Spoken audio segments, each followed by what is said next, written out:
Dear Minister, dear Director, dear Ambassador, Your Excellence, dear speakers, colleagues, participants, both here in KUMU and online. Welcome to the 10th KUMU Migration Conference. So we have reached our first bigger anniversary. And KUMU Migration Conference has the overarching goal to bring together both researchers and practitioners to have an evidence-based discussion on the pressing issues that relate to migration and integration in the Nordic-Baltic region. This year's conference has a theme: integration through education and engagement of local actors. And its specific focus is on the Ukrainian refugees. Schools are the sites of learning, but they are also the places where values are formed and friends are made. Also, schools are the hubs of local community life. So schools and local communities are the two sides of the same coin when we talk about migration and integration of children and families in their host societies. I'm very grateful to all the organizers of this year's conference. These include the Nordic Council of Ministers Office in Estonia, Ministry of Science and Research in Estonia, Tartu Welcome Center, the UNHCR representation for the Nordic and Baltic countries, Embassy of Sweden in Tallinn, and the University of Tartu. The conference is also part of the foreign project that also deals with migrant and refugee integration in the Nordic-Baltic region. And I will start with two welcoming opening addresses. And first, it's my very great pleasure to ask the Director of the Nordic Council of Ministers Office in Estonia, Maria Krachev, to have the opening words.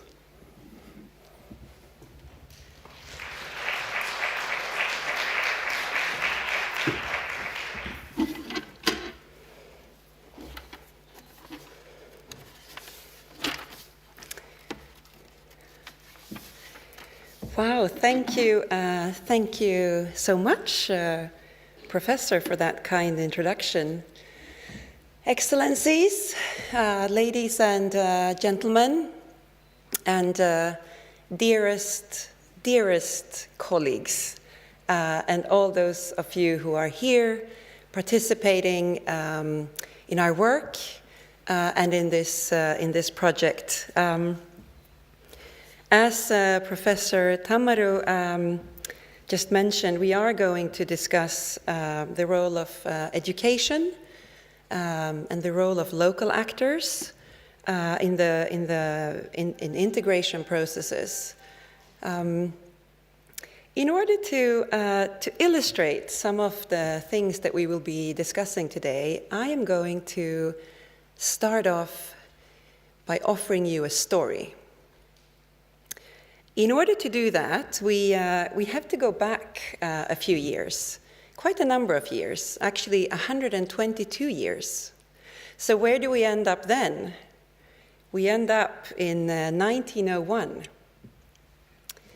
And this year, a little girl was born in Omsk, far away in Siberia, the other side of the Ural Mountains.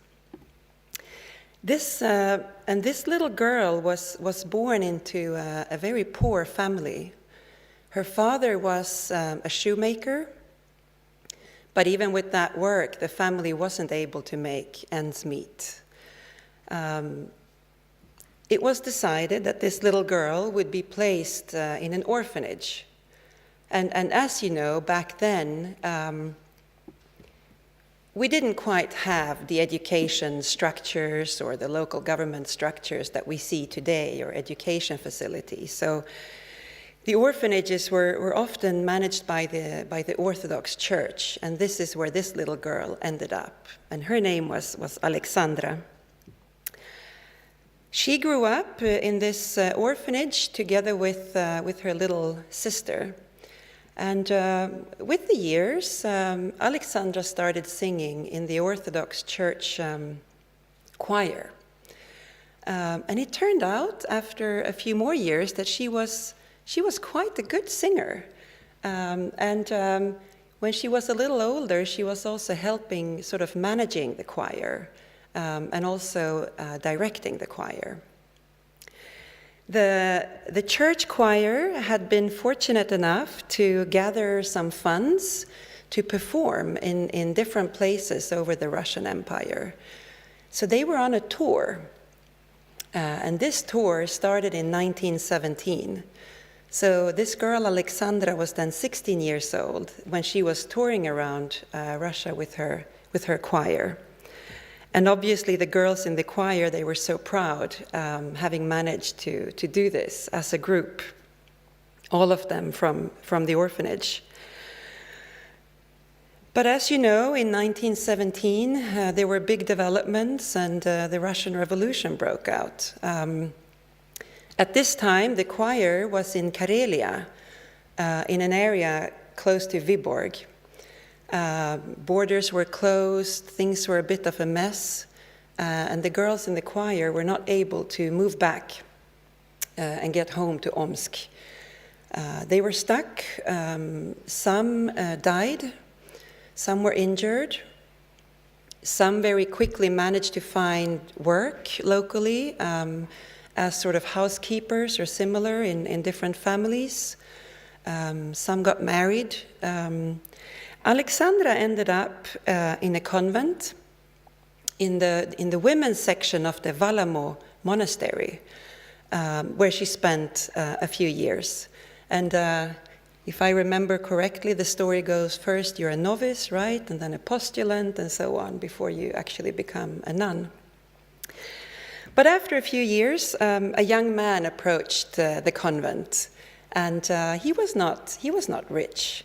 But he did have a small piece of land. And as the story goes, he was on the lookout for a wife. And Alexandra and this man decided to marry. They settled down in Karelia and started a family. They were farmers, and they had 4 children. And then a few years later, the world found itself in the middle of the Second World War and a new crisis. And this family had to flee their beloved Karelia, and they left with the help of other villagers by horse and carriage and train to some extent. And they left and moved towards Finland, as so many others at this time. And some of you might remember, or having heard parts of General Mannerheim's speech around this time, where he was talking about how the Finnish society as a whole mobilized to receive this big group of Karelian refugees who had fled the war, but also fled the lost land. And through the assistance of a lot of local actors and schools and many individuals, Alexandra and her family settled in Hämeenlinna, which is about an hour north of Helsinki. They were able to find schools for the children. Alexandra and her husband found some work, fairly basic work, but it was work. And as you can imagine, with attitudes in society and political and historical developments at this time, it wasn't entirely easy to be Russian-speaking in Finland at this time. But the family settled, and one of the sons in the family, Viktor, was a very good football player. And so he ended up playing in the national team of Finland, the soccer team. And I think all those of you who have ever been in a sports team would recognize this feeling of belonging, of being part of a group, that team spirit, and feeling needed, feeling appreciated, having somewhere to go, and working together for a common goal, and in this case, obviously, for Viktor. and his sort of victory, happy moments. And this young man soon married a woman called Sanelma, who was from the very northern part of Finland, from Oulu. And this woman had some Sami heritage. I'm sure many of you know the Sami population, the indigenous population of the Nordic countries. At this time, it was not something that the Sami population was perhaps always very proud of or talked about, and it's also a group that of course the Nordic governments has not always treated well. I will not refer to them as a minority, but rather the indigenous population. And this woman, Sanelma, she had been one of these children who had been moved to Sweden during the Second World War.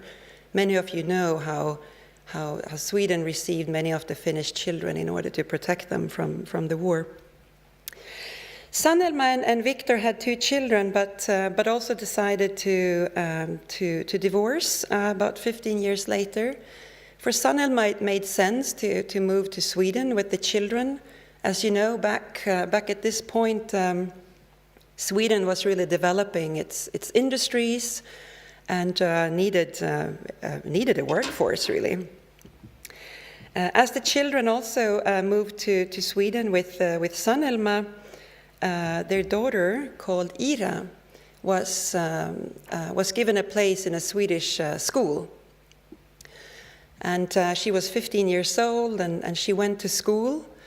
What happened on that first day was, as she tells the story, everyone laughing at her. She didn't speak a word of Swedish. She spoke Finnish. And she thought that was such a horrible experience that she would never again set foot in a Swedish school. So, speaking of integration and processes and the role of education, Ira never finished school, but decided to start working. And as she did so, she met a man called John. He had just left Denmark. This was a Danish man, and he had moved to Sweden. Also, in his case, to find work with his parents. The 2 of them, together, they started life. They started a family. They had 2 children. And they had a lot of debates. What language should they speak to their children? They were both immigrants, even if from 2 Nordic countries. They felt very strongly that they didn't want their children to be in a situation where they didn't speak the language of the country.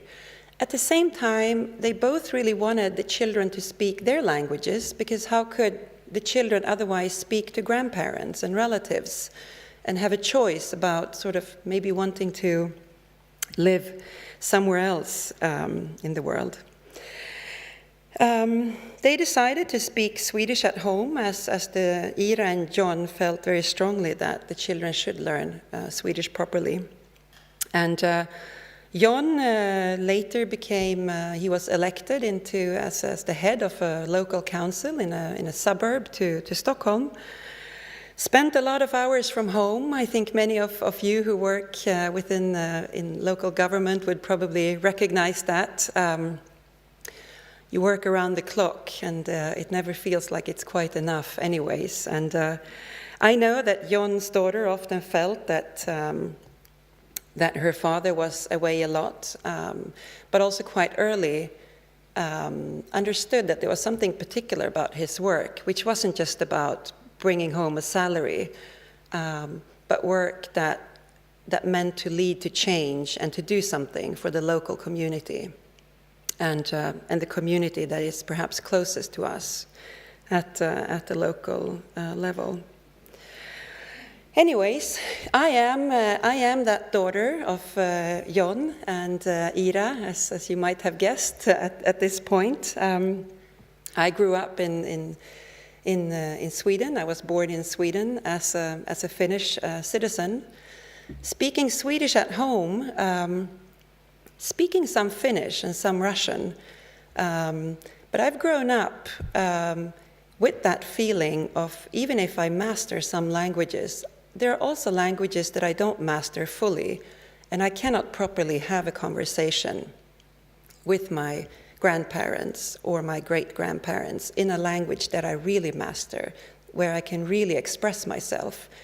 My Finnish is as we sometimes refer to, kitchen Finnish. And you know those nuances where you cannot really express yourself the way you really want to, and maybe not have an argument really in a language. Anyways, until some years ago, I used to travel with my grandfather, Victor, to Karelia.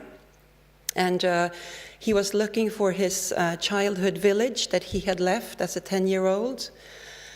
The church was gone, the graves of his relatives were gone. Eventually he found some rocks that had been the steps leading up to the village shop back from his childhood. And so I spent many of my summers sitting on these steps, crying with my grandfather.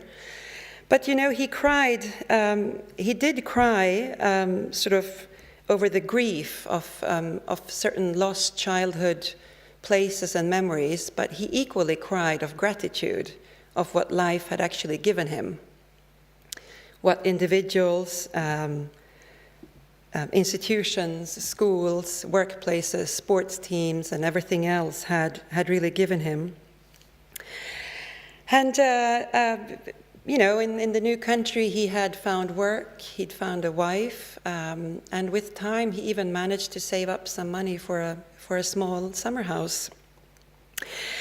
So today, I'm really humbled to stand here in front of all of you. I know that through your work at different levels and in different organizations, many of you are responsible for those things that many of us are getting into contact with in our daily life, such as education, schools, infrastructure, social issues, and many of the things that we are depending on, not just once in a while, but most of us almost on a daily basis. I know that many of you are doing this work with very limited resources, which makes it even more impressive. It takes strength and it takes patience. Integration processes are not something that for which there is a quick fix. We're not going to fix it overnight. And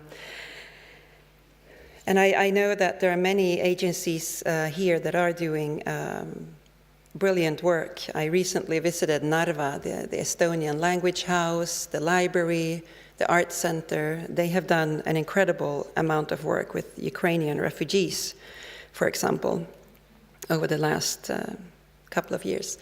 The way I see it, and sort of finishing up, is that the work we're all doing is contributing to building a strong society.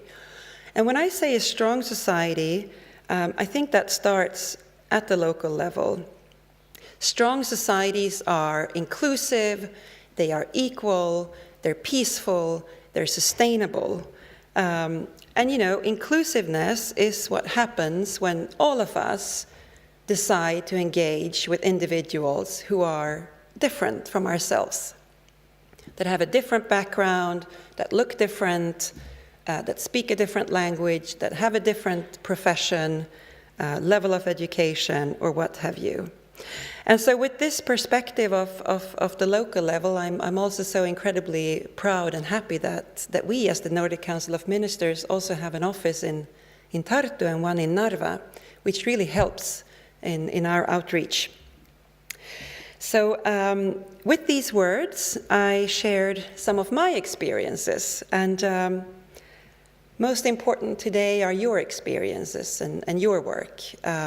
And even more important, to share them. And that's why we're all here, so that we can learn from each other. What works? What doesn't work so well? Where do we need to move from here? Where do we need to invest our resources? Where do they make the most sort of added value? And so I look forward to listening to all of you today and humbly learning more about your work and what you know.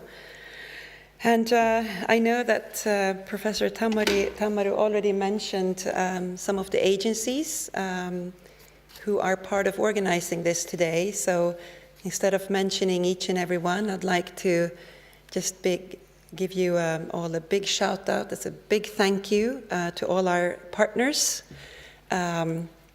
international organizations, diplomatic missions, state agencies, NGOs, and above all the speakers today. So with these words, I'm wishing everyone a super interesting day. Thank you very much.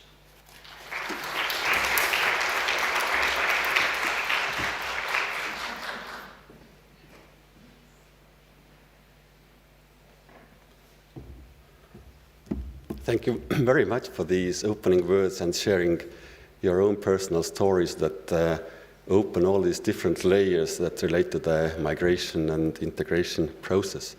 We have also a second a welcome address by Yolanda Tiitevik from the UNHCR's, who is a UNHCR's deputy representative in the Nordic and Baltic countries. So please, the floor is yours.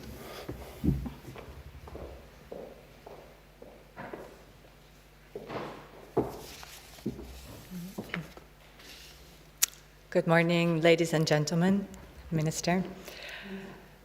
I would like to start these opening remarks by briefly quoting a passage from a toolkit that was produced by UNHCR jointly with the Migration Policy Group. It's called the Toolkit for Municipalities, Effective Inclusion of Refugees, Participatory Approaches for Practitioners at the Local Level. This toolkit actually is going to be launched here in Estonia very soon and has already been launched in Latvia, in Lithuania, and also in Finland. So back to this toolkit.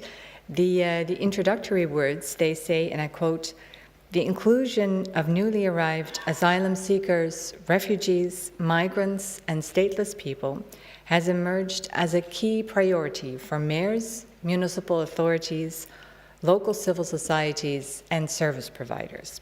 While national policies establish a broad policy framework, it is local authorities who are faced with the often daunting task of translating them into action and finding practical solutions."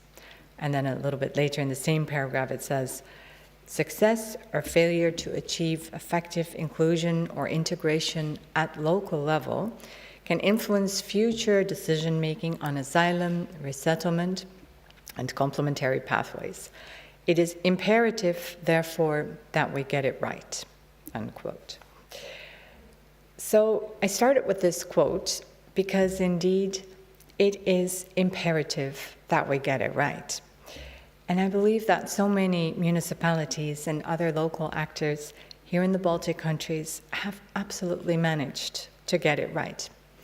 In their efforts to integrate and to welcome refugees from Ukraine, also from elsewhere, they have proven to be successful, to be efficient, and to find solutions, and to make refugees feel included in the place where they are. So first and foremost, I really want to thank everyone, both national authorities and the local authorities, as well as so many other local actors, for the work that they have done and that they continue to do, both for refugees who have already settled in municipalities, as well as for those that are still arriving and continue to arrive. Because let's not forget that the war in Ukraine continues unabated, and people continue to flee as we speak. We're currently in the second year of the full-scale war, and winter is on our doorstep. Also, from many other places in the world, refugees continue to flee and to seek safety and protection. So our continued efforts to assist with integration and to include and to welcome refugees in our midst will be much needed going forward. At the local level, these efforts are about many things. It's about, for instance, housing, finding a place to stay, to live in. It's about employment. Whenever possible, refugees will want to contribute to the economy, to the labor market. It's about healthcare and about meeting the needs of refugees that have specific needs, like, for instance, people with a disability or who may need social protection. And the topic of today, it is about education of refugee children, for instance, and youth. We all know that the sheer scale of the refugee flow from Ukraine has in many places complicated the integration of refugee children in local schools.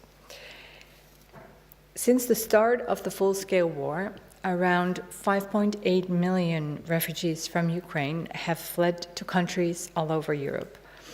And with the vast majority of the refugee population consisting of women and children, it is clear that the inclusion of refugee children into education systems has presented many municipalities with capacity challenges. But also, of course, there is the hesitancy of parents to enroll their children in local schools in host countries. In UNHCR's policy brief, which is called Education on Hold, and it came out quite recently, it is highlighted that, and I quote, on average, only about half of refugee children from Ukraine were enrolled in schools in host countries for the 2022-2023 school year. Hundreds of thousands are at risk of remaining out of school as Europe moves into 2023-2024, the third school year marked by the effects of the full-scale war in Ukraine, unquote. Actually, the statistics here in Estonia are much better and much higher than this European average. But in other countries, the picture does not look so very good. Integration into the local school system is incredibly important for refugee children to avoid a decline of their academic performance, but also to avoid, for instance, a decline in mental health and well-being. The policy brief that I just mentioned, Education on Hold, it also notes that for most refugee children, postponing enrollment in the school system in the host country will likely diminish their prospects for inclusion and integration into the host country in the longer term. Exactly this interplay between education and local integration is what is on the agenda for today. And I very much look forward to these discussions and to hearing what you have to say about this. I wish you all a very interesting and a very productive conference day. And I hope that the outcomes of our discussions will enhance our understanding of these crucial topics and that it will contribute to further improving refugees' opportunities to integrate, both through and in education systems. Thank you very much.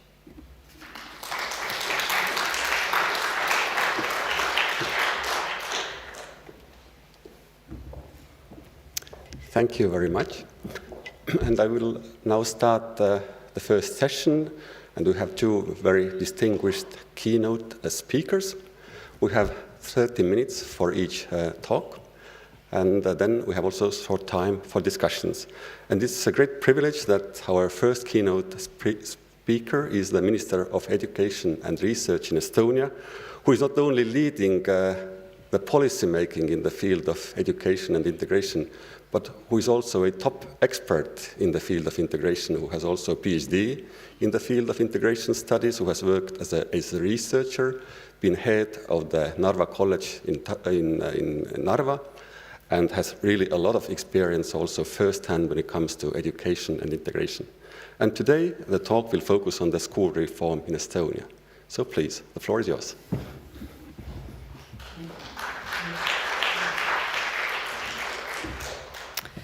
Thank you, Tiit, for making the hopes high and expectations very high. Ladies and gentlemen, dear colleagues, whom I see many of you here, I will indeed focus on my short keynote speech on language issue in Estonian education system. Those of you in audience who are from Estonia know that this is approximately 30 years old story, which I'm not going to tell in detail, but it's a story that has been debated in our society for the past 30 years.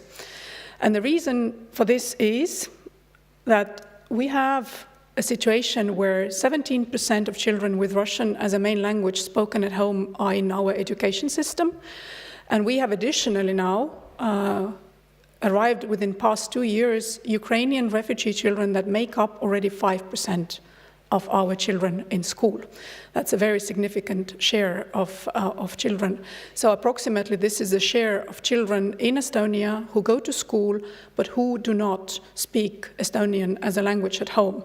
Actually, the percentage is slightly higher because there's some percentage, around 2% of the children that speak other than Russian also at home, but they are dominantly in Estonian language-based education system. These are the percentages of children that are not dominantly in Estonian language-based system. So this is a quite big share of the children that speak other language than Estonian at home. This creates a challenge. In addition, the reason of the challenge is broader. It's not only about the children who speak other language at home, it's also about our linguistically segregated school system. And this is a 30 years old debate that we have. In Estonia, for those of you who are not from Estonia, you might not know, but the short history of Russian schools in Estonia dates back to the Soviet period, when the quite significant in-migration of Russian population from other parts of the Soviet Union, that included also Ukrainians and Belarusians, but it was dominantly actually ethnically Russian immigration, happened after the 1945. And in parallel with this migration into Estonia, a parallel school system was established.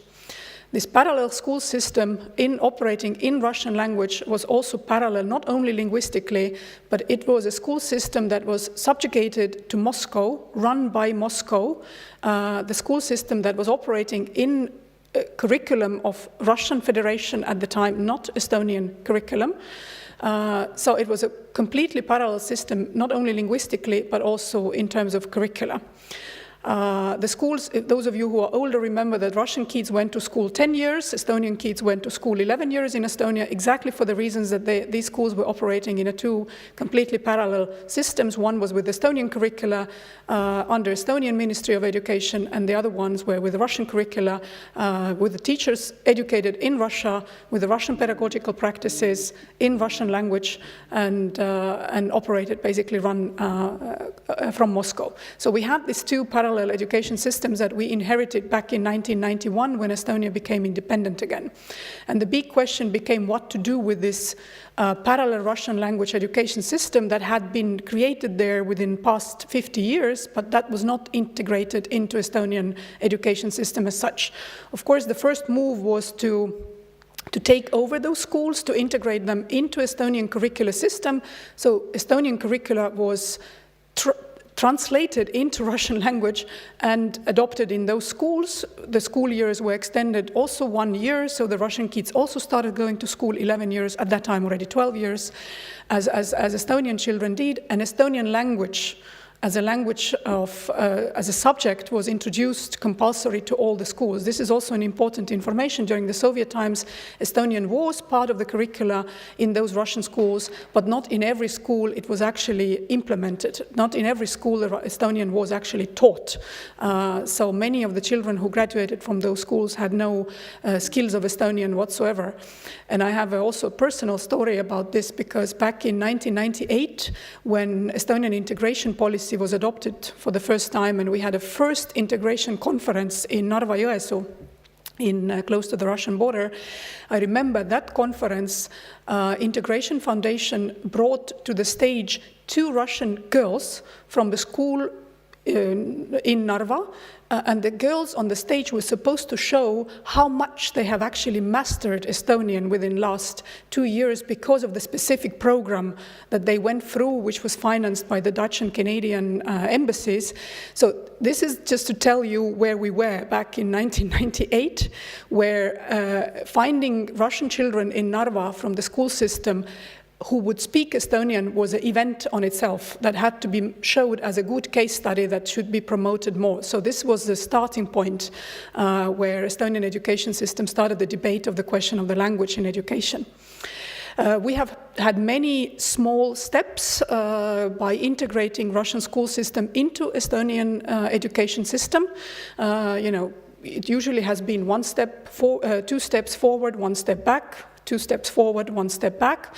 This 1 step back was quite often related not so much to what was happening in Estonia, but to the significant geopolitical events, because Russia is an actor here in this whole process. It impacts, it has an influence on this integration process quite significantly, but this is what my PhD thesis was about, how we operate the whole language and education issue, not just between Estonia and the Russian community here, but there is also a third actor in this reality, which is Russia as a state, and which has a significant impact on that.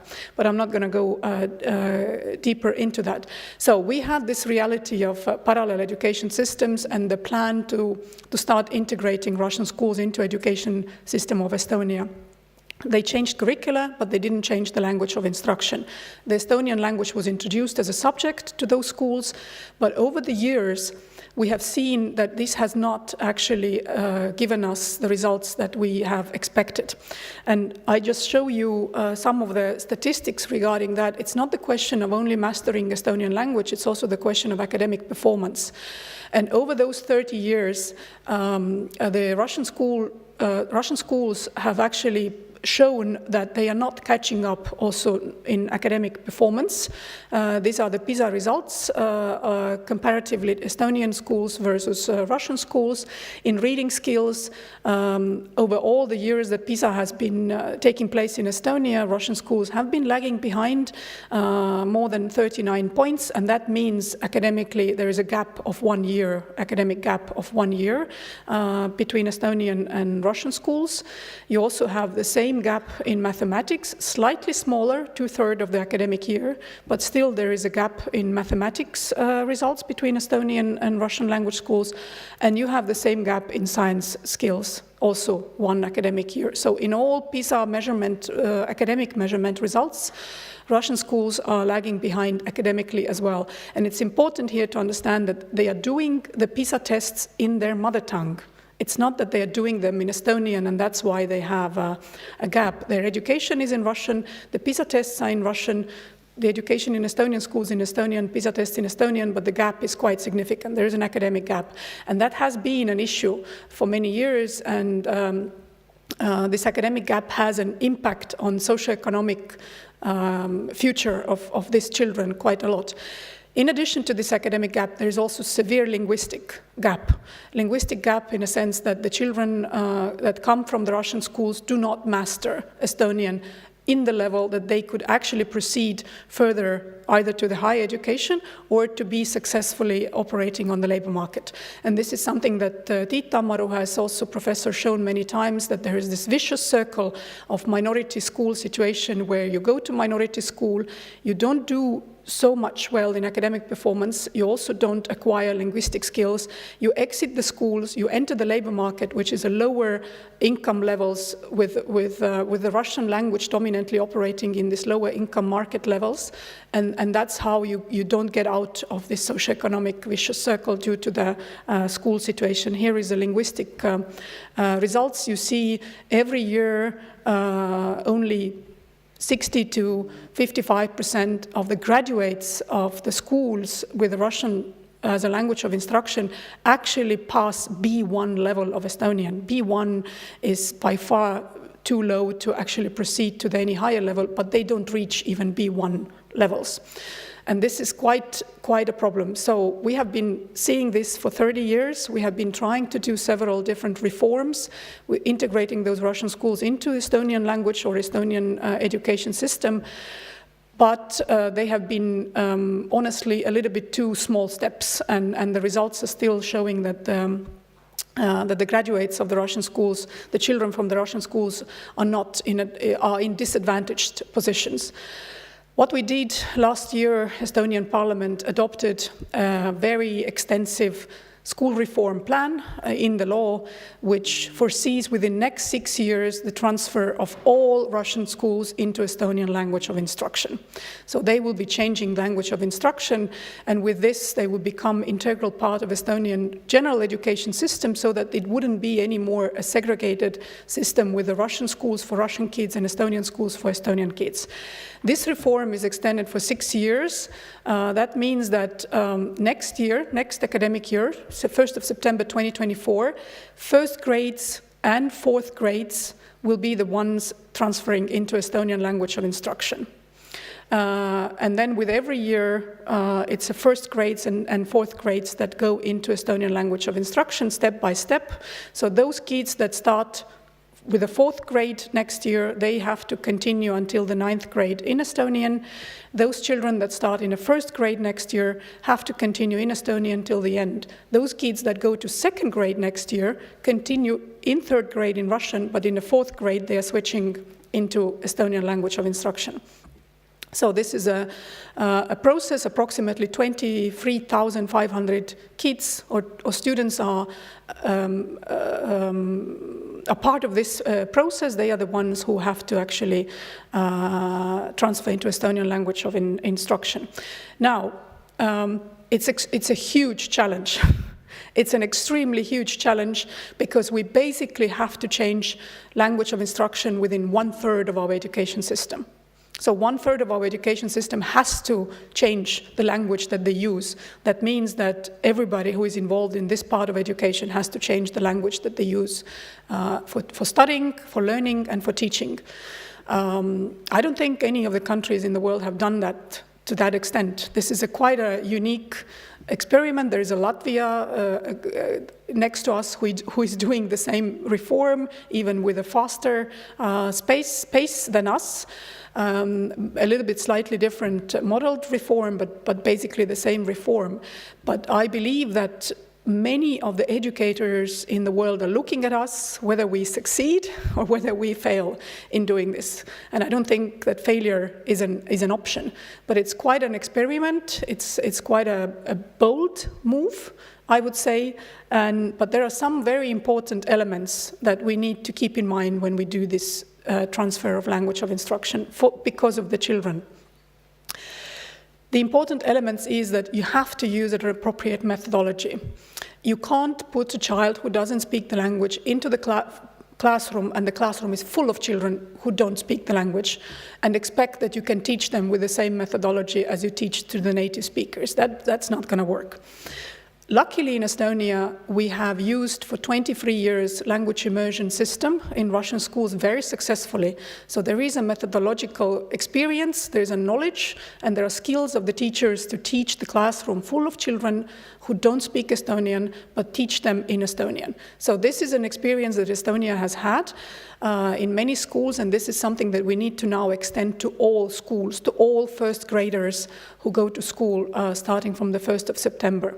So we use CLIL methodology, which is a content language integrated learning methodology, and we are extensively training the teachers currently for that methodology. The second important element in this is regular monitoring of academic achievement. It's not only the language that the children have to acquire, they still have to learn math, and they still have to learn science. So it is important to observe very closely what is happening with academic knowledge of children and cognitive development of those children who have to change the language of instruction. So in addition to monitoring their Estonian language progress, we also monitor their math, science, and reading skills. With the regular tests. These schools, we have 73 schools that have to do the transfer. They have to start going through the regular testing just for the reasons that we would keep an eye on what is going on in academic level. And reading not only in Estonian, but also reading in mother tongue. And now I come to the important element of Estonian school reform. Support of the mother tongue in that case Ukrainian and Russian, depending on the school, is important. Because you can't be successful in L2, which is language 2 instruction, if the child's mother tongue is not developing, because a child's cognitive development is very much dependent on the mother tongue. And it's not only that, it's from the story from Maria, if you don't have a common language anymore with your parents and your communication with your family remains on a kitchen level, that doesn't help academically children at all. So in this sense, mother tongue instruction, L1 instruction in those schools that have to transfer to Estonian language of instruction is still part of the education system. It's not in mother tongue, but it's a mother tongue. It's 2 hours of Russian per week, starting from the first grade, and we will be monitoring their reading skills in their mother tongue as well, together with the reading skills in L2. No, these are the important elements of that reform for us. Now, this is, as I said, it's one of the most extensive reforms that Estonia has ever undertaken in the education system, but not only Estonia, I think many other countries have never done that, and it costs a lot. It's a very expensive reform. Now, Estonian taxpayers, hold your breath. It's 300 million euros over the next 5 years. It's almost 1% of Estonian GDP that we need to spend on that reform. It's 67 million per year. We have to retrain or replace approximately 2,500 teachers, which is 15% of our teacher workforce in general.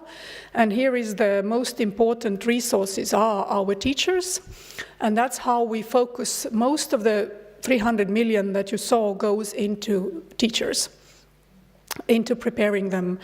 The number of admissions to universities in teacher training programs was increased by 300 places each year, so just to have more teachers ready to be teaching in those schools, it's 8.6 million per year. We have study grants to the students who go to teacher training courses, so they get 400 euros per month study grants. We have salaries for the teachers who are ready to teach in those classes.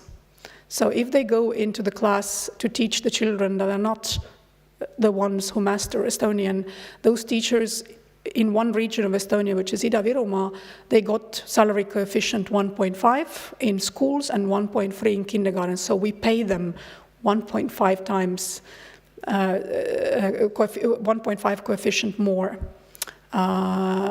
than to the teachers and in other schools. It created a little bit of feeling of inequality, but in order to succeed in this reform, the teachers are the crucial element of that. So those teachers will be remunerated differently. And we have very extensive language training courses. We have been doing language training courses and methodological training courses for the teachers in Russian schools for years.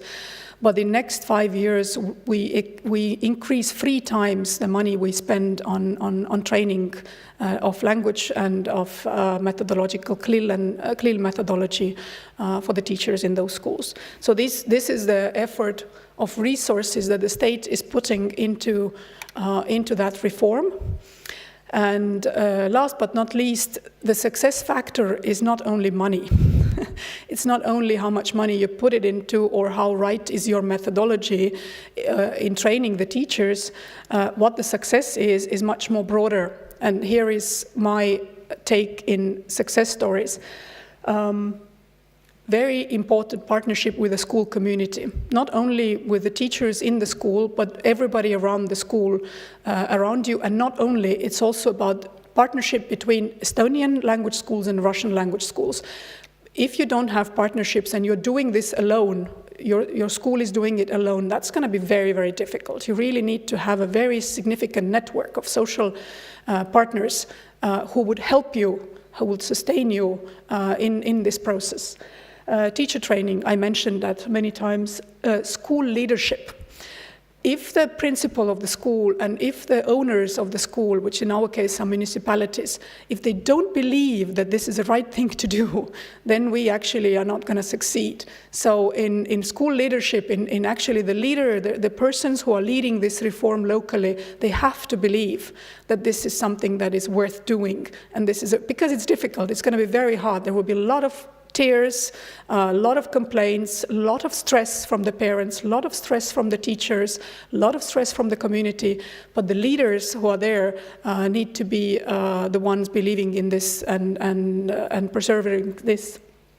Teamwork, motivation, and perseverance in a sense that as I said, there will be a lot of issues on the road which make you feel that it's so hard. Why we are doing it so hard. I don't know if we're doing the right thing. It's so hard, but you need to stay on the road. You can't just step back and say that, okay, I'm not doing it, because then we definitely will not succeed.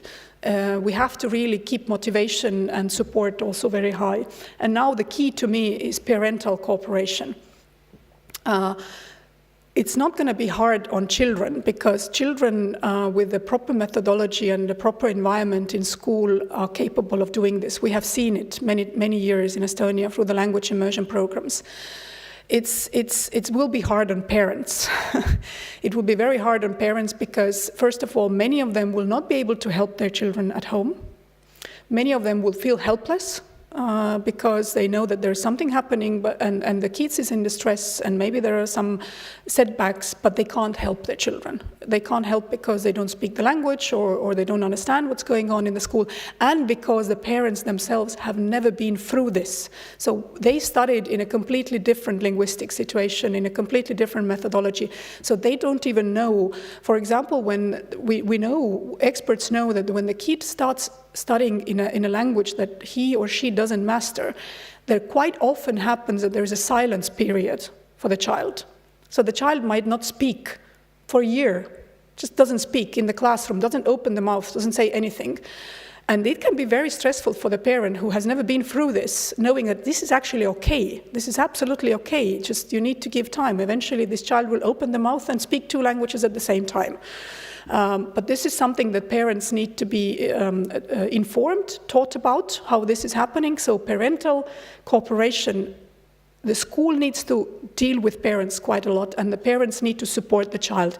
If at home the attitude towards reform is positive, if the parents believe that and tell the children that yes, it's hard, but you can do it, and this is the right thing to do, then the child is much better equipped to doing it, rather than you get from home that this is all wrong and they are treating you wrong and you shouldn't do it, you should actually learn in your mother tongue, this is all wrong. Then the child is going to perform worse. So the parental support is an extremely important key here, and we are trying to put as many resources also in the ministry to deal with parents. Positive attitude towards all languages. And I think this is also what is important here, that you can't just put a stress on one language, which is in our case Estonian. You have to have a positive support towards languages as such, because these children are multilingual, they will be multilingual, and they need to have a positive attitude towards all languages, because L1 supports L2 and the other way around. It doesn't, if you start diminishing the importance of L1, you don't get better results in L2. So this is something that we need to know. And of course, believe in innovation. That's a belief in progress as such, that this change will bring new innovations. And I think the school reform gives us opportunities to innovate, not only the question of language in the reform, but the question of teaching practices, the way you operate as a school, the way you schedule your teaching in school. I think there is a lot of pedagogical innovations in a broader sense than just only the question of the language, because this reform puts the school system under stress, and under stress, if you are innovation-oriented, you come up with innovations, with the new solutions from that stress situation. So that's all from me about Estonian school reform. I have 5 minutes for the questions if needed. Thank you.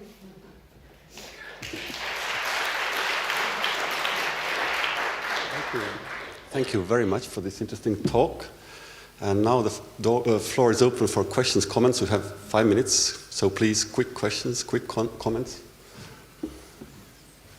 Please.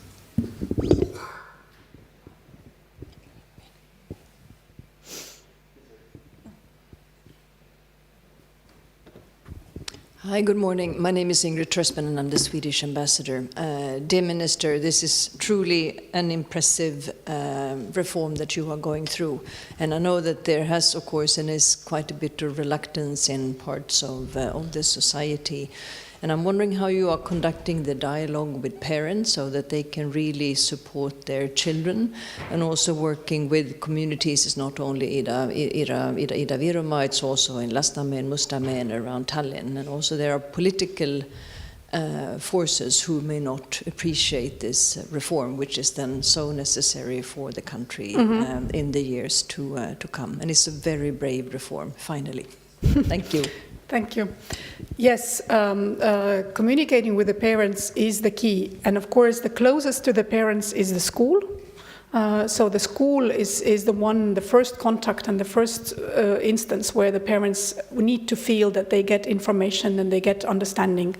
So we asked all 73 schools to develop for us the action plan, how they transfer into Estonian language of instruction, but not only whether they have teachers standing in front of the class, but they should show us also how they are dealing with the school community involvement and how they're dealing with the parental involvement and whether they need our help. The next instance for the parental communication is a local government, the municipality, where the schools are located. So here is the key also of the local municipality leaders to have a parental dialogue with the parents. And I do know that with some of the local governments, we are not in a very same page when it comes to the reform. We have some local governments that are kind of critical and don't believe in it. And I think this is really some issue that I need to personally also deal with, because if the local government does not believe in a reform, and you saw in a success story that it's important, you just have to believe that this is something that is successful, then we have a problem here that we need to deal with. For sure, but that's one of the things on my agenda, to deal with that. I'm sorry I didn't mention Ukrainian kids, but I didn't specifically focus on Ukrainians because you have the whole second part of today on also including Estonian experience with Ukrainians. So I would leave it to the others to talk about. But the same principles of supporting mother tongue and having instruction in CLIL system is the same that we use for Ukrainian children as we use for the Russian children.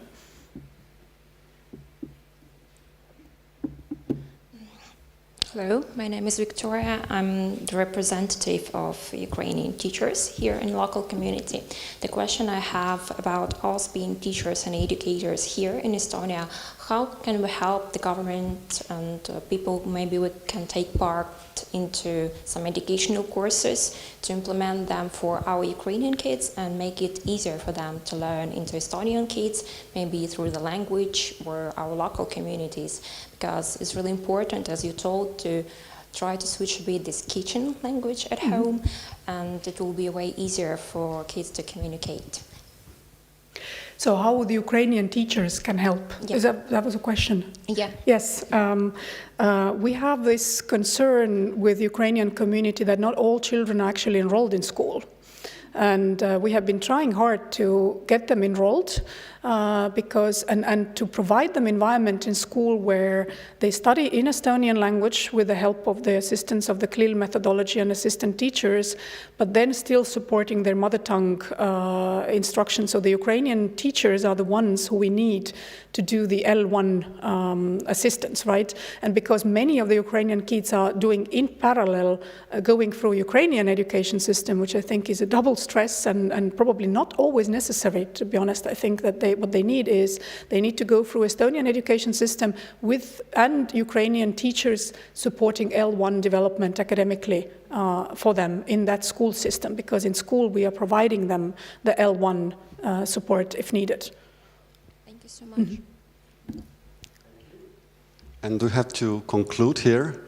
Thank you so much for sharing your time with us. It was really a very interesting talk. And we wish you all the wisdom and luck and energy to implement this very important reform. Thank you. Thank you.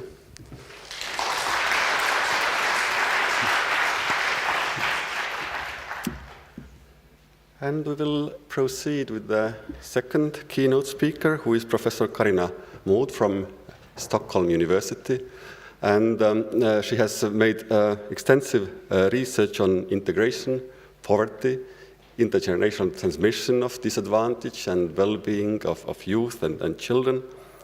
And she has also published extensively in the absolutely top journals in the field, including American Sociological Review, European Sociological Review, and so on and so on. And she has also led several research projects, including the one Integrate Youth. And today's topic will also be comparative, and we will talk about Nordic experiences in integration through education. So please, the floor is yours.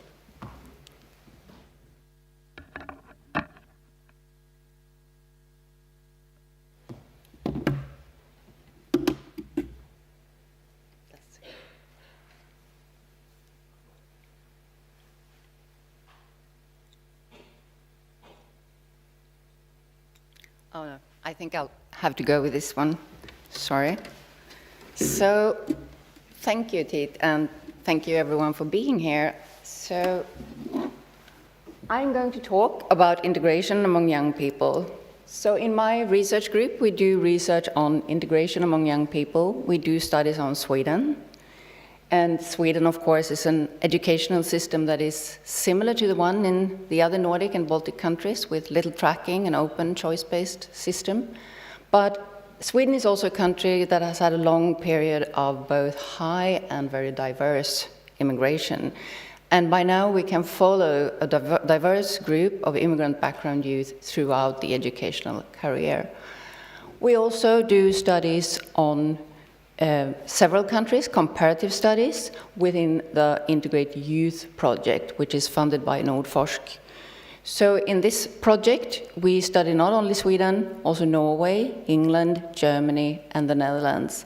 And we use survey data from SILS for EU, the Children of Immigrants Longitudinal Survey in 4 European countries, and the sibling study in Norway, SILS Norway. And we also use some register data where available, primarily in Sweden and Norway. And with this variation in educational system, we can learn from comparisons as well. So today I'll tell you about studies from Sweden and about studies that are comparative. So not only the Nordic experiences, but more European experiences. So in Sweden, around a fourth of the children have immigrant background. And the biggest groups in the current child cohorts are from the Middle East and Africa. And earlier cohorts were also diverse, but we had the largest immigration from Iran, former Yugoslavia, Finland, and Chile. So, as I said, we've had a quite diverse immigration, many more groups than these. These are the biggest ones.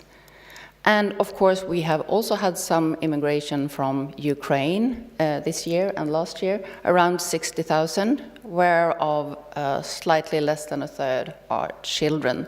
So that's around 1% in each Swedish child cohort that are now from Ukraine.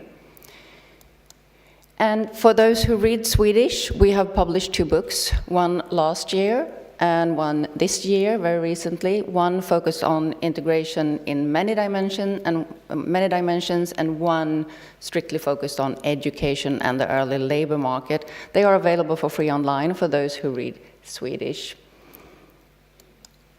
So our studies on education are part of a larger framework. We work from a framework where we see integration as multidimensional. So first, education is just part of a larger bundle that we call structural integration, which has to do with education, the school situation, work, labor market, housing, etc. And structural integration, in turn, is just one of several dimensions that we study. So we study also social integration, which has to do with relationships across groups, also friendships across group borders, partnership, etc. Cultural integration has to do with ethnic identity, values, attitudes, religion, and also language.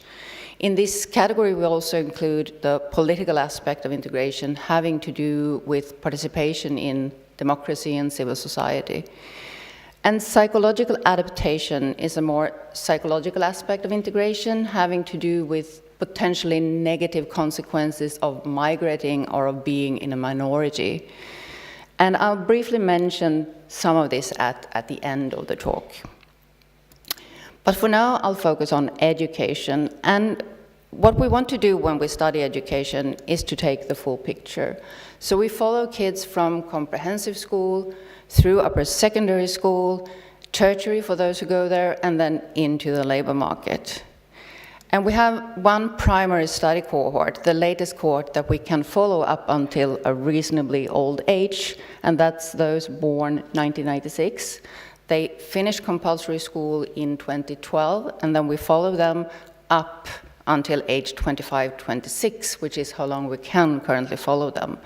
We will continue following them, of course, and we complement this with some extra cohorts to give an historical perspective, but also more up-to-date picture of the younger cohorts. So I'll give you first a very brief preview of the results.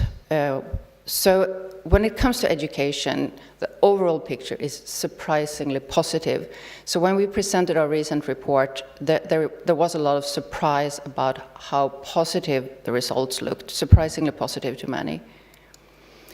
And there are indeed challenges. They are concentrated primarily to certain groups, and in this regard, it's particularly important to distinguish those who immigrate during late childhood, and I will come back to this.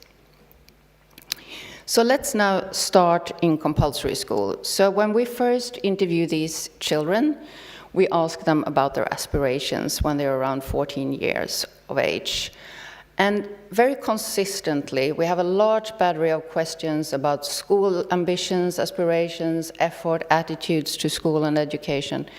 We find across all our countries studied that immigrant background youth have, on average, quite a lot higher school aspirations, school engagement, higher aspirations, higher optimism about their future labor market opportunities. And they also make more school effort, they put more hours into homework, for example, and they make bolder educational choices. So at a given achievement level, they make choices that are more demanding. Here's one example from Sweden. So here you see the statement, it's important for me to get good grades, and the kids can agree on a scale from strongly agree to strongly disagree. It's very uncommon to disagree, but as you see here, the dark green bar, the dark green part of the bar, is those who strongly agree.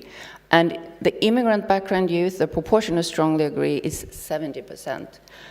And among the Swedish, the majority background youth, the percentage is 46. So there is a massive difference in the proportion strongly agreeing that it's very important to get good grades. We see the same pattern across our 5 countries that we study in the project. So you see here England, Germany, Netherlands, Sweden, and Norway. You see the same pattern of the immigrant background youth having a higher dark green part of the bar than the majority background youth. And I should say here, I should have said at the outset, when we talk about immigrant background youth, we talk about those who have immigrated, of course, up to 15 years of age, because we follow them from comprehensive school, so we have to follow those who immigrated before end of comprehensive school. And we also look at those who are born in the host country to parents of immigrants or who are foreign born. So we look at both what is commonly called the second generation and the first generation. And I should say that that doesn't make a difference. So across generations, the aspirations are higher among immigrant background youth than among the majority population youth. So they put more importance on grades, but immigrant background youth tend to get slightly lower grades. So here we have grade points on the lower axis there, from 0 to 320. And the upper end there, you have those with the highest grades. And you can see here that we have 3 distributions, the blue line for the Swedish background, the green line for generation 2, that is those whose parents were born in another country, and the pink line for what we call early generation 1, those who immigrated but before age 9. So what you see is that the Swedish background youth tend to a higher extent to have higher grades, to a lower extent of lower grades, and the vertical lines show the average difference, the difference in average grades. And you can see that there is a disadvantage for immigrant background youth. It's not that big. But what is important is to add this line. These are those who immigrated after age 9, so between ages 9 to 15. And as you can see, this is a dramatic difference. They, to a much higher extent, get really low grades, to a much lower extent get high grades, and the average, the vertical line, is way below those of the others. So what I want to say with this is that it's the important distinguishing line is not between those of majority background and those of immigrant background, but the major dividing line is between those who've immigrated late in childhood and all others. And this is common to all the countries that we study. And just to give a little bit more detail here, the red one is for girls and the blue one is for boys. And you know how at this lower axis you have age at immigration. And what you can see here is that, and you have average grades on that axis. And what you can see is that if you immigrate when you're a baby or when you're around 8 years old, doesn't matter much for your grades. But after that, you see this very steep decline. So for those immigrating late, it really matters. It really makes a huge difference. Every year of difference matters. So it's really important in policy and practice to focus and give intense support to those who arrive late in childhood. And here is the next step in the educational career. This is the choice of upper secondary education.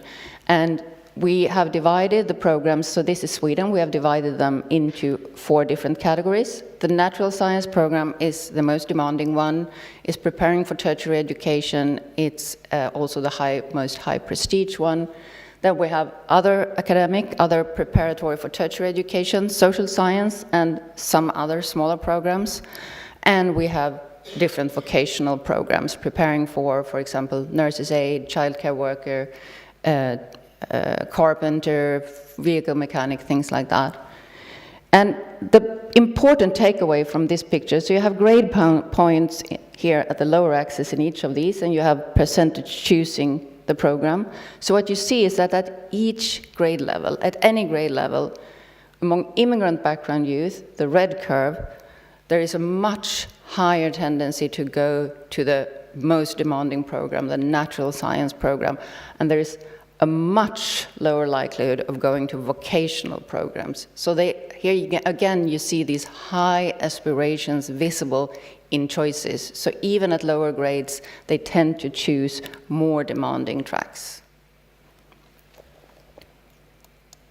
And then one can ask, so how does it go then? If they choose more demanding tracks despite lower grades, so what's the end result? And yes, completion of upper secondary education is lower among immigrant background youth. This is not fully explained by the optimistic choices. It's partly explained by that, but it's not fully explained by that. So there is a remaining gap. If they're given more time, this gap decreases quite a lot. So with time, there is a catch-up for immigrant background youth, but it's not full. In particular, those who immigrated late do not fully catch up. So among almost half of those who immigrated late in childhood lack an upper secondary degree at the age of 25, which is 6 years after they would ordinarily have finished upper secondary. So again, it's those who arrive late that have the largest challenges. So now we're moving to the next step in the educational trajectory. So we're moving now to tertiary education. Here we look at the full cohort. So remember, we have a cohort where some didn't even finish upper secondary education. But we look at the full cohort, and we look at the percentage of this full cohort who have started tertiary education 0 to 7 years after the normally upper secondary leaving year. So essentially, 0 on that lower axis is the first year when they can start tertiary education.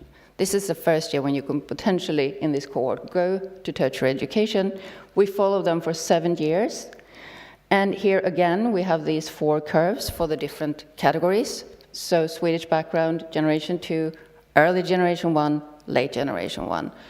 And what you see is that here the Swedish background youth lie in the middle. So immigrant background youth who either arrived early or were born in Sweden actually go to tertiary education more quickly and to clearly higher extent. It's not the case for those who arrive late, and that is, of course, because they often lack an upper secondary degree, so they cannot even be eligible for tertiary education. You see the differences are rather big. So here, there is actually an advantage for immigrant background youth, and again, you see these high aspirations in the choices they make. And this was women. The picture for men is identical in terms of differences across the groups, but the lines are lower because, as in most Western countries today, women to a higher extent go to tertiary education. That is the same in all these categories. So the pattern is identical for women and men as regards differences across these groups. And moving on, then you might ask, so, okay, but do they finish tertiary education? So we can follow these kids for 7 years. Not everyone starts immediately, of course, at point 0, but some people start later. So after 7 years, how many have a tertiary degree? And it's actually the case that for those who start tertiary, completion is similar for immigrant background youth and Swedish background youth, despite the fact that immigrant background youth go to tertiary education with slightly lower grades. And because more of them go to tertiary education, completion is similar once there, we have a higher percentage of the full cohort among immigrant background youth who have a tertiary education at a tertiary degree at the age of 26. So the exact numbers are there, so you can see again this lower level for men. So these are those who have actually reached a degree when they're 26. 28% among Swedish background women, Generation 2 33%. And if you would take these percentages of those who have an upper secondary degree, the difference would be much larger because the immigrant background youth have upper secondary degrees to a lower extent, but they still go to tertiary to a higher extent in the full cohort. So, and among men, the same pattern. The early generation 1 have approximately the same proportion with a tertiary degree as the Swedish background ones, and late generation 1, of course, lower because they didn't even go to tertiary education to the same extent. Okay, so we take the career very quickly here. So moving now to age 25 overall, if we look at education and early labor market outcomes as well. So when it comes to education, we see a bipolar pattern. We see an overrepresentation in the top, as we saw. The immigrant background youth are overrepresented in the tertiary educational degrees, but they're also overrepresented in the bottom, those who lack an upper secondary degree. So that means that they are underrepresented among those who just have an upper secondary degree. And of course, there is heterogeneity here. So those in the bottom are predominantly those who immigrated late. It's a challenge to get them to higher levels of education. And those in the top, there we have a domination of those who are in the second generation. We see surprisingly small differences in labor market outcomes. There are some differences, but they are not major. And education seems to have equal value regardless of background. So you seem to get the same returns after education regardless of background. But there is a very important exception. Men who go to vocational upper secondary tracks, particularly the male-dominated ones, electrician, carpenter, vehicle mechanic, etc. Of course, this is more rare among immigrant background men. They tend to avoid these, but some do, and those of the immigrant background men who go to vocational upper secondary programs have much worse labor market outcomes. They do not get the occupations they are educated for to the same extent, and the differences are quite big, and it's not explained by them performing worse in upper secondary school. And of course, we also see that this is particularly bad for those from the Middle Eastern and African regions. So, of course, it's easy to suspect discrimination here. It's also been visible in other studies towards men from these groups. So this can be discrimination, but it could also be a matter of networks in the relevant industries. But this is something that we will try to look into in more detail. Okay. Variation across groups. So I've just talked about generational categories, but of course you say there is variation across regional groups as well. So those with origins in different parts of the world have different challenges. So in general, yes, we find larger challenges across our countries that we study for those groups who have little or no prior exposure to the host country language. And we also find larger challenges for region groups where parents tend to have low education. And this is, of course, particularly challenging for Sweden and also Norway because few immigrants are acquainted with these languages before they arrive. These are small languages that people who immigrate have not been exposed to, as compared to, for example, England having a language that almost everyone knows something of, or Germany and the Netherlands, who have immigrants from countries where this language has been spoken. So we also had in Sweden high immigration, at least the recent cohorts of groups with where parents have low education, so Somalia and Afghanistan, for example. So those groups have higher difficulties, which is not surprising. So given this variation across groups, what can we expect now for Ukrainian children? So what can we do? We can compare the Ukrainian situation to those who immigrated earlier from similar regions. We can look at those who immigrated from Ukraine or neighboring regions earlier to our countries.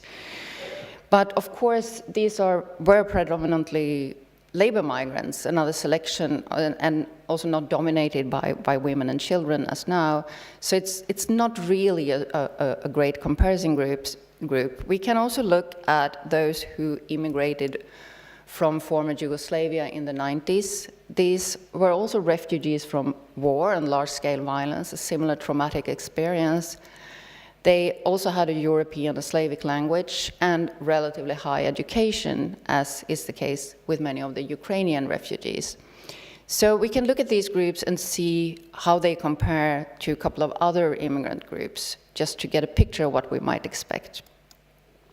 So here we have children who immigrated during the 90s, and we look at the percentage with upper secondary degree, and we have age at immigration on the lower axis. And we see this common pattern that I showed you before, that the higher the age at immigration, the lower the percentage who get an upper secondary degree. But we see also that there is a difference in levels here. So those who immigrated from former Yugoslavia and Eastern Europe, you see that those lines lie closer to the dashed line being the level among the Swedish background youth. And you see that if they immigrate at low ages, there is not really much of a difference to Swedish background youth. Whereas among those who've immigrated from Iraq and African countries, you see a marked disadvantage also for those who immigrated at low ages. And you also see very low proportions with upper secondary degree for those who immigrated late in childhood.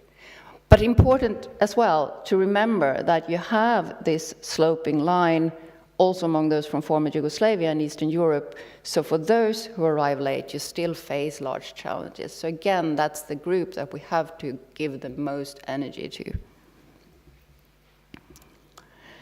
And so some conclusions about education then. So age at immigration matters. I've repeated that, and I think you will remember that. So you have to distinguish the late childhood immigrants. They need intense support. And time is important for this group. So it's important that they're given extra time, well, both extra time in terms of more study time in school, but also more years to catch up. So the disadvantage decreases quite markedly with time. Origin and destination matters, and specifically language and parents' education is important in explaining differences across groups. And importantly, immigrant background youth have very high aspirations. We see this in what they say, and we see this in what they do. And open school systems, such as the Nordic and Baltic ones, that do not have early tracking, that are choice-based and open, they benefit immigrant background youth because they are not tracked due to their performances at an early stage, but they can live out their aspirations and reach higher. So let me now just briefly say something about multidimensional integration.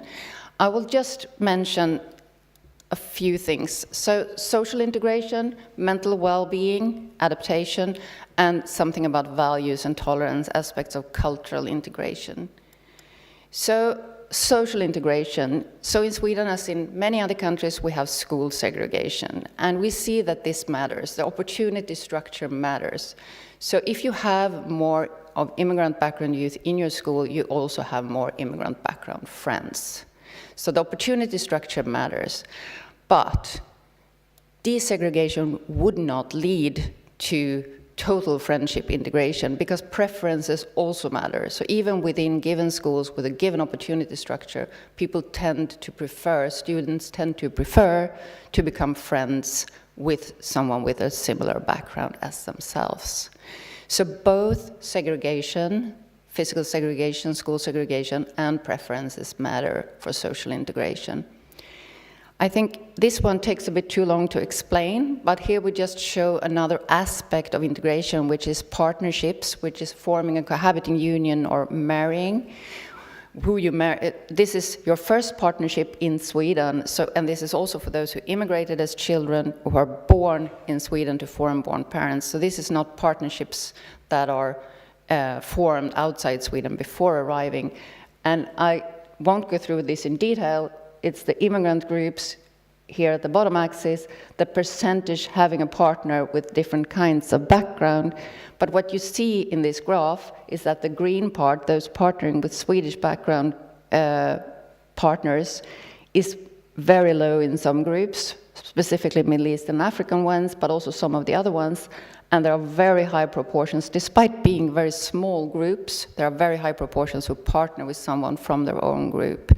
So again, we see this limited social integration. So even among those born in Sweden to foreign-born parents, we see a very strong tendency to partner with someone with a similar background. So overall, a rather weak social integration. When it comes to mental well-being, the picture is surprisingly positive. So in all our four countries that we studied here, we didn't include Norway in this one because it was before the Norwegian data were accessible. So the mental well-being is similar or even better among children of immigrants, also among children to refugees, where you would expect trauma, etc. And we don't measure like severe diagnosis, so we cannot say anything about that. But this is more general day-to-day well-being and life satisfaction. It's actually somewhat higher among immigrant background youth. They also have higher self-rated health, higher optimism about the future, not only occupation, education, but also about their future health and family life, etc., and higher self-confidence. So we see no negative adaptation problems in our countries. Cultural integration, very briefly, this is where we see the biggest divides. There are big differences in what is important in life, in religiosity, in attitudes to what women and men should do, attitudes to family and sexuality. And here's just one example, this attitudes to homosexuality, where we see the Swedish background youth having very positive views. So 14% answer that homosexuality is never okay, whereas other immigrant, those with background in different immigrant regions have much higher percentages saying that it's never okay, so a lower acceptance of homosexuality, not only in the Middle Eastern and African countries, but also in other European countries. So it's basically the Swedish background youth who stick out. But this is a very big divide. And we see similar patterns we see little convergence over time as well, and we see similar patterns in other aspects of values and attitudes relating to the same domain. And this was just to show that it's similar in the 4 countries that we studied here. I won't go into detail in this one because my time is out, I can see. So I can stop there.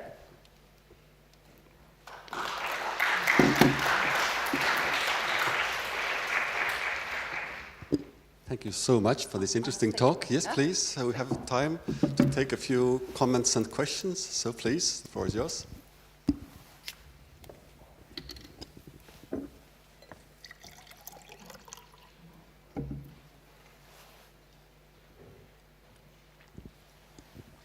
Thank you for extremely interesting presentation. My question is about the information space. Where would you place it in your graph of the 4 aspects of integration, or does it cover all of them? The information space, where people get their information, their news, what languages they use for communicating and interacting with the society. I would probably see this as an aspect of social integration, and this is one thing that we see very clearly, that they live very different lives. They get their information also from different sources. They have very different contact networks when it comes to finding information about jobs, etc. So I would place that in the social dimension, which is one of the dimensions where we see very weak integration. And I can just add, I had another slide in here, and I just relating these different dimensions to each other, because I think they all go together. And, well, is there integration through education? And when many people would say after my talk, yes, there is, obviously. They use these open systems of education, and they get integrated in education.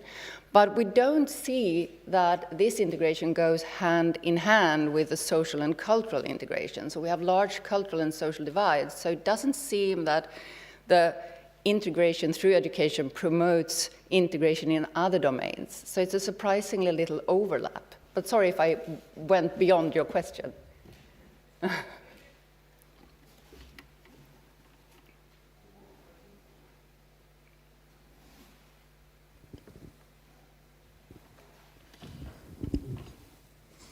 Hello, my name is Kaisa Kepsu from the Nordic Welfare Center, and thank you. Very, very interesting indeed, and shows that there are opportunities in our education systems to be taken. I was wondering about your take-home message about later, those who have come later. Is there a threshold age where you could say that it's becoming more crucial or you need more support? What does late migration mean? And also to follow up on something you said in the end, is it correct to conclude that values change slower than integration into education systems and labor market?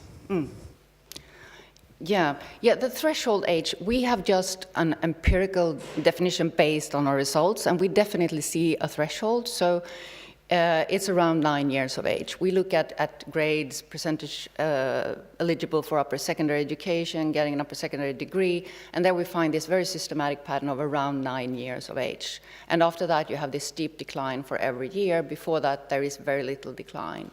So that's an empirical threshold age. I know that theoretically, I'm not an expert at all in languages. Perhaps Christina would know better than I here. So those who work with language more specifically, they talk about other kinds of thresholds for language development, that there might be 2 thresholds, etc. But for general school performance, we see this particular threshold at around 9.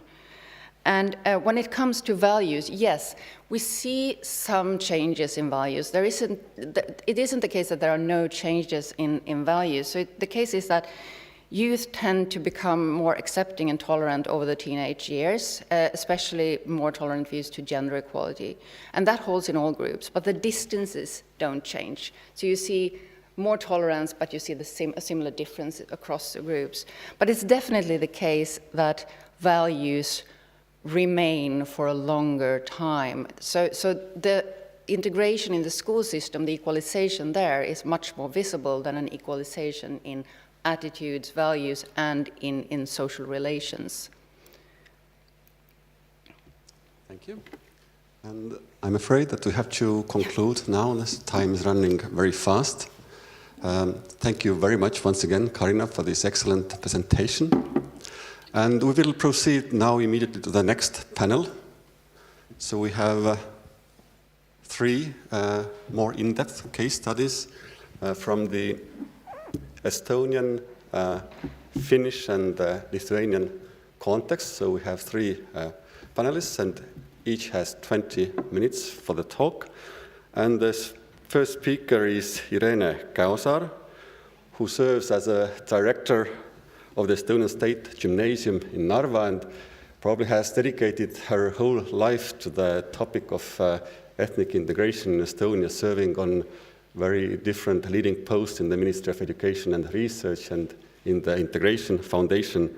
And certainly she's one of the most well-known public figure when it comes to addressing the issues of integration in Estonia. So please, the floor is yours.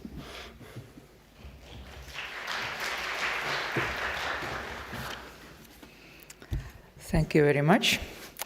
It's very hard to speak after our minister, who is a big expert in this field and who did a very good presentation about the same topic. But I tried to accept in little bit other point maybe. Yes, Narva is a very special city. Narva is very unique, with very unique history, with very unique geographical location, and a unique political situation too, because the mayor of Narva changed in I would like to say each week, but it's not true. It's maybe each year. And it is very important point too when we speak about educational policy and transition in Estonian language teaching. And the discussion about Narva has been a very long time. And Narva is a border city. And what is the speciality in Narva is our population, Narva population is approximately 54,000 people, and only 6% of them are Estonians. And if we ask these people what is a mother tongue, that only 3% of population of Narva said that this is Estonian. That means that it is a very, very Russian town, which is very, very communication sphere is Russian. If we speak about second topic, transition to Estonian language education, we discussed about this topic, like Minister said, more than 30 years. And this is approximately same interesting topic like Narva. That means when we speak about these two topics, I would like to said that if we will do the transition to Estonian language education in Narva, it will 1+1, and this will be, I hope, 3. But it will be 3 only when we will succeed. We have now big trust from society, trust from parents, trust from students, but we will succeed. And if we do something wrong, if the result of this transition will be not same happy like we would like to hope, I think that this will be very big challenge in the minds of our parents, in the minds of our students. We often talk about the transition to Estonian language education, but sometimes or often we focus on the tip of the iceberg, which included teachers training, speaking in Estonian language, because now, for example, in Narva, we have approximately 400 teachers, and only 100 or 150 can speak Estonian in the level C1 or higher level. That means that approximately 1/3 of teachers has a qualification for transition in Estonian language. Of course, we speak about methodology preparation of teachers. This is important, and of course, these topics are very important because without competent teachers who speak Estonian well and can effectively teach in front of class, this reform will not succeed. But devil often lies in things that are not immediately visible, and the underwater part of the iceberg may often be what undermines a good initiative. And what happened and how it happens in the classroom is determined often by school culture, school management, attitudes of parents and teachers, Estonian language and culture space outside of studies. My message is, it is not very hard to start teaching math or chemistry in Estonian. Much harder create learning environment where students are in real studying process, where they understand what and, very important, why they are doing something, they are studying something in Estonian, in Russian, in whatever language. What is the challenges in Narva and in transition to? First challenge, and believe it is very important, challenge is that it's always been that way mentality. Always we teach our subjects in Russian. Always we prepared our students to exams. Always the academical results of our students are most important things for students, for parents, for teachers.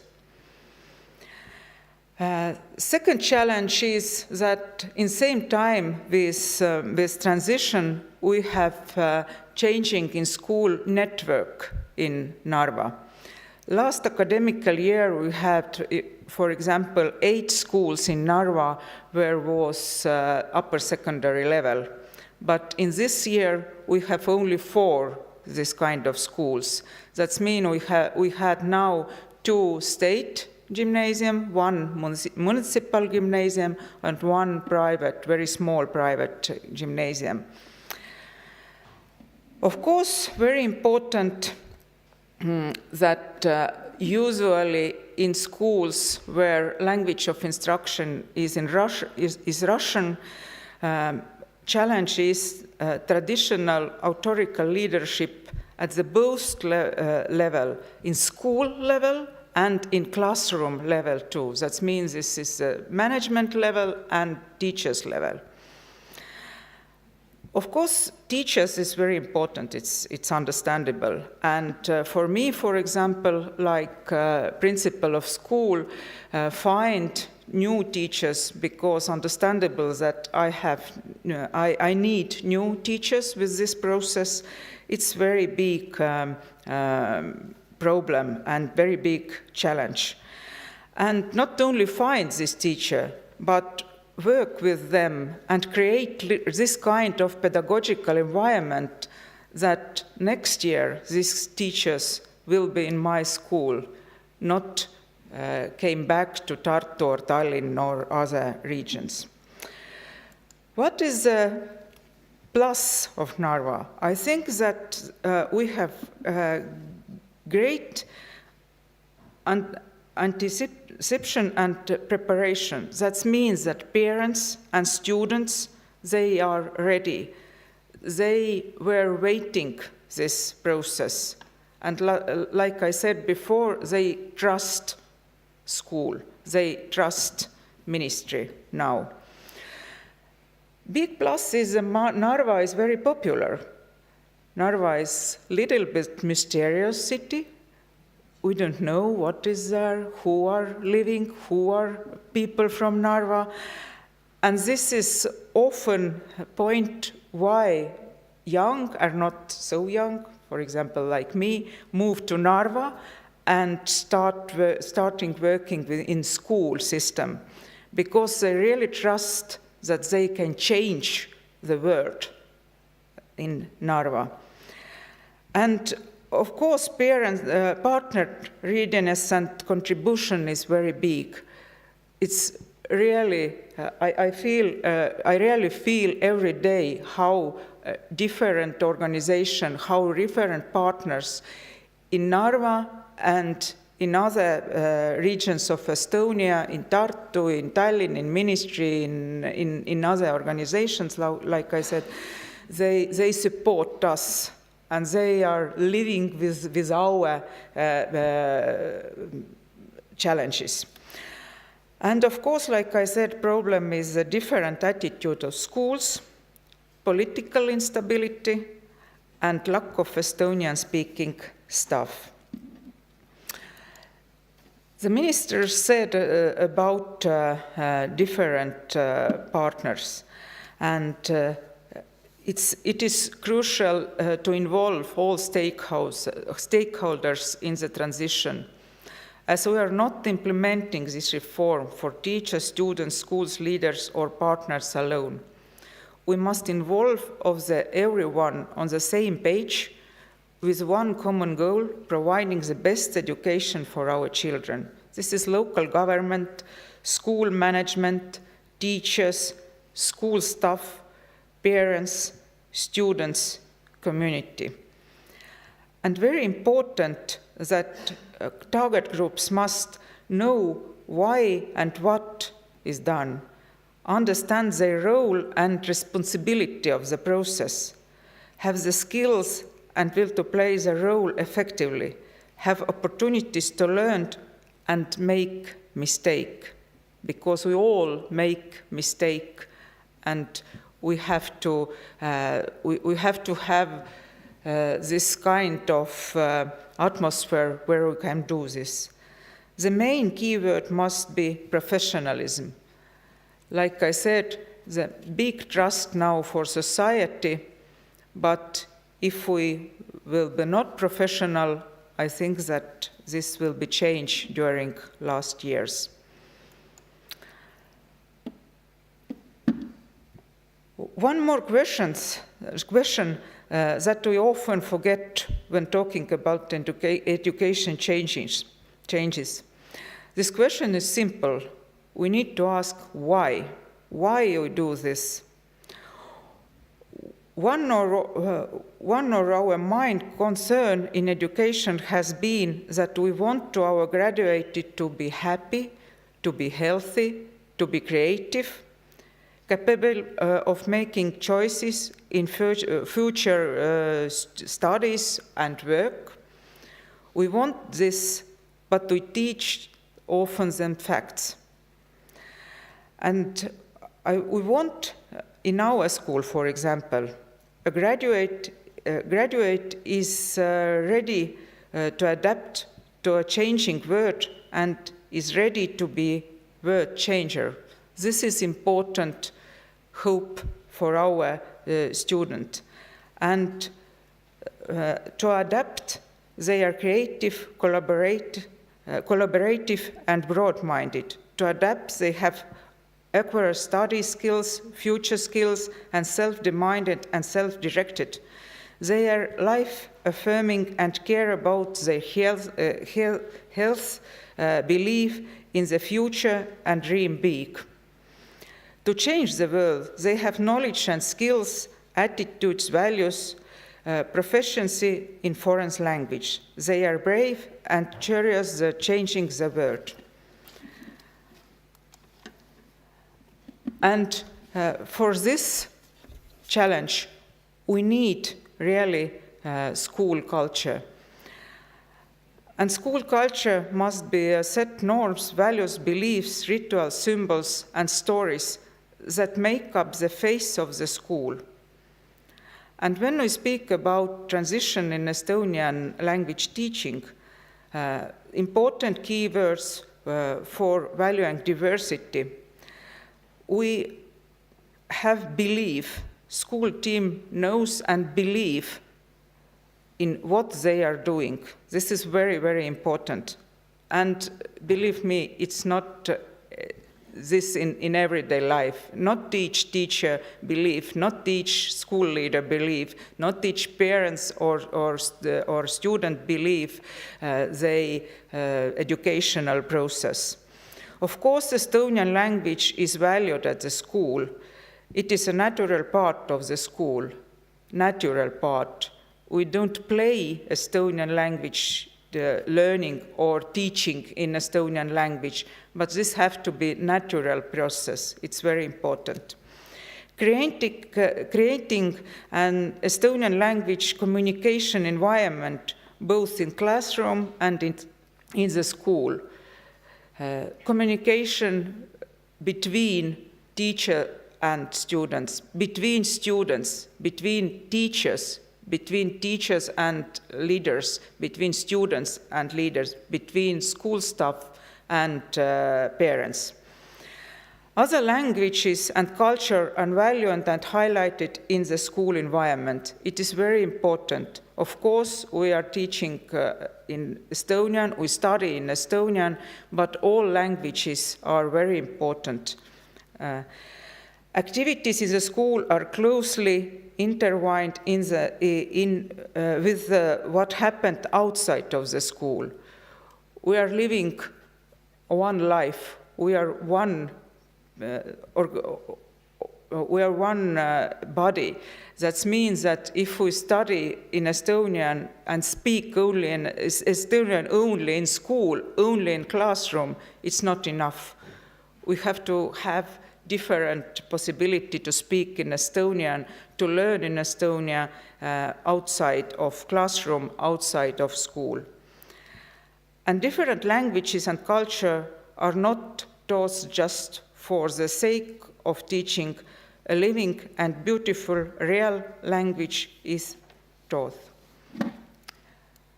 And of course, very important person in this process, I think that maybe now, when we are in preparing a situation, it is school principal. And school principal responsible for creating of vision, building of community, development of management competence, learning management, ensuring system performance. That means that we will be good, we will be succeed in transition in Estonian language teaching and learning in our schools when all partners, all of us understand why we do this, believe this process, believe this methodology's possibility. And of course, we have teachers who can study, who can do mistake, who can work in good atmosphere, in good school environment, when leader trust our teachers, when leader support our teachers. Thank you.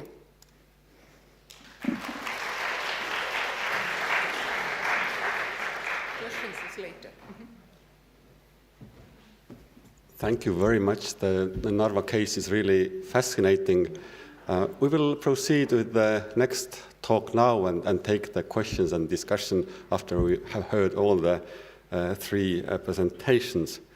And the next speaker is Tuira Palonen, who serves as a research fellow at the Department of Teacher Education at the University of Turku.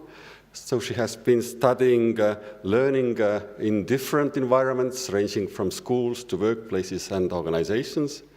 And today she will introduce us the findings of the team's project about the Finnish and Swedish migrant children and in schools. So please, the floor is yours.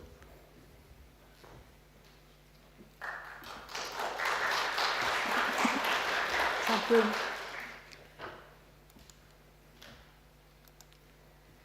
So I start my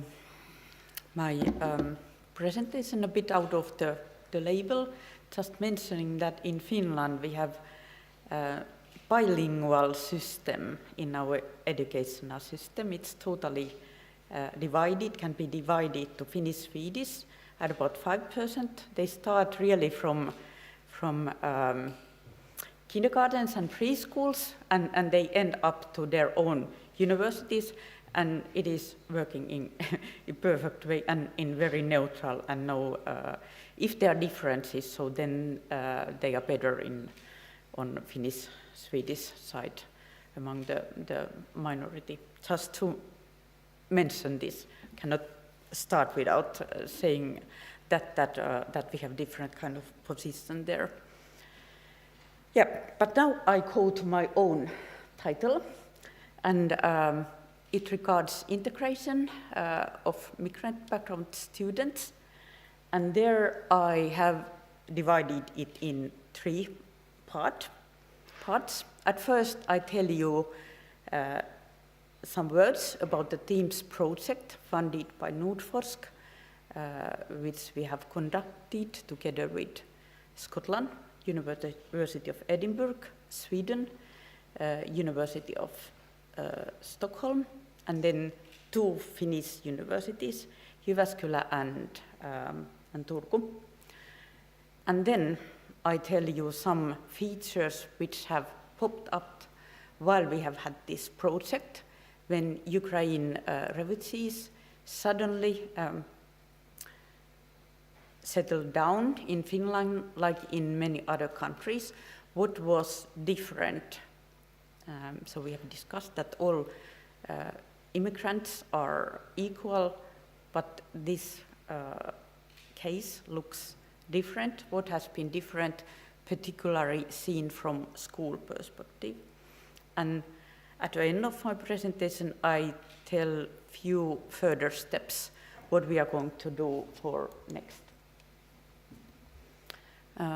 So anyone interesting? So there is more explanation regarding our Teams project.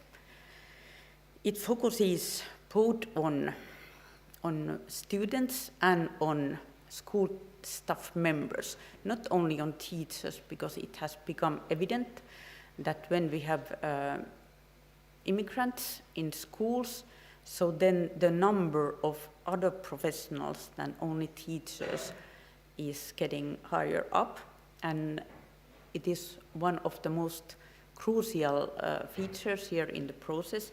How is the collaboration flowing between teachers and other specialists who work in the schools?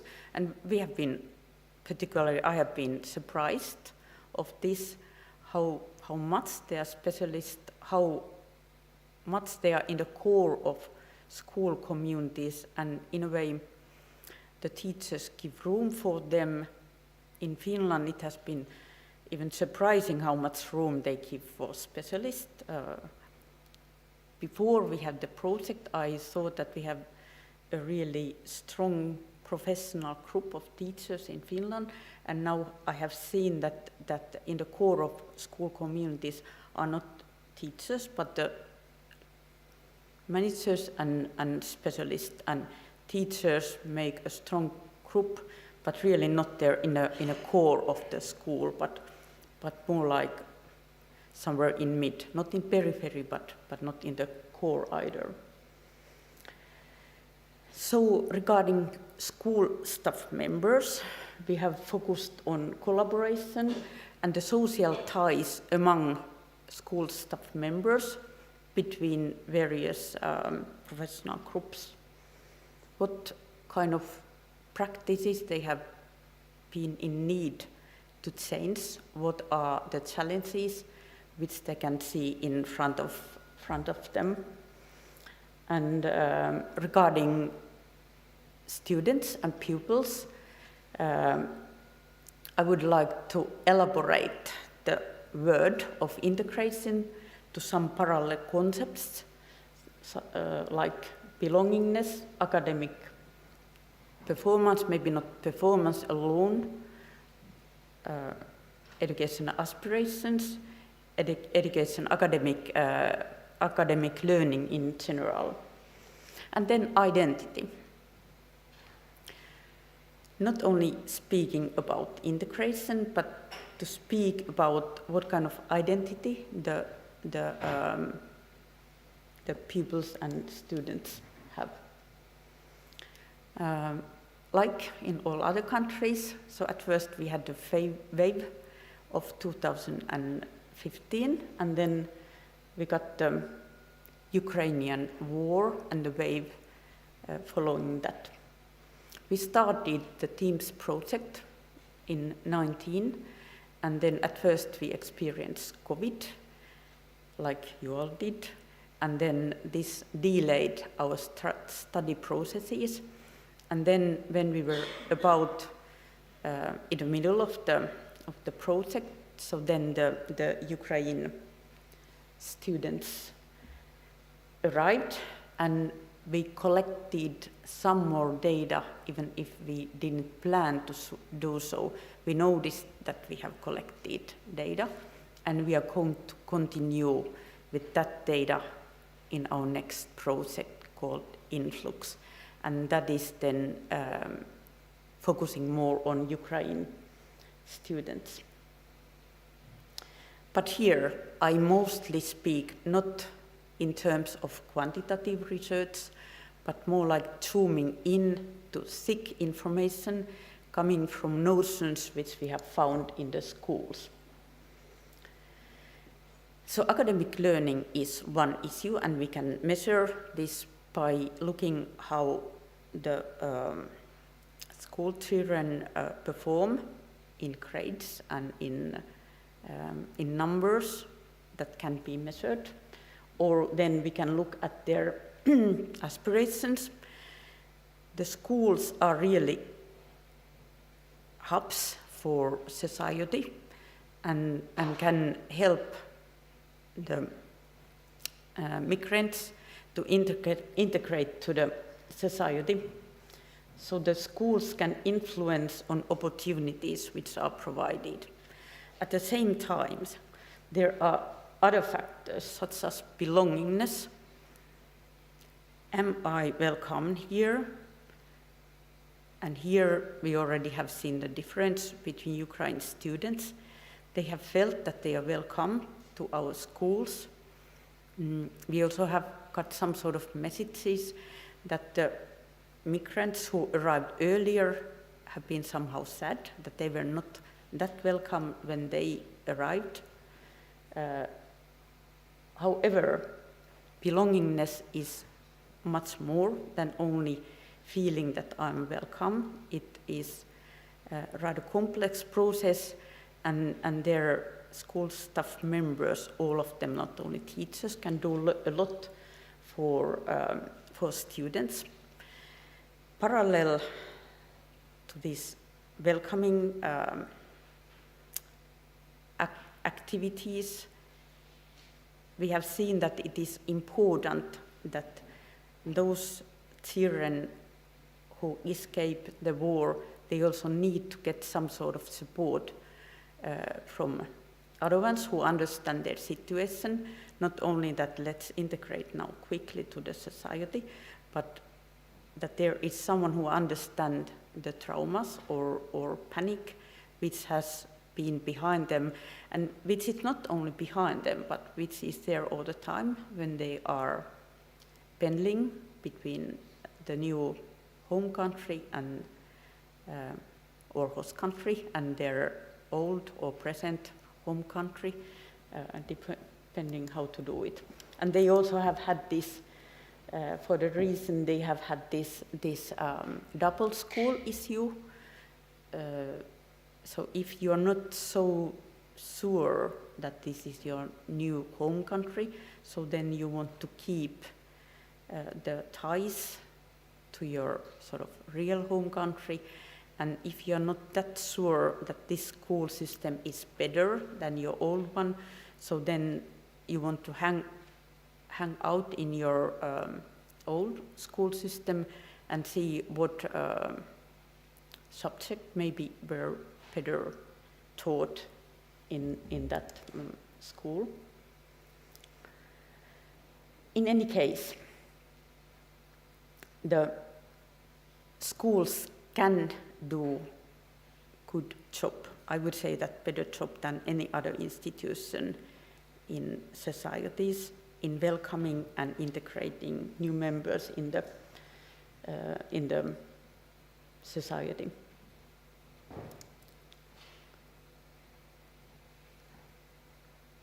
Then a few words about where we are going for next.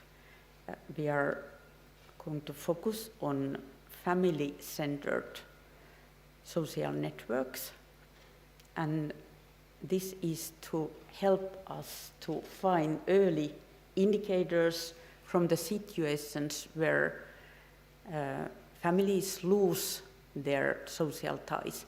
They maybe don't get so many ties from the new host country, and they maybe start to lose the older ties, not only to Ukraine, but also to other European countries where their relatives are settled down. And losing social ties, it means that you lose your support networks so that you have less resources to go on. And these ties, so we want to understand that they are family-based. So they are not ties only of the school children, not only of their parents, but they are a collection of ties coming from parents and from school children, and maybe the grandparents and other relatives. Regarding Ukrainian students, it has become evident that they are transnational. They are not only host country and home country, but they are in other countries where their close members have been settling down. From Sweden, Professor Anna Lund has done a good job, and they also already now have published some papers which describe how the situation looks like in schools. Shortly, schools have done good work. Those pupils and school children and students who have arrived, so it has went better than expected. One part of this story has been that we also have had teachers coming from Ukraine, and this has helped a lot the local school communities. We also have some sort of organizational memory going back to refugee waves 2015. Many practices were started at that time, and they are at the moment helpful. This has helped us in language issues, but also in cultural issues. We also have seen that many promising friendship ties have started, but how long this is continuing, we don't know. Also, we don't know of the war, how long does the war continue, what happens, and it all is very important from many respects, not only from belongingness or identity respect. So we have some notions, and the most important of them is that this looks complex. Actually, we don't have only one group of migrant background students, but they are very different. With whom they share language, that is very important. And so we have ended up that we are not having any comparative study between Scotland, Sweden, and Finland, but we rather have 7 case studies coming from those schools we have followed now several years. And there, in addition to these curriculum issues, what has shown to be important is that how many migrant background students there were earlier. So, for example, problems are different. In those schools where they had only small share of students earlier, so then those specialists in the schools were experience high stress because so much requests were focused on them, whereas in those schools, maybe Sweden being the best example of this, though there were some teachers particularly teaching religion or mother tongue who were not part of the real school community, but who maybe taught in several schools and were not members in any real members in any of these school communities. So we have seen a whole row of different predictors and variables which influence on this. What has been different in Ukraine student also is that in many countries, particularly also in Finland, they have, if the school has got some Ukraine students, so they have got a lot. Still, we don't have the whole schools for Ukraine students, but some classes.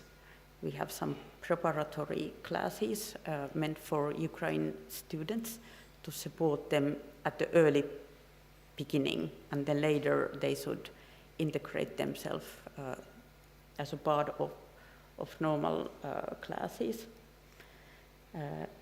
And here I would like to once more raise up the word or concept of identity. I would leave it somehow free and open, and please be somehow flexible with this hard word of integration, and trying to be helpful and trying to be open, and trying to see several kinds of possibilities how this story goes on. We don't know, we are going to follow. Regarding teachers' willingness to help here, so we have seen that the social ties are more important than orders giving from upwards. My time is end. I rather have not been able to provide any evidence-based information to you. My aim has mainly been to open up new perspective and elaborate the word of what we mean with integration.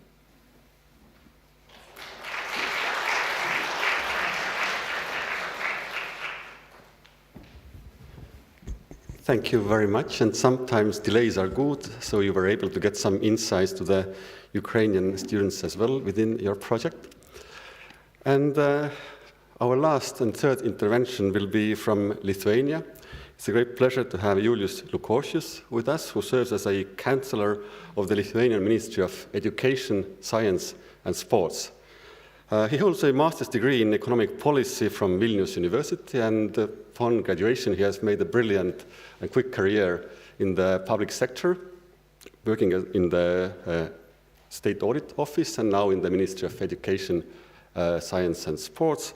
And today's talk will be about the recent developments in the Lithuanian educational system and also now on the ongoing war in Ukraine. So please, the floor is yours.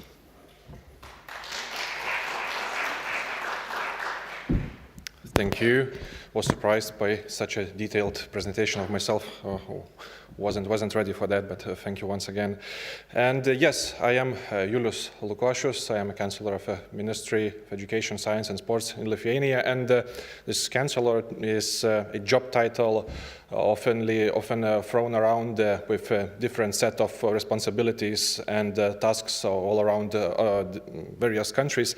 So in my country, this position is pretty much the same as a COO in a company, a chief operating officer, who is responsible for the daily operations, for the success of daily operations, has the resources behind himself, financial, personal resources, and let's say he's the one who is responsible to make things happen. And usually also the Chancellor at the Ministry is the head of operational center for extreme situations. So this is why I'm here. I'm not an expert in education. I'm not a scientist, but at the Ministry of Education, Science and Sport, I tend to work with the situations which are not normal, let's say like that. And it all started with COVID.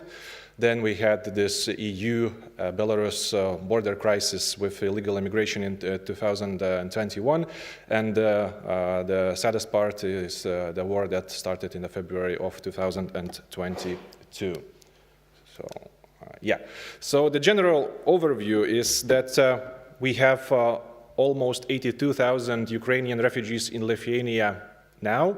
And if you look at it as at a nominal number, you can discuss it's a lot or not, but if you take it into perspective that it is total, it's a 3% of our total population, and we grew that 3% in pretty much what was a 1 month. And it really made us some problems, you know. So I've divided my presentation into 3 main sections. So the first one is, as you can see, early childhood education and care, primary and secondary education. So this is the field which got most of the attention because the children involved in this field. Others are vocational education and training and higher education. So I'll spend less time talking about how our system adapted, educational system adapted to the changes that had to be done after the beginning of the war. So we had some preparations for that. We can thank the dictator of Belarus, Alexander Lukashenko, who sent thousands and thousands of immigrants to our border in 2021. We as a Lithuania are quite closed nation, I could say so, and we did not really have a lot of immigration issues which are also connected to the education system. So we were not really prepared for that. So this border crisis really helped us because it answered some of the questions quite quickly, that no matter what documents are in the hands of a child, he must get education, a full education as a local child. We also quickly noticed that too few teachers know how to work with foreign children. So of course the schools were set up in that situation, were set up at the camps where the illegal immigrants would live. They could not leave the site, so it brought some clarity to us that where we need to establish schools, but we really found it difficult to find enough teachers who could work with children with whom they don't have any common language. And also we noticed that children coming with various degrees of psychological, mental, physical traumas, and there is a great need for educational assistance. So it all happened in the numbers which could be counted by hundreds then, and we thought to ourselves, well, at least it's not happening in big numbers, because it would be a problem for us. And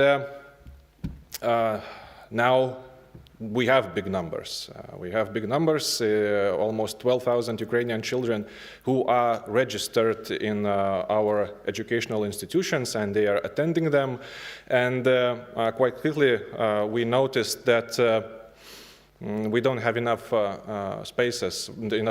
available places in schools. But it was partially untrue, because with the illegal immigrants who came through the border with Belarus, they had to live in the camps, but refugees from Ukraine, they can move around freely around the country, and they tended to choose particular regions, and those regions got overfilled quite fast. So we had to make up the map of the available places in schools in Lithuania. On the left side, it is the map of capacity of schools to accept in preschool institutions. On the right, it's primary and secondary institutions. And we used this map to work together with the Ministry of Internal Affairs and the Ministry of Social Welfare to inform Ukrainians that, yes, you are free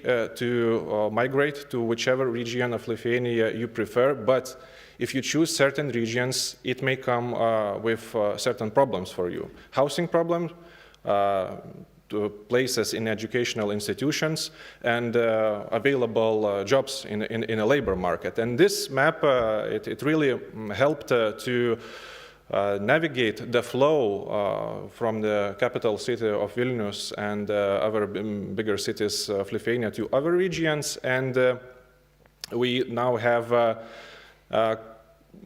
managed this flow quite well, and we still have available places, more than 3,000 in preschool and more than 26,000 in primary and secondary institutions, but you need to take into consideration that it is in those regions which are not popular among Ukrainian refugees. So right at the beginning of the war, we had to establish some principles how we work, because the fast changing environment required some strict principles and rules, and we asked for the highest concentration of level and teamwork from all the levels, from the central government, from the local government, from schools. We also had to make timely decisions, like the one I've mentioned before, to manage the flows before it's too late. We also obviously had to provide the methodological assistance to municipalities, to schools, and to teachers. And I've mentioned before that we already knew that we don't have enough teachers who know how to work with foreign children, and our methodological center really did a lot of trainings fast for the teachers, so they could start to work. They had still have an open line for consultancies for all of the teachers who have questions on how to work with children in classes like that. And we also, like as a policymaker, we decided to make the legal regulation friendly for the inclusion of Ukrainian children, to be quite flexible, flexible at the policy level, flexible at the school, municipality level, to promote flexibility, diversity in the organization of the educational process, autonomy of municipalities and schools, and finally, of course, to show empathy and positive attitude towards the education of war-affected children. I will not go in detail through what's written here, but in general, the main thing that I want to say is that in early childhood education and care, anything that is related to Ukrainian refugees works the same as for the local children. The main part of children, they being taught in the groups which are instructed in Lithuanian language, but we also have schools which work according to the Lithuanian curriculum, but give instructions in minority languages like Polish or Russian. Our numbers are much lower than the ones in Estonia and Latvia, and we are not undergoing that education reform to go to one language. And of course, that we have a strong bond with Poland, and deleting one of minority languages would probably result in deleting both of them, which would bring other issues. But I want to point out that there are Ukrainian children who are being taught in groups in Russian language. And in the early childhood education and care, and in primary schools and in secondary schools, and it's completely by their choice. I know that it might sound very strange, but we saw at the beginning of the war that parents who came, they came mostly from the northern part of Ukraine, where, well, the Russian language is well known there, and also It was especially popular among those parents whose children are, well, soon to finish schools. They are left, they're on the last year, or they have 2 years to go, and it would be too difficult to switch to a completely unknown language, so they made that sacrifice to go to a Russian school, who really nicely accepted Ukrainians here in Lithuania, and they decided to finish school school years like that. So majority of Ukrainian students, they attend schools where instructions are organized in the Lithuanian language. So the majority is 60%. This is the number of the majority. 20% is Russian and 20% is actually Ukrainian. So the education can be organized in 2 ways when we are saying, when we're talking about schools where instructions are given in Lithuanian. So in some schools which have bigger numbers of Ukrainians and they are younger, they tend to establish, they are older, they tend to establish language training classes in which they have intensive course of Lithuanian learning, so later they can easier join the general classes. If some municipalities and schools have fewer Ukrainians or they are younger, so they can also choose the method where they this immersion method where they join Ukrainians together with Lithuanians with additional help that is being given at those classes to Ukrainian children. And as far as I know, we're quite different on this from other countries, but we have 6 schools operating in Lithuania that implement Ukrainian curriculum.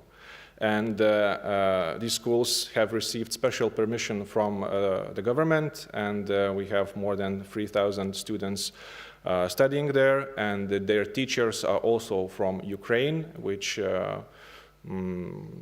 were working as teachers in Ukraine and now are working as teachers in Lithuania.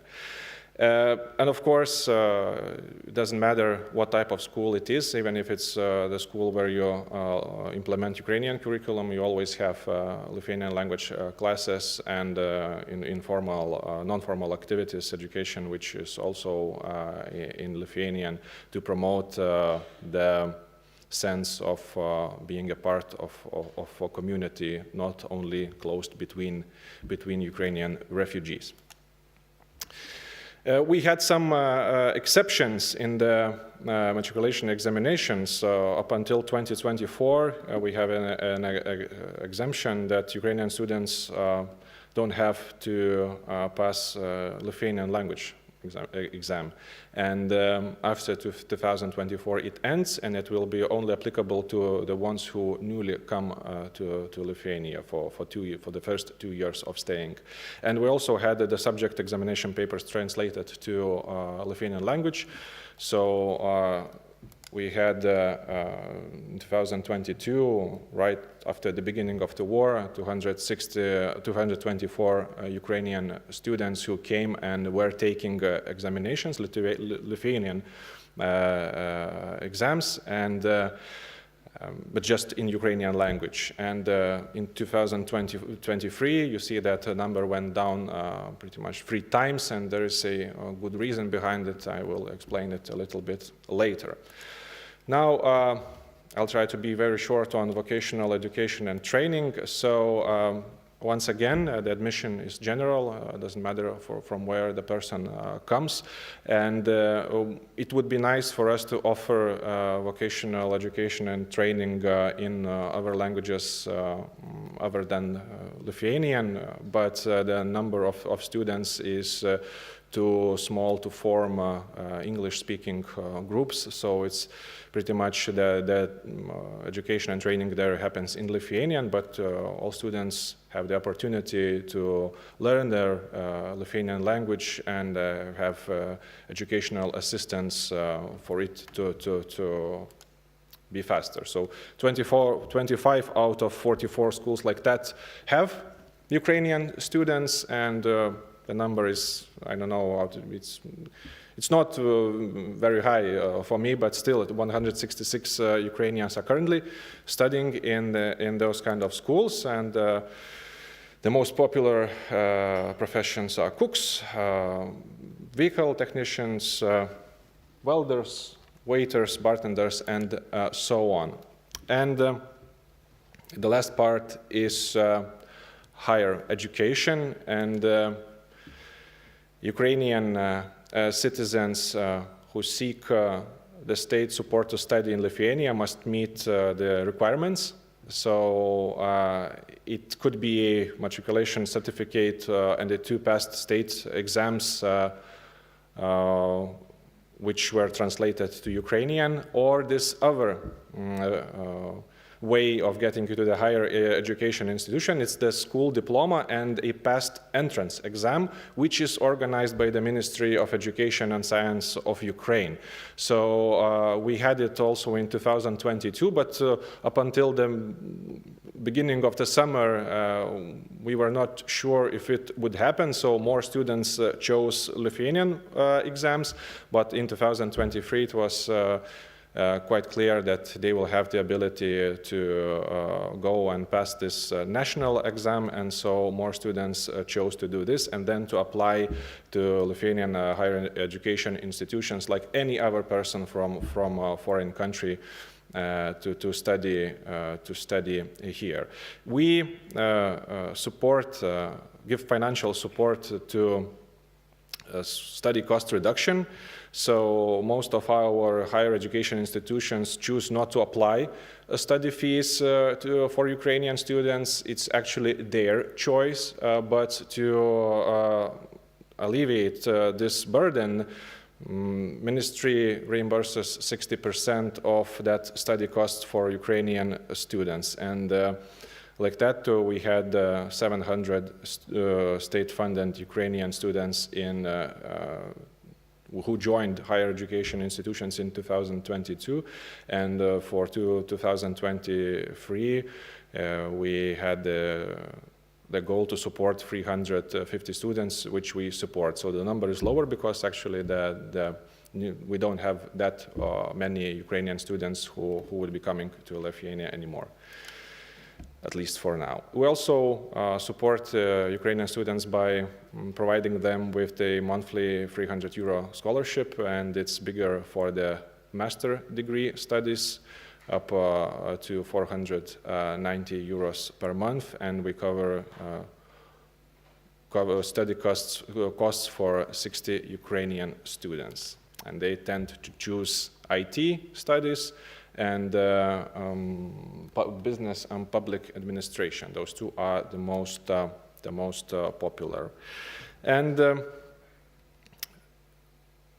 we try to do our best to integrate Ukrainian refugees not only into the educational system, but also to a labor market. And they can join pretty much most of the jobs with no formal recognition of education or qualification.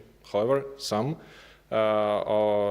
sometimes the formal recognition is necessary to gain access to specific employment. I think it completely makes sense that if you want to work as a medical doctor or even a teacher or a lawyer and things like that, so you should get your diploma recognized here in Lithuania, and this procedure is done by competent authorities. So, for example, the Ministry of Education and Science and Sports is the one who recognizes teachers' diplomas, and we have over 600 teachers who recognized their diplomas in Lithuania, and they are now part of Lithuanian schools working as teachers or teachers' assistants, and really helping out in the process of education.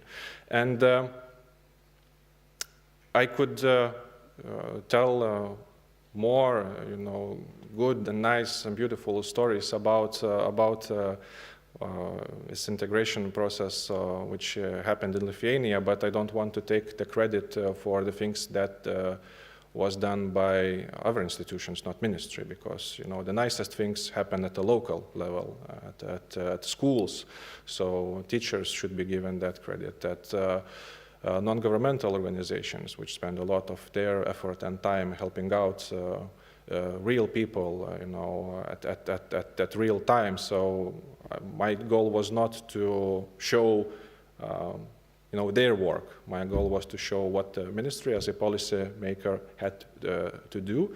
And this is what we have done. So I know that it's a little bit different, especially with the opening schools which teach according to the Ukrainian curriculum, but we'll see how it will work out. So that's it from me, even though I have 15 more seconds, but I'll spare it for others.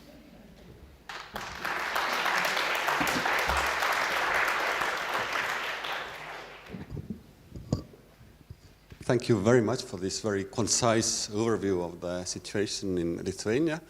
And we still have a bit of time for discussion and questions and comments when it comes to all three talks in this panel. So please, the floor is now open.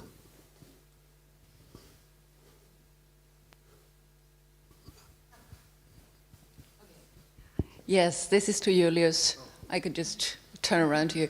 So just asking about, you had these preparatory classes where they learn the language first, and then you have the immersion integration classes. Have you evaluated or studied what works best? Have you, for example, randomized, or have you done some kind of studies of that? What works best? Yeah, it's so difficult to compare, to be honest, because every situation is different, because the age of students might be different in different situations. Yes, the level of quality in those classes where they teach only Lithuanian also different, so you have to be honest. So I could say that we don't have enough concrete data to make some kind of scientific conclusions, but we still stick to this ability for schools to choose the method which suits both, and then we monitor the temperature at the communities. We see how happy or unhappy teachers, directors of schools, parents, and then we see how it happens. I could not tell you which method is better for the progress of students, but maybe we'll see it after this year. But for now, we still let them choose which is best at the local level. Thank you. More questions, comments?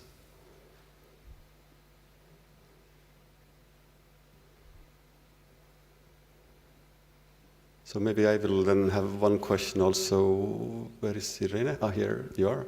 So about the Narva as well. I mean, it's really very interesting context here in Estonia. And as you said, we have like two big transformations going on at the moment. One is this switch to the Estonian language school system, but also you have also changing the school network in Narva that is reduced from 8 to 4 schools. So how does it all come together in Narva? I think that it's so early to say. It's changing is what is the real result of this changing. But I think that this is very important because we have now really two new learning environment, not only school-like organization, but we have two new big buildings. And if I be honest, I afraid in spring when we started with choose students in our schools. They will choose our school or our two-stage gymnasium or not, or they choose one municipal school, but still work in Narva too. But I think that parents and children, like I said before, they trust educational system. They hope that the education will be in future better, that in this kind of state gymnasium, teaching in Estonian language is real teaching in Estonian language, not like playing Estonian language education. I think that we have very good starting position in this changing, but of course the results, maybe after 3-5 years we can set the real results. Yeah, but I think that this is huge changing in Narva, because in reality during this last 30 years we don't have a new school in Narva, we don't have changing in school network, we don't have changing in mentality. Like I said, that usually in schools where language of instruction is Russian, their teacher and leaders, they are more authoritative, they are more concentrate in academic results, not in the health, happiness of students and choice of students, voice of students. And I think that all these things and these two changes in same time in Narva, I hope that this start is never-end process, but they never came back to I don't know 10 years ago or 5 years ago. Yeah, thank you. Yeah, I'm also kind of talked a lot about usually that people are more important, that maybe these investments into concrete and buildings are maybe less relevant. But now as I have visited this new state gymnasium all over Estonia, I have changed my mind. I think the learning environments that are created are just so nice that I would even like to go myself back to school and study again. I agree. I didn't believe in the buildings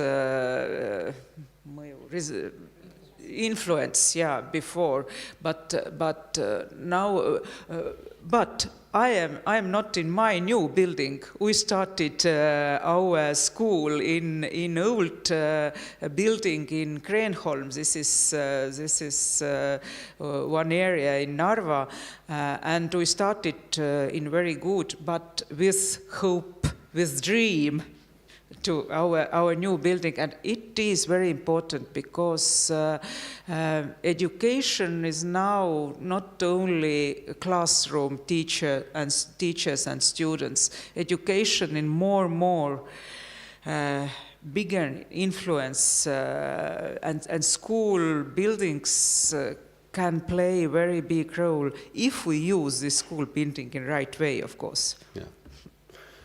Okay, thank you. And with this, I would close this long first half of our conference, and we have a time for a break and for a lunch.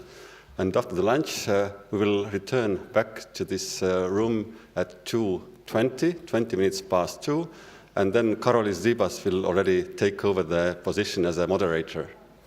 So, thank you.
Good, wonderful afternoon, dear colleagues and friends.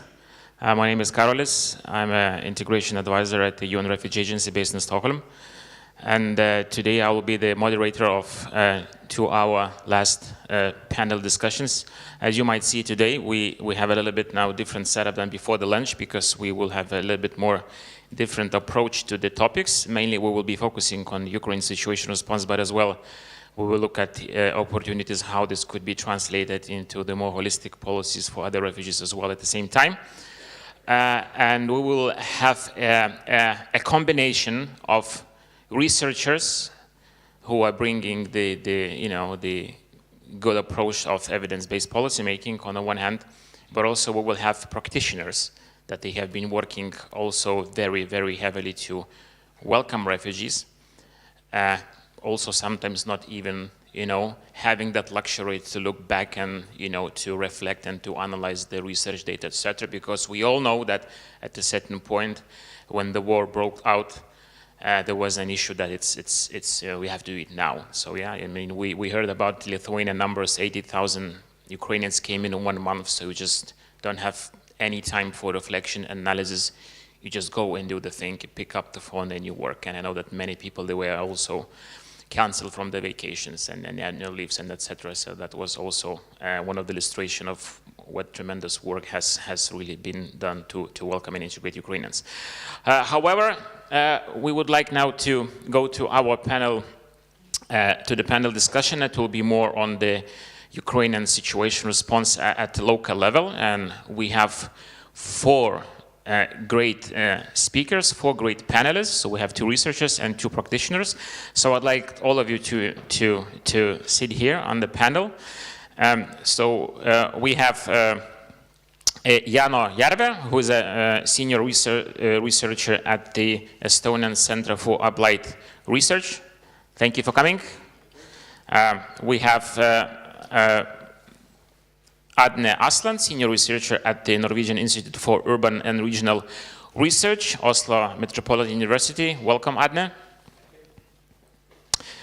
We have Vice Mayor of Akmenė District Municipality, Inga Vismantene. Inga, please welcome. And also we have a coordinator of Ukrainian situation response at Tukums District Municipality, Latvia, Judita Dobele. Judita, please.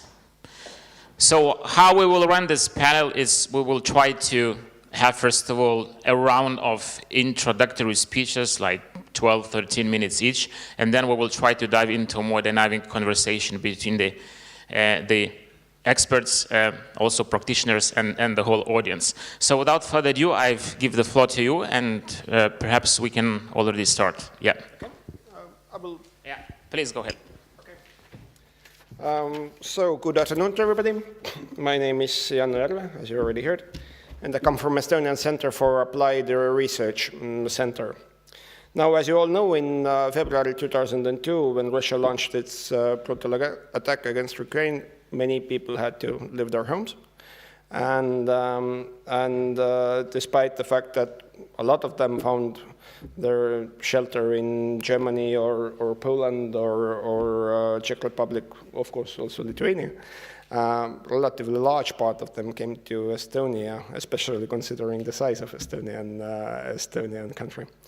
So already a few months into the crisis, it was actually quite clear that that Estonian ministries and local governments need a better picture about who are the refugees who have come here. For example, for us it's a snapshot moment. In May, we had somewhere around 34,000 people already here. In Estonian context, that's a lot. Maybe for larger countries, it's not that much, but for us, it's a lot. So the Ukrainian war refugees in Estonia was a study that was tried to fill this knowledge gap in our common understanding, and basically it was commissioned by 3 ministries: Ministry of Social Affairs, Ministry of Education and Research. Ministry of Economic Affairs and Communications, and Ministry of Finance. And we prepared the study together with think tank Praxis, Tartu University, or the Center for Applied Social Sciences is this specific branch there that participated in the study, and of course us. I had the honor to be co-lead of this project in cooperation with Raul Liamets, who is also here in the auditorium. So I will try to give my best to make a small introduction into this project. So basically, we had three parts in this study. The first one, and probably the largest part, was a survey that was conducted amongst the people who had come to Estonia and applied for temporary protection. And this was roughly with 1,600 respondents. And this was carried out during October and December. And I'm afraid I'm going to be not that much on a regional level, but but maybe on a national level with that. But this is probably this was the largest part of our project. We also conducted a registry data analysis. This was mostly in order to get a better idea about how refugees are doing on the labor market. So we had the information from Customs and Tax Office. So this is kind of official wages and taxes that are paid from that. And also for a smaller group that actually didn't work and was not and did not search for work. We had a qualitative study where a lot of interviews were carried out in order to get kind of behind the reasons why they're not working. What were the results of the study? Again, maybe this is not that much of a classical research project where we try to estimate some kind of impact of something on something.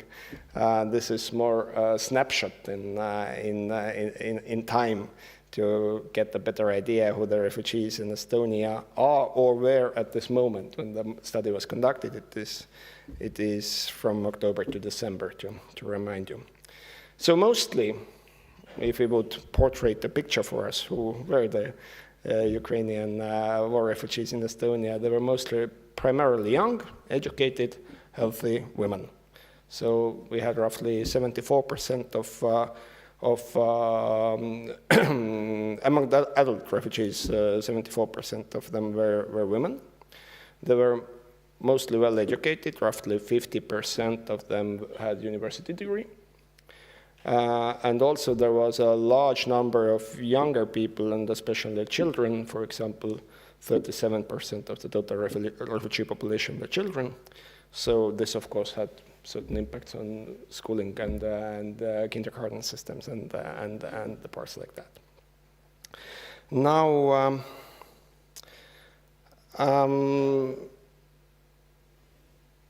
every time when we are speaking about refugees, there are at least some groups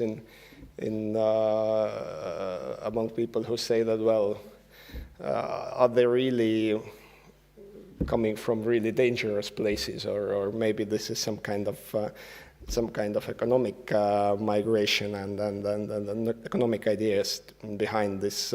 Of course, in case of Ukraine, this is rather unbelievable that the reason is such that you actually, well, if you look at the regions where people came from, then 1/3 would be considered very dangerous, which means that they were basically in the war zone, and another 1/3 came from regions that were not directly in the war zone, but were bordering with the war zone. So basically, of course, there are very, very good reasons why these people had to leave their home, and mostly, if we are thinking about the background where they came from. Mostly they came from larger cities, roughly 50-55% came from there. So, how are they doing in Estonia?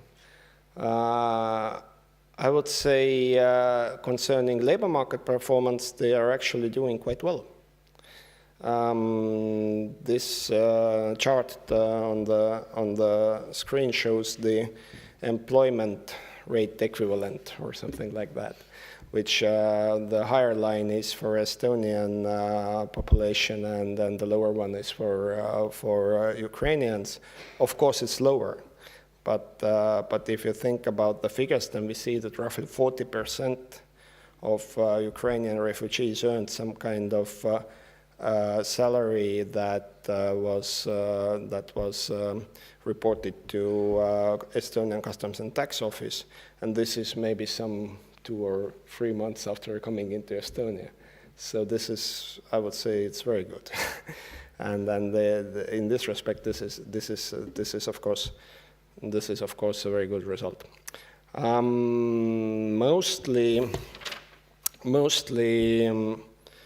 Mostly Ukrainian families have put their children in Estonian schools. Roughly 60, this is especially the case for 7 to 17-year-olds, where roughly 81% of families who had children in this age bracket had put their children in Estonian schools. And it's slightly lower, somewhere around 60% for families with children who are in the age group of 6 years and lower. But still, again, I would say these results, especially at the moment where this study was conducted, it is very good and shows good potential for integration. And mostly the reasons for not putting people in their children in Estonian schools were mainly participation in Ukrainian education system through digital channels. So this was basically the reason why people said that they hadn't used this opportunity here in Estonia. Now, what is also important is that at least our study showed that the refugees that came into Estonia really wanted to work, and a lot of them did actually work, and of those who didn't work, 85% of them were basically willing to work, and they were not that much focused on getting a job that matches very good with their education. And this is also maybe something we can keep in mind. Now, how did they find work? Mostly they used some kind of network connections. It's either Estonia has had before also Ukrainian population here. A lot of Ukrainian people worked in Estonia in construction sites, for example, in agricultural sector. So we have had our ties with Ukraine also before the crisis, and they of course used their relatives or their friends in order to find a job. Now, roughly 31% of those who were asked said that they. What's maybe interesting is that they are not that keen in using unemployment office or unemployment insurance board for finding the work. So they prefer their own networks, which is in one way good, but maybe also bad. I will come back to that later. So to sum this up, I would say that our results showed that Estonian picture is, in this respect, quite nice. We actually did think that the results would be significantly worse, but yes, in general, we would say that there is a good potential for integration into Estonian labor market as well as general life as well. So, of course, you can do better, and maybe one thing that that popped up as something that should be addressed is kind of maximizing the potential of the newcomers. So I would say that, of course, this is a very tragic situation, but for Estonia there is some potential for benefit, so to say, because Estonian labor market has been in a tight spot for quite some time, and especially in the sectors like hotels and restaurants and maybe agricultural sector, we have had really tough times to find people who would want to work there. Now, Ukrainians, of course, filled that place quite nicely, but in these places, they are not using their full potential. Now, our task should be to kind of help them to find the jobs that actually match their qualification, and this is something that we need to work with. The other thing is networks. Networks are good if you must find some kind of work quickly. There, your friends and your relatives can vouch for you, and you can get the job. Usually, you can get the job in places where your relatives and the friends work. These are not necessarily the places that are in line with your qualification. So again, this is the question of how we could use more the potential and then provide them better opportunities to fulfill their goals in life.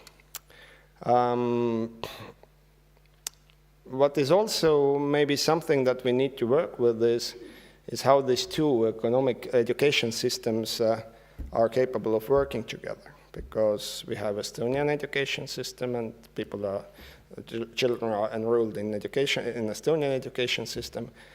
Some of them are also participating in the studies in Ukraine through digital channels, and this is probably something that we need to address a bit more thoroughly, so that the learning workload would be managed reasonably, for example.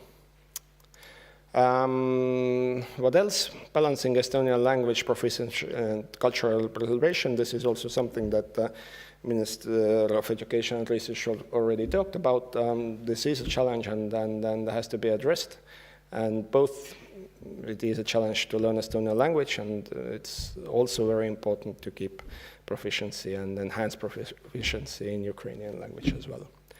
And finally, this was maybe something that is also important, or was important back then. We had a lot of people, maybe not a lot of people, but still some people who were in temporary accommodation, and this is not something where you should be for a very long time. So this is something that we need to work also as well. Well, that's all. Thank you. Thank you very much. And I think thank you very much for focusing on the labor market inclusion outcomes, because I think if we will have a labor market inclusion experts here, we can discuss it afterwards in the Q&A session, because we have been observing across the region that Ukrainian refugees, they are kind of overqualified for the job positions they're taking. Of course, it might be related to the sense of temporariness that, we are taking the job and then, you are expecting to come back, but then sometimes it becomes the permanent thing, which is perhaps not healthy in terms of the integration outcomes at later stage. So thank you very much. Thank you. And now from Estonia, we'll move to the Nordic countries, and I will ask Adne to present his and his team research, which actually should inform IMDI, or Directorate of Integration and Diversity, to come up with a very well-informed decision and response. So, Adne, over to you. Thank you very much, and thank you for this invitation to this important conference, and for the opportunity to present some of our research at Oslo Metropolitan University. In my presentation, I will first go through some differences in Nordic integration policies towards Ukrainian refugees. Before, I will give you some preliminary findings from an ongoing research project that we do for the Norwegian Directorate for Integration and Diversity on reception of Ukrainian refugees.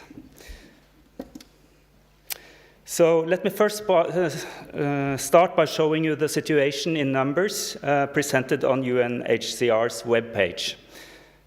This picture is already a bit dated, as you can see from the dates, and the trend is that the figures have recently been increasing faster in Norway than in the other Nordic countries. And over the past 4 weeks, for example, 60% of the newly arrived Ukrainian refugees to the Nordic region have come to Norway. One question which is asked in Norwegian media, as shown in this slide, is whether integration policies in terms of support given to Ukrainian refugees is a major reason why refugees in Ukraine now come to Norway in larger numbers. In the following, I will just focus on the 4 largest Nordic countries. So all the 4 largest Nordic countries, or all Nordic countries in fact, have given temporary collective protection to Ukrainian refugees. Both Sweden and Finland adhere to the EU Temporary Protection Directive. And even though Denmark wasn't bound by this directive, as a nation that has opted out of some of the legal obligations, it still introduced a legal framework that in very many ways resembles the directive. And the same goes also for Norway as a non-EU member. Even with such a common directive, there is ample room for diversity and variation in policies and also integration policies then towards Ukrainian immigration in general and towards Ukrainian refugees. And let's just look at a few when it comes to integrating Ukrainian refugees. For example, in Denmark and in Finland, refugees from Ukraine are allowed to work immediately after they have arrived and after they apply for temporary protection, which means that they can soon start to orient themselves towards the labor market. In Sweden and Norway, however, the right to work first starts after a temporary protection permit is granted. And this has, in the Norwegian case, been explained by overloaded capacity at the immigration agency. However, some of the refugees that we have interviewed in our projects, they find it frustrating that they cannot start to work immediately and have a longer waiting time. Next, about settlement policies. Denmark has normally had quite strict rules for asylum seekers who are obliged to stay in asylum reception centers. Temporary protection applicants, however, are not required to live in such centers in the first period after they arrive in Denmark and after the application has been submitted. They are free to live with family, friends, and other network during this period, and they may also be entitled to financial support in these cases if they live privately. Individuals with temporary protection in Finland do not have the right to choose their municipality of residence. However, individuals with temporary collective protection have the right to choose their municipality if they have lived in Finland for more than 1 year. In both Sweden and Norway, access to some benefits is conditional on settling in a municipality approved by the authorities. And in Norway, like in Denmark, the government issued a new policy for those with temporary protection, making it possible for municipalities to settle refugees directly. So the refugees arriving in a municipality can stay there without moving into reception shelters and still get access to financial support. In Sweden, settling with the help of migration agency, this gives access to free housing, but this benefit is withheld as soon as the refugee finds a job and gets employment. And many refugees prefer to stay in areas where they have networks. There were also differences in integration measures. In Denmark, the introduction program is both an obligation and a right. And the program is very work-focused. And language training is flexible in order for the refugees to be able to combine it with work-related activities. In Finland, as is the case also for other refugees, individuals with temporary protection have access to public employment services, competence and skills assessment, career guidance and counseling, for example, as well as wage subsidies. Individuals with temporary protection receive 70 hours of training in civic knowledge and language instruction. In Norway, temporary protection holders have the right to integration programs, but the Special Act have included some adjustments. Overall, the amendments include somewhat shorter and more limited rights to certain measures, but with more flexible options for temporary protection holders than for other groups. I won't go into the very details here. In Sweden, Sweden is characterized by a minimalist approach with limited economic protection for the refugees and integration efforts as well. With a status close to that of ordinary asylum seekers, temporary protection holders do not have the right to many of the more extensive services and benefits that are available and we find in the other Nordic countries. So, though there has been certain upscaling, Ukrainian refugees in Sweden do not have the right to access language courses and other integration measures. So these are mostly given by volunteers, although there has been some upscaling. So, this was the Nordic picture. Now I will go into more detail about the Norwegian case. I will tell about a project which is a similar project to one we conducted last year, but which is undergoing at the present.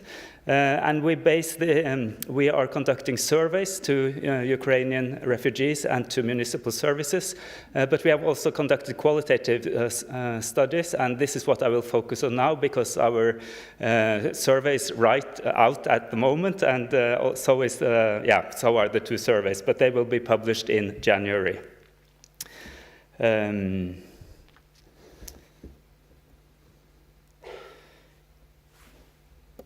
So first, let us start with the services at local level in Norway. There were several cross-cutting themes, and in all services they expressed the mismatch between the refugees' previous education and job experience with what could be offered in the local municipalities. So this has already been mentioned today. Many of our interviewees were also concerned with different rules and leading to what was presented as differential treatment between different groups. Some of these rules work to the advantage of Ukrainian refugees, while others work to the disadvantage. And we were told that not enough emphasis has been put on support for improving the mental health of Ukrainian refugees, given the severity of the war situation that they have fled from. And a recurring theme was also that the time it takes to learn sufficient Norwegian has been underestimated by national authorities. In the refugee services, our interviewees were concerned with the great variation in practices between different Norwegian municipalities. For example, in terms of the content and the length of the introduction program. The refugees' contact person often find it difficult to balance the pronounced aim of Norwegian authorities to find rapid work with, at the same time, use the education and resources of the refugees. That could have really come into good use in the municipalities. Several of our informants also reported capacity problems in various local welfare services due to the high numbers of refugees arriving, such as in health and education and so on.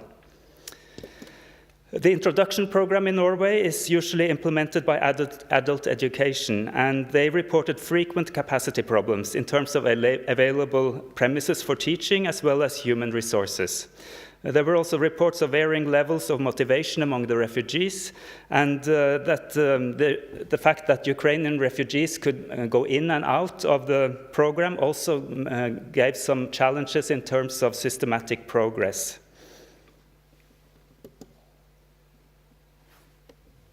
It is the Norwegian Labour and Welfare Administration that assists refugees who have difficulties finding work after the introduction program is completed. And some reports suggest that the local offices have not been sufficiently upscaled according to the needs. Our focus group participants also shared success stories where in particular wage subsidies but also job fairs were seen as very efficient in getting Ukrainians into the work life.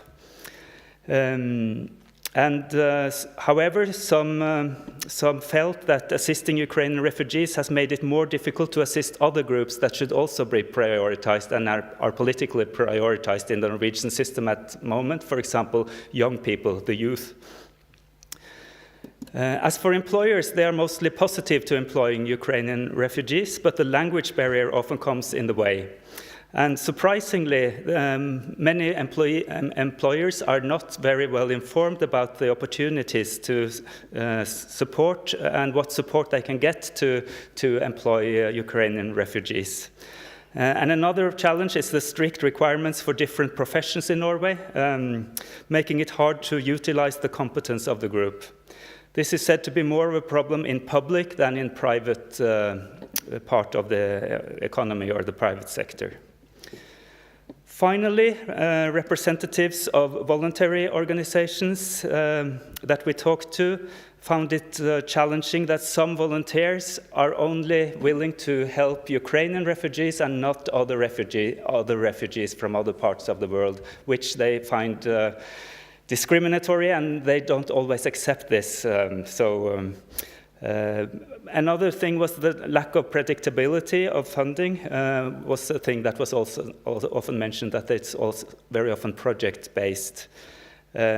Also, those we interviewed thought more attention should be given to older refugees who are not offered introduction programs and who often don't attend language classes, so that they are at greater risk of social isolation. And now, finally, some responses of the Ukrainian refugees themselves. As regards access to information, very much has been improved since the project we did last year in May and June. This was a very chaotic period right after the full-scale invasion, and a lot of attention has been paid to this information gap that we found then. However, many of the refugees were concerned with the transition from the introduction program to finding work. And many Ukrainians have had their own business in Ukraine, and they found the Norwegian exceedingly bureaucratic process of entering into such businesses to be very exhausting. And the language barrier is also still a big issue for many of the refugees. For most of the refugees that we have talked to have been very satisfied with the settlement process and also with the dwelling that they have been offered. But people who have been settled in the more remote rural areas sometimes complain about long distances and scarce public transportation. Some were concerned with the long waiting time before they were settled in a municipality.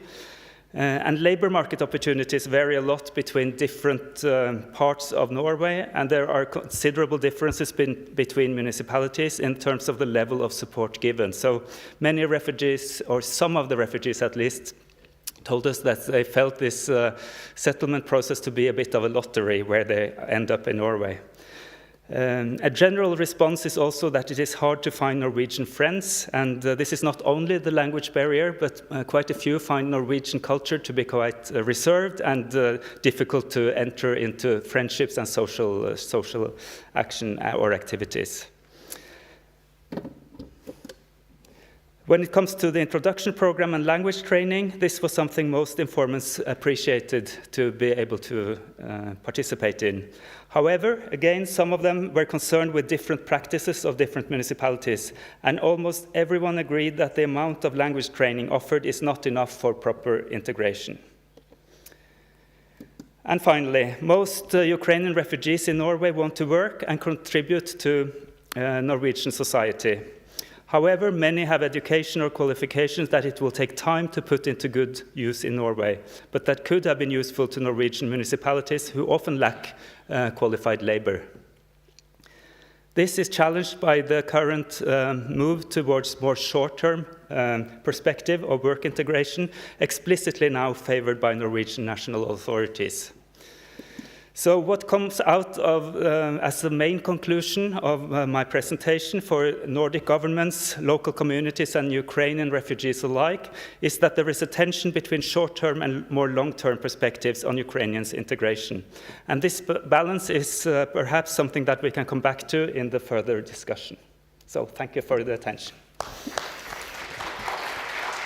Thank you very much, Arne, for this. Very much appreciated the whole overview of the Nordic situation response. But perhaps just moving towards the local level practices, I think it's also very important to emphasize that, when we have been really talking about the response to Ukrainian situation in the Baltics, we really see that the systems, they have been built from the scratch, from the zero in many cases.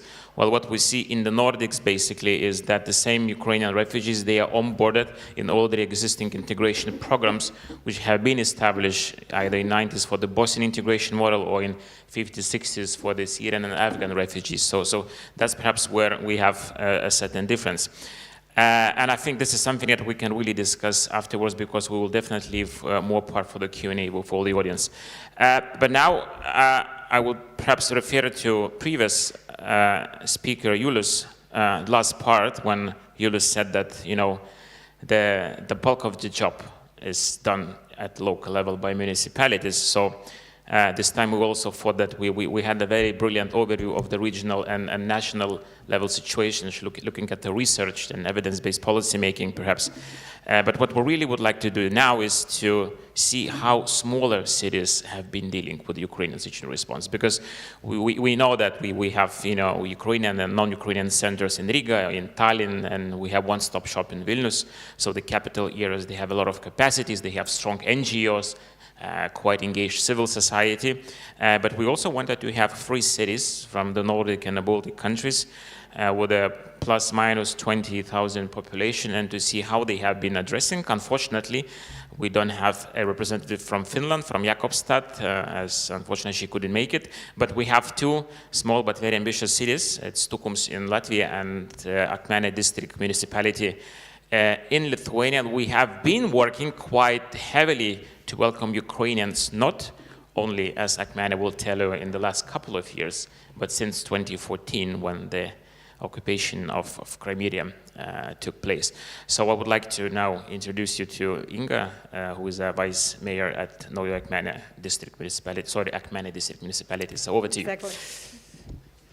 Hello, everyone. Thank you for inviting me to the conference. And my presentation will be very, very based on what we did actually. So to get a little bit of the context, so Akmenė district municipality is in the northern part of Lithuania near the border with Latvia.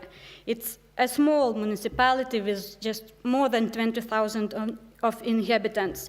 So our industry was historically known already as a manufacturing construction material because of the cement factory, and during the economic crisis when Soviet Union collapsed, we faced a lot of issues. But luckily, now we are facing another phase where economic is growing up again, and we have big investments and investors coming, new factories are growing, job places were created, and we are facing good times now. But during that economic crisis, it happened as well during 2014, like Karolis mentioned, first Ukrainians started to come to our municipality. And this has happened, you know why? Because when Ukrainians had to move somewhere, they started to look for cheap properties. So what they did, they just started to check where they can find cheap flats. So Ukrainians started to come to us. Of course, after the, 5 years, 6, some of them left, some of them stayed, but we still had a community of Ukrainians who were living since then. So when the war started, now I won't stick to the Lithuanian numbers because Councillor already mentioned everything, but what we faced in Lithuania, in Akmenė, you can see that 2 big influxes at the beginning of the war. So those Ukrainians who knew someone from our district started to come over, and it was all based on social connections. I mean, not like through the register centers or something like that, something else, but only during connections. And this is statistics, how it looks. We have a lot of kids, as we can see, as well adults. So how we coped with that situation? Because even though we were ready, we had all the infrastructure ready to accept people, because during the crisis, what was good, that our schools were not closed. We had still schools, kindergartens, everything was there, only, was minimized, and we had not enough staff and everything. So how we organized crisis in our municipality? We started with a dedicated team from the administration. Like we all took all the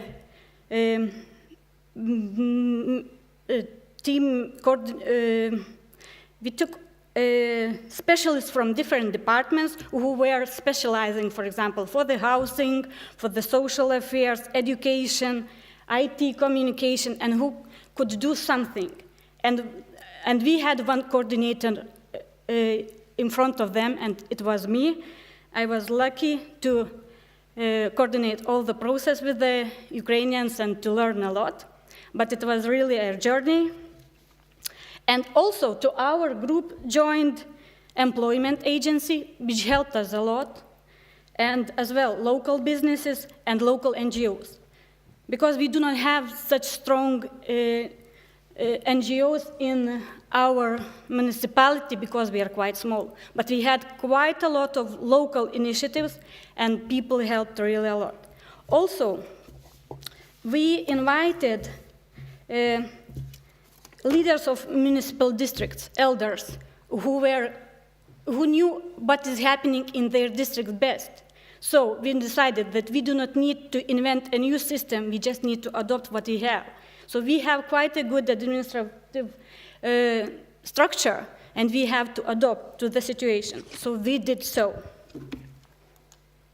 So we covered nearly all the fields that we could. Only we started to face the challenges with the people arriving. As you can see, I marked in the pink bubble where is Akmenė, and there is another bubbles with the registration centers. This means that as Ukrainians were arriving straight to our municipality, not through the registration center, we had to take them to the nearest registration center, which is in Šiauliai. It's 60 kilometers far from Akmenė, and Telšiai is 80. This means we had to hire buses to take people by buses there to get registered, to get their status.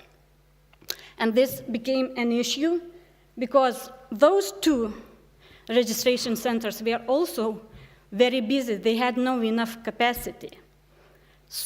And then during the meetings with already governmental level, with the ministers, our mayor started to suggest, but we have our migration office here in Akmenė. Why you do not allow to do this procedures here? Then the answer was, we have no capacity. And because of the strong political will and negotiation by mayor, we ended up with the decision that we will provide a specialist from administration team. Migration department will make a training, and we will, in this cooperation, we will start to register our Ukrainians locally. So we did so, and it really worked really great. And as far as I know, this was the only one municipality in Lithuania who went this way. And we were very happy, and I think so migration office was happy as well. But of course, when not so many Ukrainians were coming, we took back our specialists to administration team, and now the lady is now responsible still for the Ukrainians, for all the migration questions. So now we are among, I don't know, probably few municipalities in Lithuania who have integration coordinator. And we are very proud because this specialist still serves as a one-stop shop where, newcomers are coming and they are getting all the answers. Where to go, what to do, how to, what processes to start and so on. Because she is now really very trained, and she can help as well with the migration processes because she knows already how to fill up all the forms, and we do not have any issues about that anymore. There was another challenge, housing. Of course, we have a very good initiative in Lithuania, Strong Together. When the people were coming to the registration centers, they were somehow located somewhere. But people started to come to us straight, and we couldn't do in this way because we had already someone with a car or luggage near our door, and we had to get a decision. So what we did, because this initiative was very broadly accepted by Lithuanians, everyone registered their properties. We did the same. We just started to invite our municipality people to offer their properties directly to us. And I made a separate list of the properties what I have in my municipality, and then we could locate our people. Of course, there were not enough places, and as a municipality, we prepared a common living place, kind of dorm from the former clinic, hospital. And there we could accommodate around 70 people, but it was never full. There was about 30 people living. We still have 25 living at the moment. But during the year, what we noticed, that they are not staying like for the whole year, for example. They are finding their own house somewhere, renting flat, or going somewhere else, leaving municipality, leaving country, a lot of stories. But this worked for us. Another challenge, education. I won't go as deep as the counselor, but as well, despite all the challenges what we faced, we found a possibility, because one of the schools in our municipality probably were closed already, but these Ukrainian children saved our system. We had more than 100 new children in the school. Of course, we have to hire teachers. And to feel these kids better, we hired as well Ukrainian teachers as a teacher's assistant, who is in the ongoing learning process, learning language, and probably they will become teachers after they will pass a language test. But we coped with that. Of course, we're facing a lot of challenges, and we stick to that program where most of the children learn language first, and then integrally they are taking the subjects. What about language courses? We started with the volunteer teachers. At the beginning, everyone was excited when just arrived. They started to learn language, and I think so there was like a kind of social connection for them. They were coming all together, meeting each other, getting a lot of answers from teachers as well and from each other. But when we started to organize other language courses, at the beginning, you see, it was only 11 participants. So we were really struggling. But now, after 1 year, situations changed again. We have full group of 50 people and still a list of waiting and still people waiting on the list. Because I think so, like our coordinator says, that about 2/3 of our Ukrainians in our municipality will want to learn language or already learning, because such amount of people already know the decision that they will stay.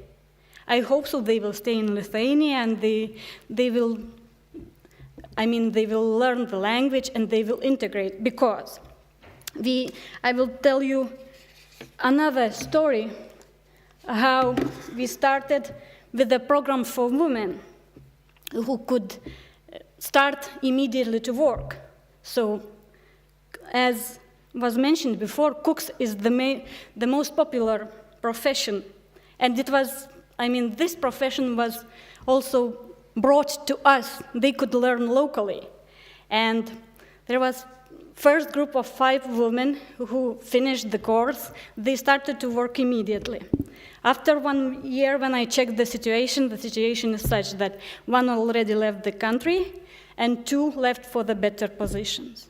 So this means the integration was good. Of course, after those 5 ladies, we stopped the program because there were no any more volunteers to become cooks. And the numbers show that the employment situation in Akmenė is really quite good. We do not have a lot of unemployed Ukrainians. Only, I should say, probably there are on the list young mothers with young children, and the rest starts. Of course, not all of them have a consistency. Some of them already changed 3 jobs during 1 year. So, and finally, what challenges I could name as well. So, there is no enough cooperation between institutions. If we could share data which operating one institution and another, it was much easier to handle all the process. But now everyone has to make their own registration, their own database, but we could share that. And it solved a lot of problems probably for us, because now we still think that maybe someone is staying without any status. We do not know about them. And maybe this could prevent us from the bigger problems in the future. As well, there is no such strong NGOs as in big cities, which could handle, for example, housing problem, food problem. We have to do everything on our own at the municipality administration team with the help of small NGOs and private initiatives. But we are doing. So what are the plans for the future? We are open-minded municipality, and we still hope that we will have about 30,000 people at 2030, and we are welcoming all the people who want to come over, to want to integrate and to stay in Akmenė. But on the way to that, we are still learning from mostly Nordic countries and taking good practices back home. So that's all from me. Thank you.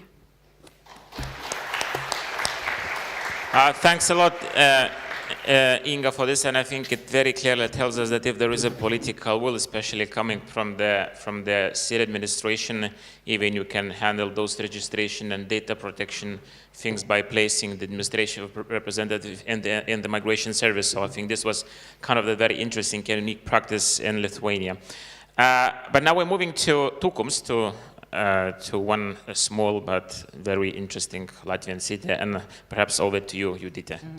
Thank you, dear Karolis. So prior to jumping to my practitioner's experience, I would like to express my gratitude for the organizers and hosts of this conference. I think it's a very timely and very fruitful discussion in a very constructive way, looking at the consequences of the war in our neighborhood. I would first set the frame. The frame is, I'm from Tukums, which is in the middle of Latvia, very close by to Riga, towards the western part of Latvia.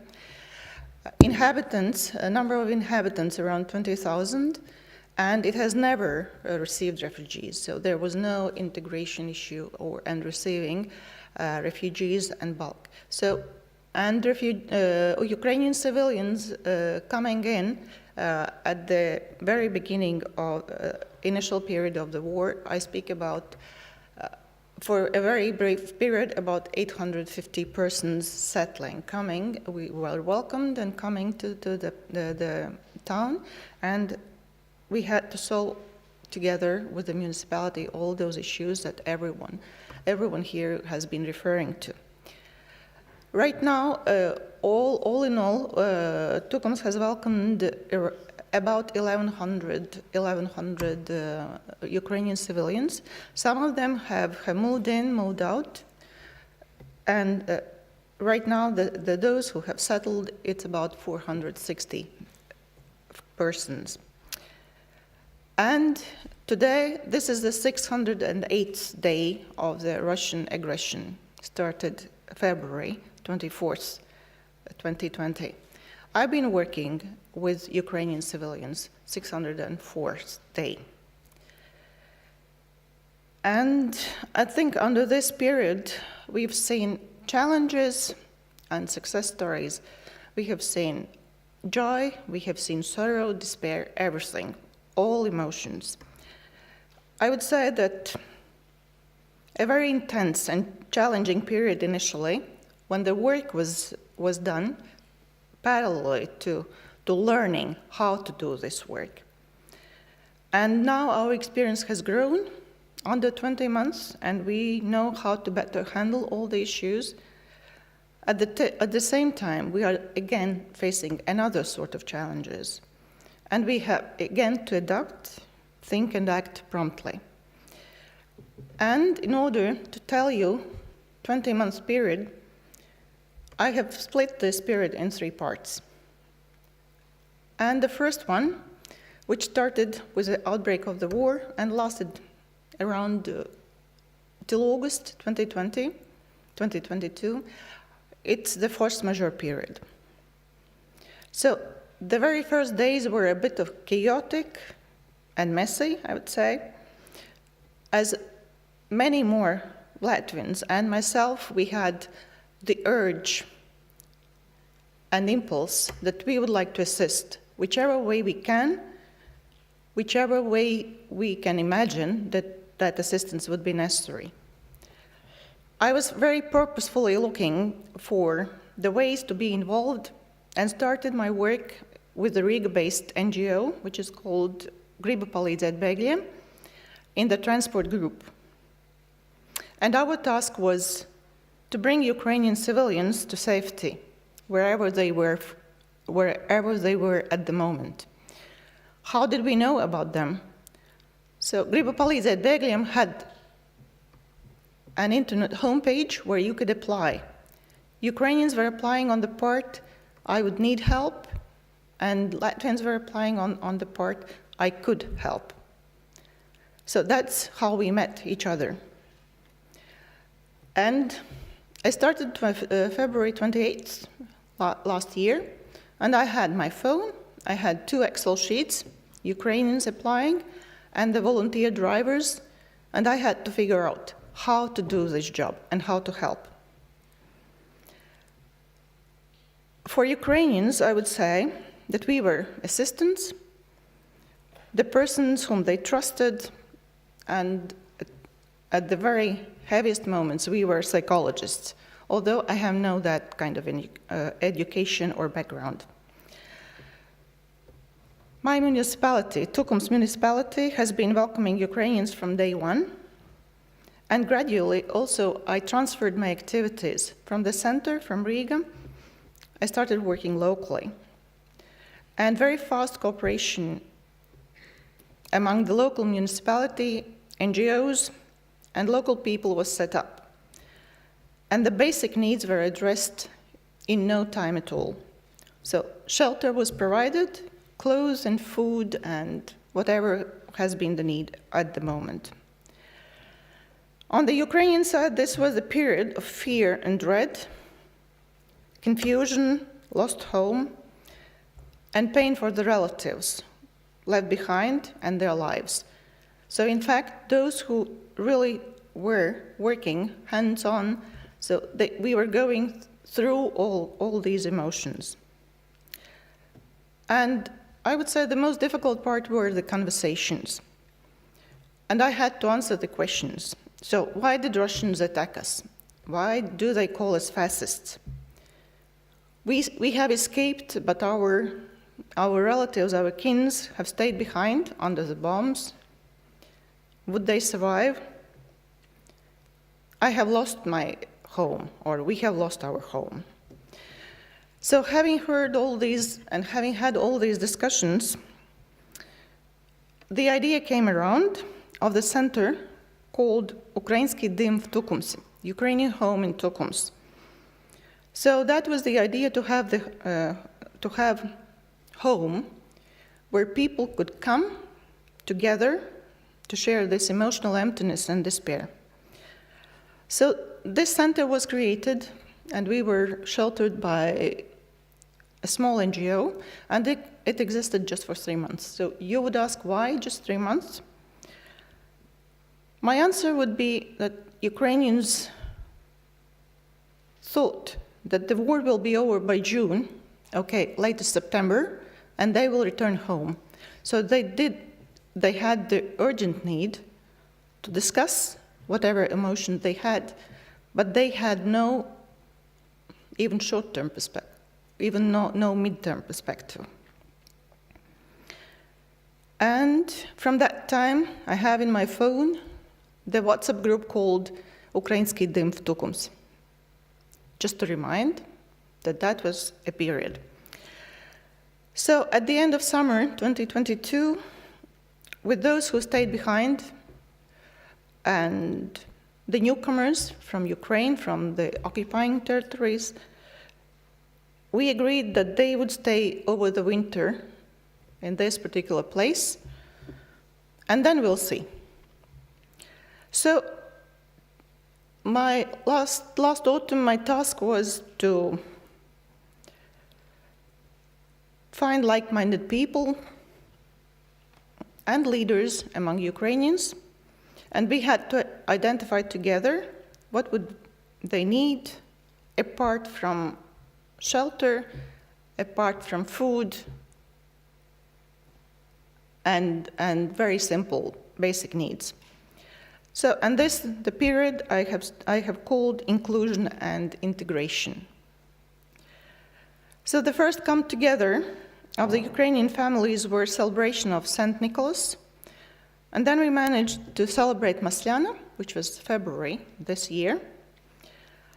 And from these two gatherings, they are unforgettable memories in our minds again, because the kids, during those celebrations, they were really smiling and enjoying, and so were the moms. It's just great. It's very simple, but it's great in its essence. At the start of 2023, the idea of the Ukrainian Support Center came again around, and it took shape on March the 1st. And since then, it has been run by Ukrainian, Anna Berezhna, and Tukums municipality has been employing her since the 1st of March. And for about half a year that we are working, so the center had very concrete tasks to do. So first of all, providing practical assistance to those who are coming out of the war zone, for those who are coming out of occupied territories, providing humanitarian assistance to Ukraine, and in particular, namely, to the sister city of Tukums, which is Izyum, and assistance was provided to the Kherson Oblast right after the dam was blown up. At the same time, assistance to the Ukrainian armed forces in every possible way. Alongside socialization and community building, including maintaining Ukrainian traditions and learning the Latvian ones, is never forgotten task. At the same time, providing non-formal education, in particular during last summer, the center took care of the Ukrainian children, and we had volunteers, both Ukrainians and Latvians, who provided the Latvian language and the English language training, some lessons of geography and arts, and of course outdoor physical activities.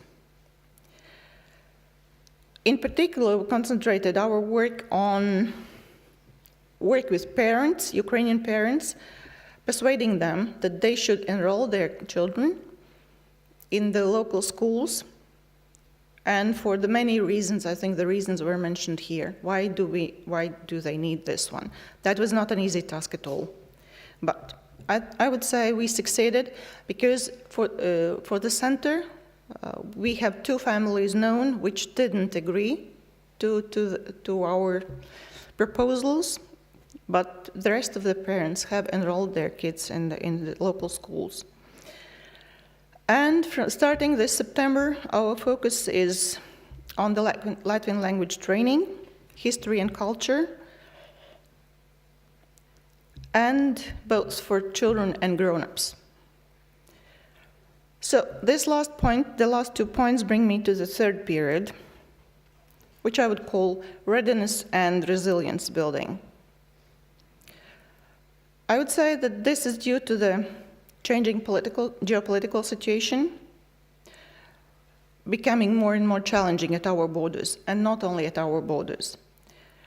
We see widespread hybrid warfare, including disinformation campaigns coming from the East, and we have together to develop not only the ability to analyze and understand the situation, but also to communicate in a swift and prompt manner. And it's very crucial. The last couple of weeks proved how crucial it is, because we were facing threats coming in, and threats were addressed towards the most vulnerable part of our society, our children, because schools and kindergartens were threatened. We have to learn maybe in more promptly, more swiftly, to provide objective information, because it's always more difficult to speak about the news which are addressing some very important issues to us, but which contain half-truth. So we have to be providing objective information sooner, faster, and more understandable, and it should reach all society. It should reach also Ukrainian community, because they are part of our societies. And therefore, once again, we pay a lot of attention to the language training, both Ukrainian grown-ups and children, because by doing this, we provide more possibilities to become part of local community, to have more friends, to follow local news, as well as become part of employment, part of labor market. And this is to help in this way for Ukrainian community. I would say that in Tukums our welcome of Ukrainian civilians has been very comprehensive. The huge amount of work has been done by cooperating among local actors. And first of all, I would like to commend my municipality, which has been very active. I would like to commend entrepreneurs who have given their share to support, NGOs, local mass media who are supporting with information, addressing the local citizens, which way they could help Ukrainian community, and of course individuals who have been donating financial means or any other support provided. To conclude with, I heard yesterday in a small seminar that we are getting a bit tired, that we are losing our enthusiasm. And I would like to underline and underline and underline. We cannot get tired.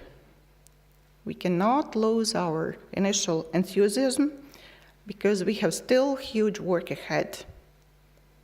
Because the war in Ukraine is not yet over.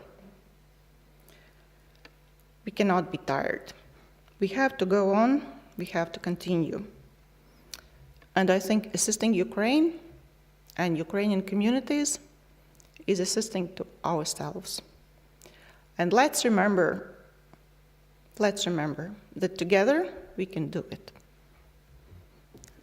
Зараз переможем. Разом переможем. Thank you.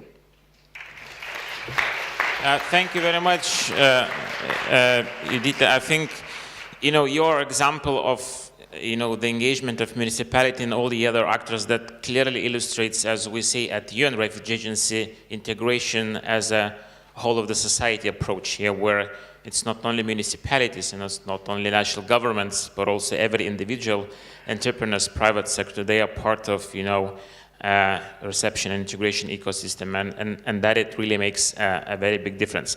But now I was very optimistic to have a lot of time for discussion. We don't have a lot of time, but I think now I will just give the floor to our audience that they have been listening very carefully for the four presenters. Do we have any questions?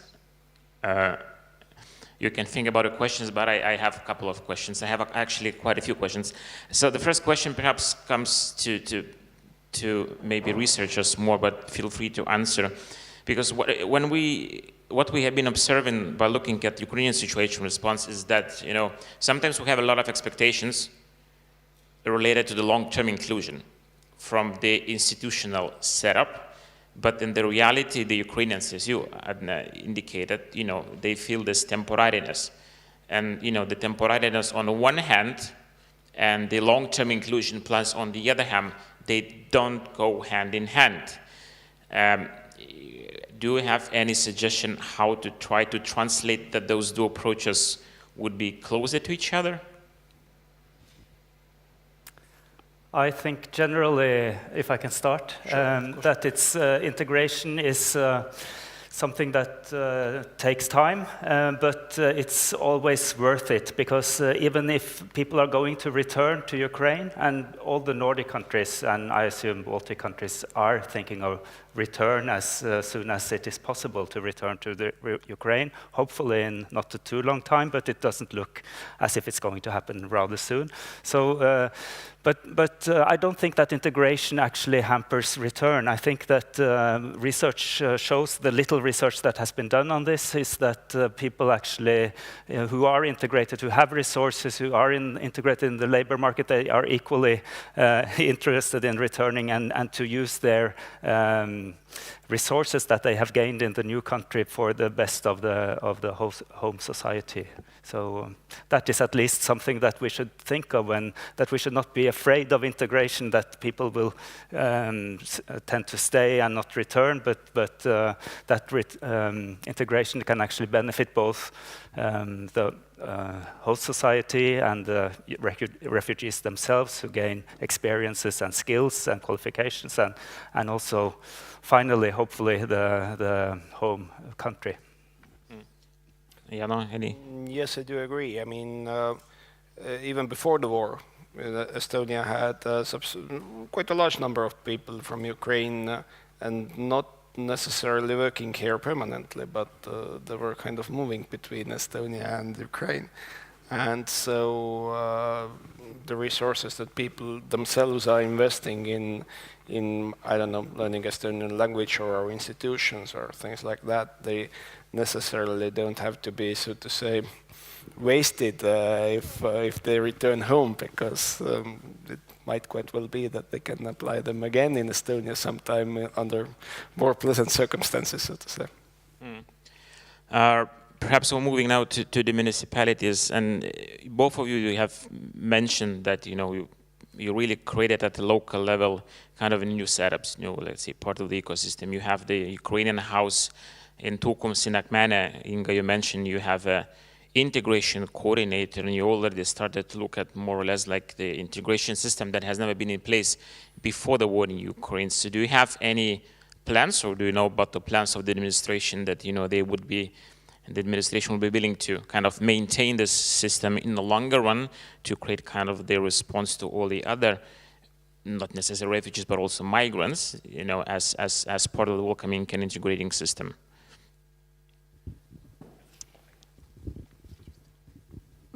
We kind of feel that we have to prepare because probably the migration won't stop and Ukrainians are not the only case. And we have to get ready. And you are always the one who are telling you have to prepare. There is not much time left, so we are doing our homeworks. But there is no actual plans or setups yet. So we are learning from this example, and we saw already what is working in the municipal level and what is not. And we cannot on our own, only at the municipal level, to solve this question of the integration or migration. So this have to be a broader discussion, and solutions have to be already from the ministries. So in Tukums, I think we are doing step-by-step approach. So this is the second winter that the Ukrainian community stays. Probably if you would ask them last summer or summer 2022, so the response would be different. Right now, they stay because there is a war ongoing. So there is no concrete answer. And since I'm not part of the municipality, I cannot answer on their behalf.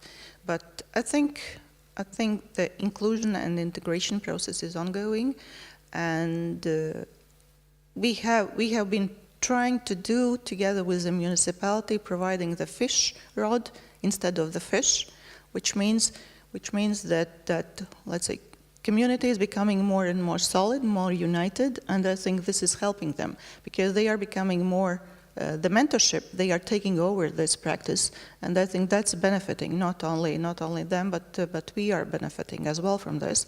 And a funny story. So they have had keys of the small garden which the local community has allocated to the Ukrainian community. So I don't know, maybe this is the answer to your question. And it has happened just a couple of days ago, I learned. So they are more like settling. And even if they leave, they will leave with that knowledge of Latvia. They will leave with the knowledge of friends here, and which means we have the connection established. And I think that's the most important thing. And yeah. Thanks a lot. We are running out of time towards the last session, but before that, I think I would like to give the last part to Adne, and perhaps could you just very briefly tell us about Hromada network, because I know that the network is basically meant to be for the researchers around the Nordic and the Baltic countries to rebuild the Ukraine.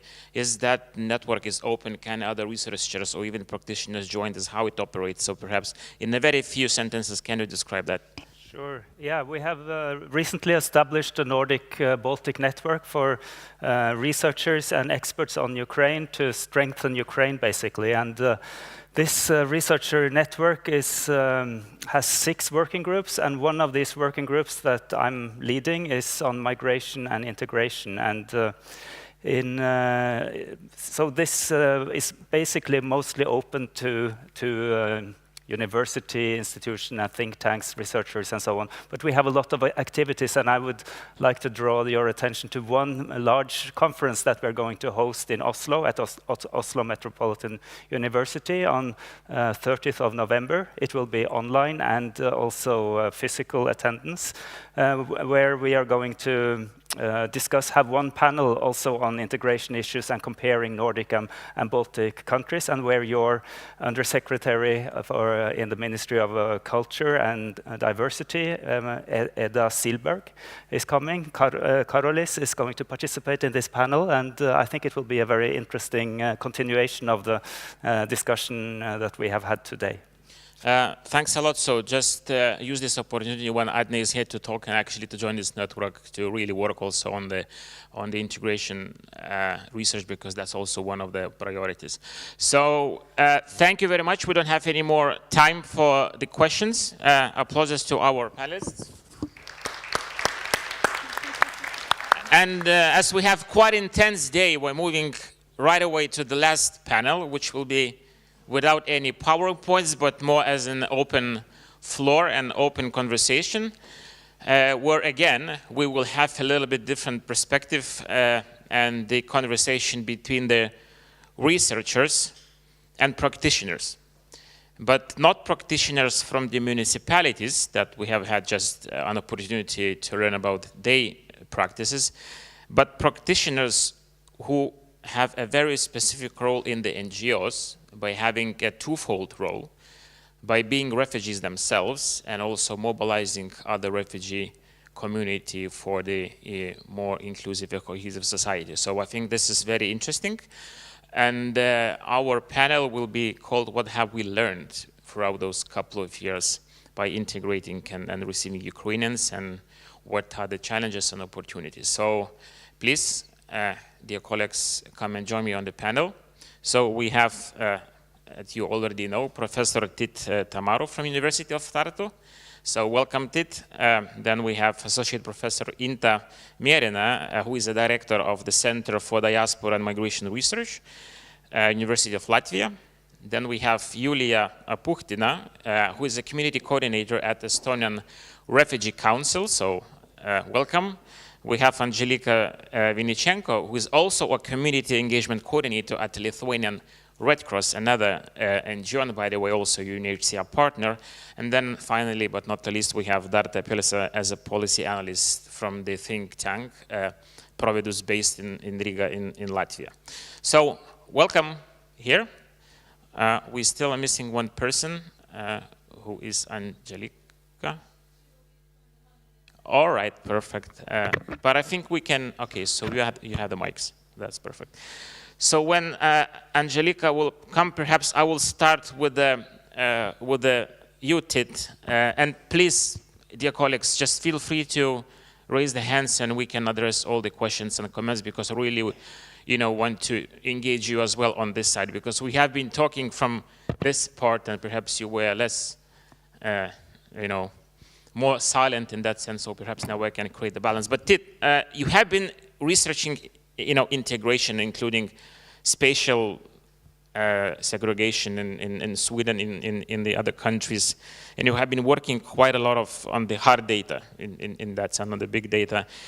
What is your takeaway, if I would ask you in a couple of minutes, on the Ukrainian situation response, how this situation response in Estonian context looks like through the lens of long-term inclusion or long-term outcome? I know that it's very difficult to foresee what will happen after 2 or 3 years, but already there are certain elements, as we have discussed, the labor market inclusion, which is good, but we heard that it could be better.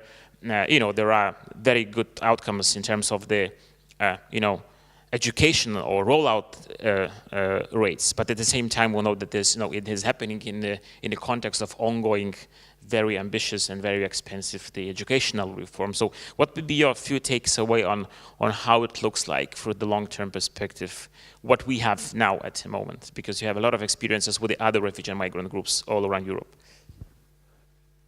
Yeah, thank you. It's a difficult question, of course, to answer, but if I look at the situation as a migration researcher, first of all, the first question is that whether refugees, and that's one of the biggest flow we have seen in Europe since World War II, will they stay in the host countries, in Estonia, or whether they return?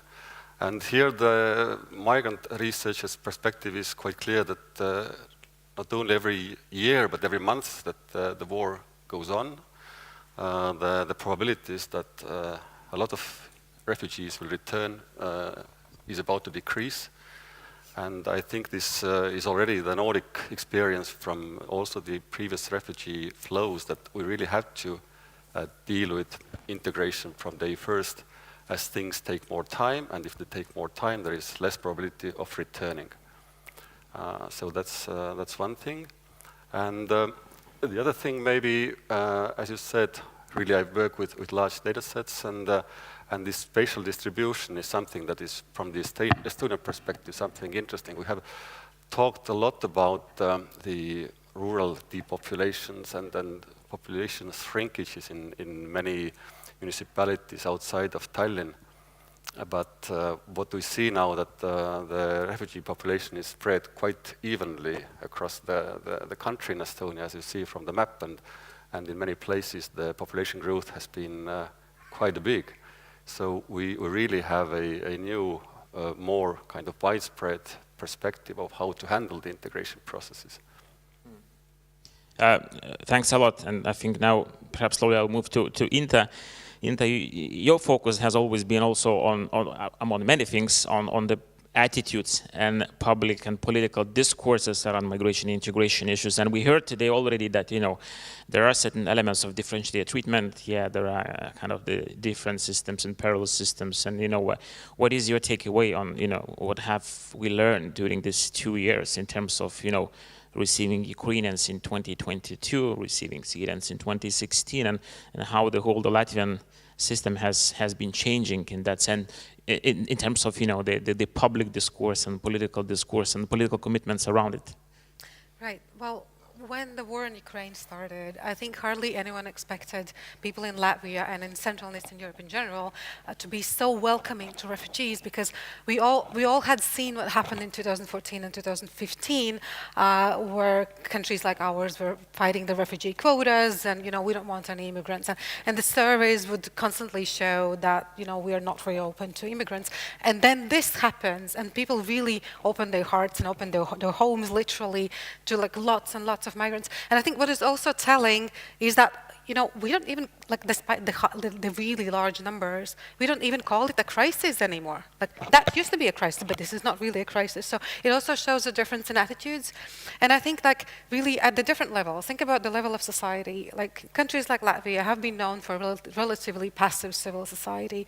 And here, really, that was quite stunning to see what happened. Everybody came together, organized, volunteering and donating, like to the level not seen before.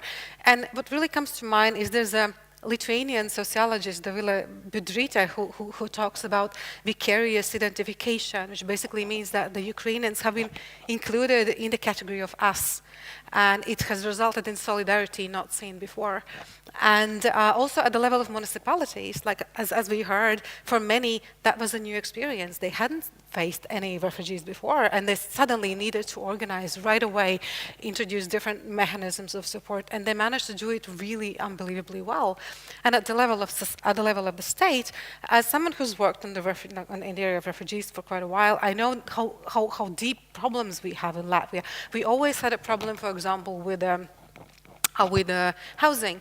But in the case of Ukrainians, what happened is that many of them were actually housed in people's homes. People literally like opened their homes and they got some compensation for that.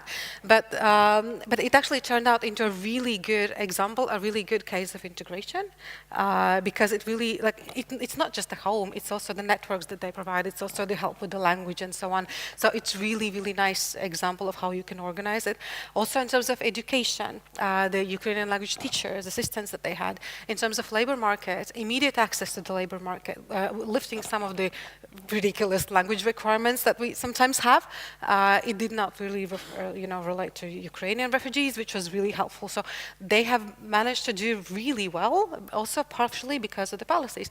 And what I wanted to emphasize is that this whole situation really has shown what we were writing some years ago, that the fact that, according to MIPEX, Latvia has like really kind of a poor immigration policies, like integration policies, what they call equality on paper. But actually what it really means is that there's no political will to do things. We could do much better. And this situation with Ukrainians has shown that we can do much better and that there are solutions. In terms of, for example, language teaching, language acquisition, we have suddenly found different interesting ways how we can organize this better. In terms of different digital solutions, how to organize provision of help from different sides, right? So this has really shown us the way, like what we can do when we want to. And now the question is, what do we do with this information? Yeah. Like, why can't we provide? And what we will do with this experience exactly, but I think this is why we leave it for the second round of, of our discussion. But I'm now moving to Julia. Julia, you have been working for a while for the Estonian Refugee Council, and you have been working as a coordinator to mobilize the resources, the community around Ukrainian refugee group.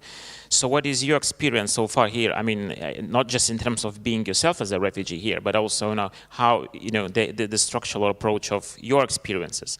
What are the challenges, and how the whole program looks like? A lot of problems, but my name is Julia Puhtina. I'm glad to see all of you, and it's so important to be here because the war in Ukraine began for me 10 years ago. It's my second move on. And I know in the first hand how is it and what it's feeling Ukrainian people, Ukrainian refugees. And in this time I'm like a resettles person, then Ukrainian refugees and the coordinator of their Estonian Refugees Council, the coordinator of community program. I work more than half or more than an hour when the project started, and I see that the people the people in cold countries are with a hot head, yeah. Thank you so much, and thank you so much that you support Ukraine and help people with these issues. And what is the problem? What is my opinion? Yes, my experience. That I see very nice people who want to help, who want to understand my issues, my problems. Yes.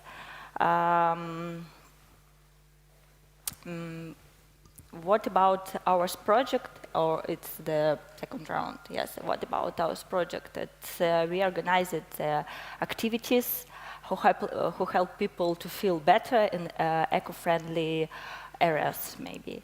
We organized the activities from men's group, women's group, adoption clubs, family group, and some languages courses.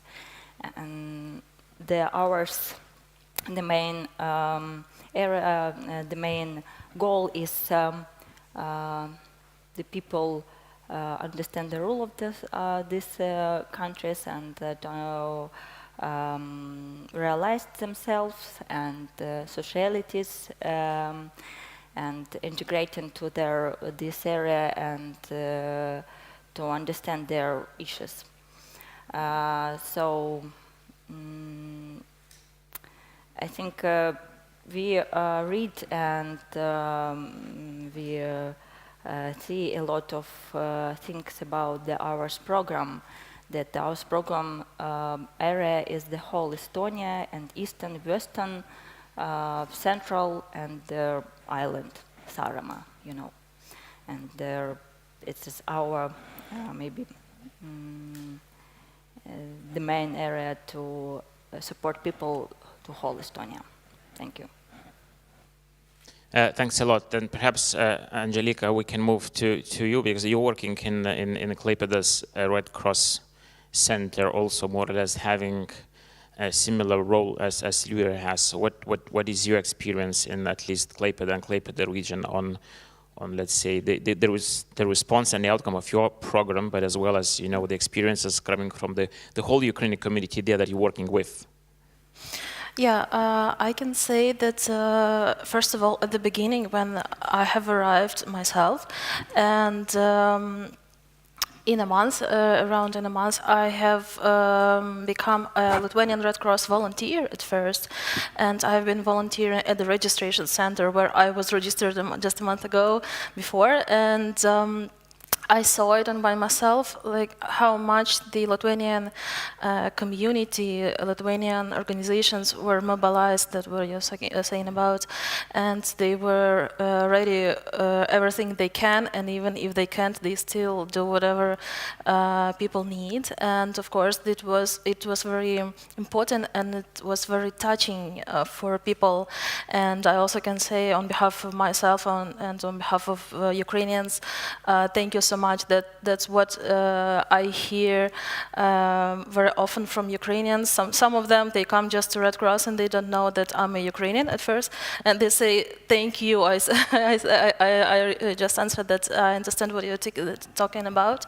So people are very thankful for all the help that was provided at the beginning, especially because in general, like the basic needs that people had at the beginning when they arrived without anything almost, they were covered with accommodation, with registration, with some financial aid for food, for example. So yeah, of course, now the situation is a little bit different because, of course, not so much activity is happening from other organizations and municipalities, maybe because people remember that they have their own lives, so they just lived in this situation, this problem at the beginning. Now they are doing their like regular life, and but at the same time, the help is still provided to Ukrainians, and the needs are trying to be covered. And if to talk about Klaipėda region, it's a little bit different from other regions of Lithuania because just we say like between each other that Ukrainians almost don't come to Klaipėda just by occasion. Those who came to Klaipėda, they came because of the families of the husbands who worked there before, or their friends invited them, as well as I was invited by our friends. And it somehow helps because they're not absolutely alone, so they have someone who helps them for their nearly circle. And at the same time, they come to Klaipėda because of Russian-speaking region, because Klaipėda is more Russian-speaking region than maybe other Lithuanian regions. Yeah. Thanks a lot. And now perhaps we're moving to Darta. Darta, you are policy analyst at Providus, and I know that Providus has always been really vocal on the advocacy part and on the policy analysis. So how do you see the political response at the national level, you know, on the Ukrainian situation response, and you know, how all that legislative development has been changing since 2015-16 when, you know, Latvia had, I think, the first ever integration act for the you know, people who have been relocated under the relocation scheme, and now we moved actually to another specific act for the Ukrainian integration as well. So how do you see the whole transition of that part?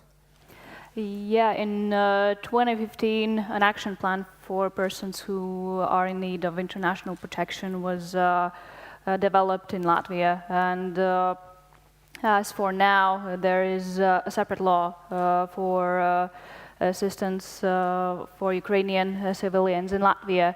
As for now, we can see that overall this rather is still a response to a crisis situation on a national level. But I think slowly it is moving towards this more sustainable ways of how we can respond to this situation. That's nationally, but if we talk about the local level, for an example, we see that a lot of municipalities have not seen these experiences. As Inta mentioned, they do not have experiences of receiving refugees. A lot of them do not have any corresponding policy planning documents and so on. So I think this is a completely new experience for most of municipalities in Latvia and nationally as well. I think there is this transition from providing services on a national level to local level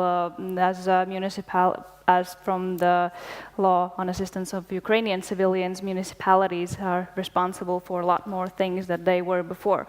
So that would be the overall. Thanks a lot, and I think this is perhaps why we also have a lot of focus on municipalities as far as integration is concerned. Before giving the floor to our audience, perhaps just a quick another round. Tiit, again, about your research and that kind of the helicopter view. We have been observing the situation in the Nordic countries, especially in the north, where in the 2015 and 16 also the municipalities from the north in Norway and in Sweden, they have received a lot of refugees. I mean, relatively a lot of refugees in terms of the size of the population of the cities. And that moment they were, quite concerned, and there had been the debate around it, etc. And of course, sensitive one. But then after a couple of years, they realized that it's so much of the added value in terms of the demography and addressing the population decline, that even those municipalities, they managed not to maintain the existing infrastructure, which was actually the maximum scenario at that moment, but actually they managed to expand it because of the arrival of Syrians and Afghans, who actually helped to maintain the elderly care, the hospitals, the other things. And I was reading the last book of Professor Pio Hansen, and he's providing a couple of amazing examples from the north of Sweden, where actually then later municipalities, they were knocking on the government's door to ask for more refugees, but then at the national level, there was not that commitment anymore after the situation 2015-16. And when I was looking at your research and your map, it seems for me that this is actually might happen as a very positive development for the Baltic countries, perhaps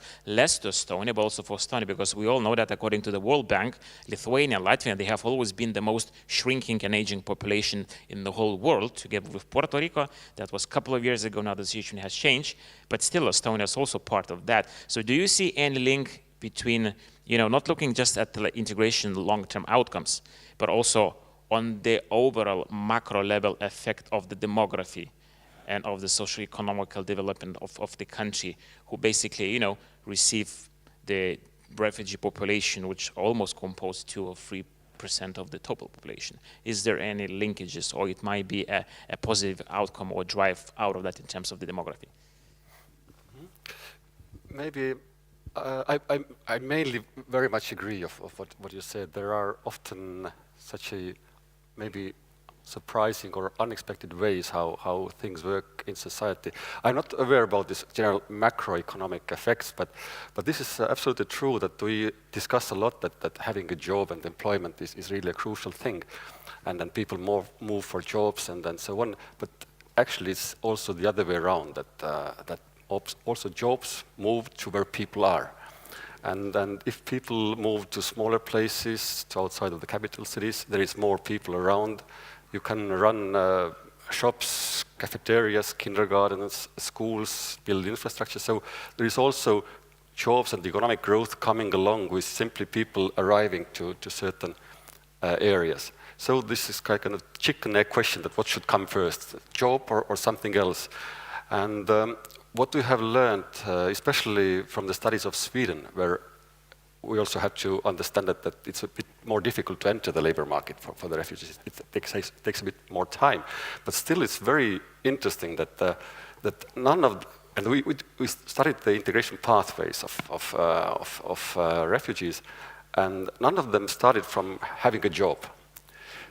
Many of these kind of integration trajectories started from getting into contact with whatever life domain you are in the neighborhood, in the housing area, maybe family, school. I mean, all our elements of the life are connected, and the kind of positive news is that you can start from wherever. It's not necessarily that you have to start from a job and the labor market, but also if you facilitate contacts and integration wherever, it starts to kind of this virtuous circle of integration. Thanks a lot. And I think, this is another topic in itself about, the fast track labor market inclusion for refugees versus the potential of PTSD and trauma, you know, because sometimes, you know, when, as you say, it's not necessary to start from the job. Sometimes it's counter-effective to start with the job, especially if you have traumatized people coming to the country, and if you will not address the PTSD, then perhaps you can have a lot of dropouts from the labor market in the longer run. But I think this is the whole general discussion in itself as a separate one. But in the, as you indicated, so we have a lot of good knowledge. Yeah, like we heard from Tukums, from other municipalities. You have Riga center, 2 centers, by the way. You know, you have a lot of know-how, the new capacities, there is a new commitment, there is a still ongoing vibe, you know, on the thing that actually we managed. Yeah?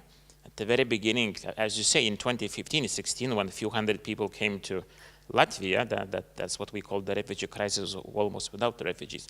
And now suddenly, you know, when we have tens of thousands, it seemed we managed. So my question is, how do you see how it would be possible to translate all this response into the something systematic with institutional memory, with the wider target groups, you know, tackling different refugees or even, you know, going beyond the refugee file? Is it possible, and what are the obstacles? Well, I think, well, first of all, if something has been seen, it cannot be unseen. So basically, we know now that we can do much better, and the advocates of refugees can use that knowledge in order to try to convince that these sort of similar mechanisms need to be also implemented in for the other kind of refugees. And also, what's important is that we have now managed to establish certain mechanisms that can be applicable to the other refugees as well. So it would really take some arguments to say that, well, no, we will just be applying these mechanisms to Ukrainians and not to the others, even though we have them. Like, for example, some you know, efficient ways how to manage the language acquisition, right? So I think this is the good news.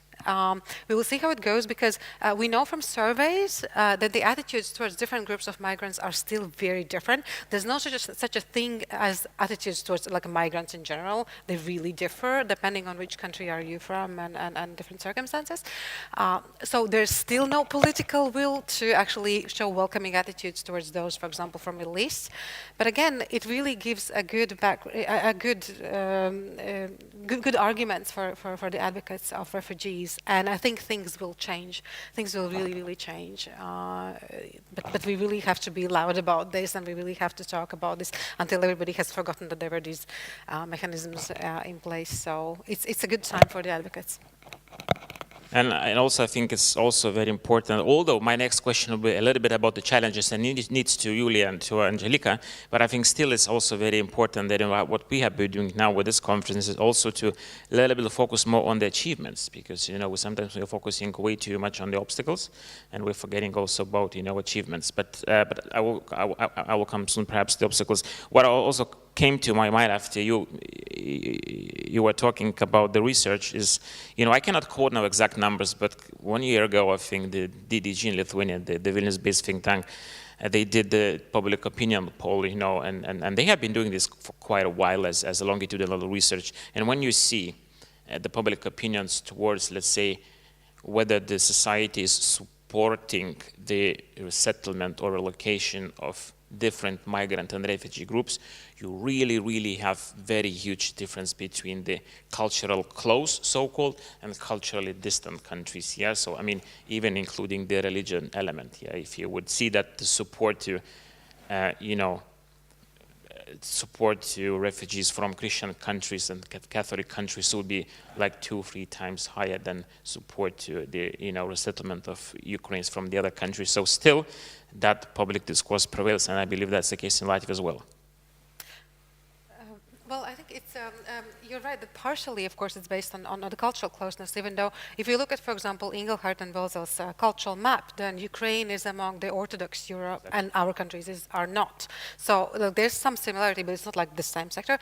And also, it's actually quite fascinating that the current circumstances, they actually create really wonderful opportunities for us researchers to acquire fresh new lessons about like the determinants of attitudes and their successful inclusion, because it really really showed that the existing theories, they failed to explain what is happening. It's not just about like resource stress, because in terms of resources, actually, it was a really difficult year, like energy prices and also, you know, with the amount of refugees, many municipalities were struggling with the social services, schools and stuff. They still managed to be welcoming and accepting, right? So it's not about refugees, it's not about that. There are many factors actually that seems to be at play that haven't been studied enough, such as, for example, this shared collective memory, the perception that we are fighting for the same thing, the perception that we are fighting against a common enemy, right, which unites us. And there are studies in experimental economics, there are studies in memory studies, in history. So we really need to draw from different fields in order to understand what is really going on. Like, for example, also the fight for democracy, for freedom. We're fighting for the same principles too. So we really need to do much more research in order to understand where these attitudes come from. Yeah, thanks a lot. Julia and Angelika, you know, twofold question for you, because you really have this hands-on knowledge on the positive issues and perhaps still the gaps which should be filled, you know, in the collective, or as we say, the whole society approach. So could you please brief us about, you know, let's see, a couple of things that they already fine, you know, we heard a lot of things about education that is more or less fine, but then, you know, there is a concern that we have a new educational reform, and also a couple of things which are still of the concern, or where you would still see that, you know, the international organizations and local communities and NGOs would still need to invest more resources to fill certain gaps, in your opinion, of both of you? I wanted some information about and know what I mean. We organized various activities like our mental health workshops and motivational meetings, informational excursion, and creative sporting and so on. Also, of the important factors of the program is protection monitoring and collection, verification and analytic information. What we are doing with this information, and we know that the Ukrainian people had faced almost 2 steps, socialization and now it comes their integration, and too hard to understand that I'm Ukrainian, I'm still here, and I want to Ukraine, for example, but I'm still here, and so hard to understand this information. And as for my experience, I have been in project for a year, and for Ukrainian people asked me. It has been a different situation, and of course each of us understand that it's necessary to create conditions for the viable life of refugees and their sustainable development.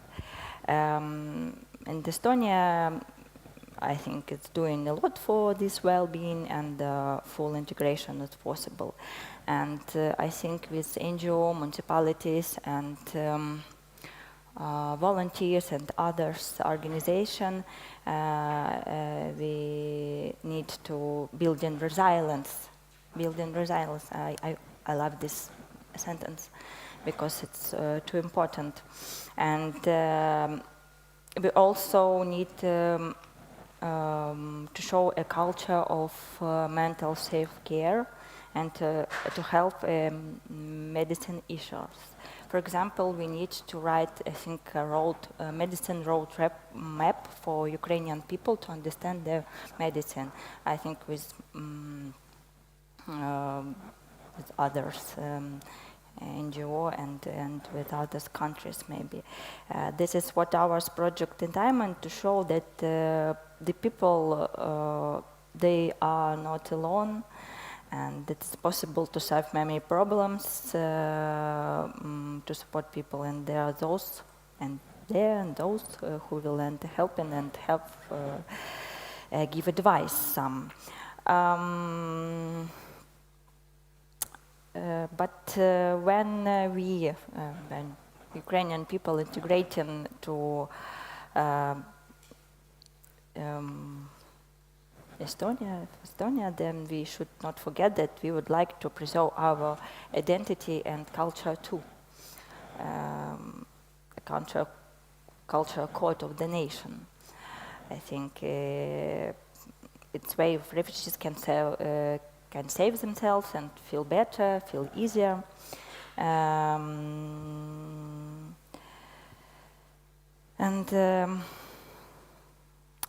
What else? I think that maybe the round step about the education. I want to say that parents, it is an example, fresh example. Parents share that they like the education in Estonia and approach of teachers. There are positive case in university and college too. Many adults and even elderly people want to have knowledge too, and this is the problem because in Estonia there are a lot of very creative and educationally people, medicine, doctors, teachers, and we need to support and to have more opportunities to these people because yes, we learn Estonian languages, we have Estonian courses, but we need more opportunities to add these people on this country to have a job, and we need to have education, formal and not formal education to youth people. And this is the first example that Ukrainian people, Yulia, talk about these problems on conference, on this dialogue. And I want to say there are some how we can remember Nelson Mandela's maybe speech, that education is the most powerful weapon we can use to change the world. And I think we change the world to our support and ours.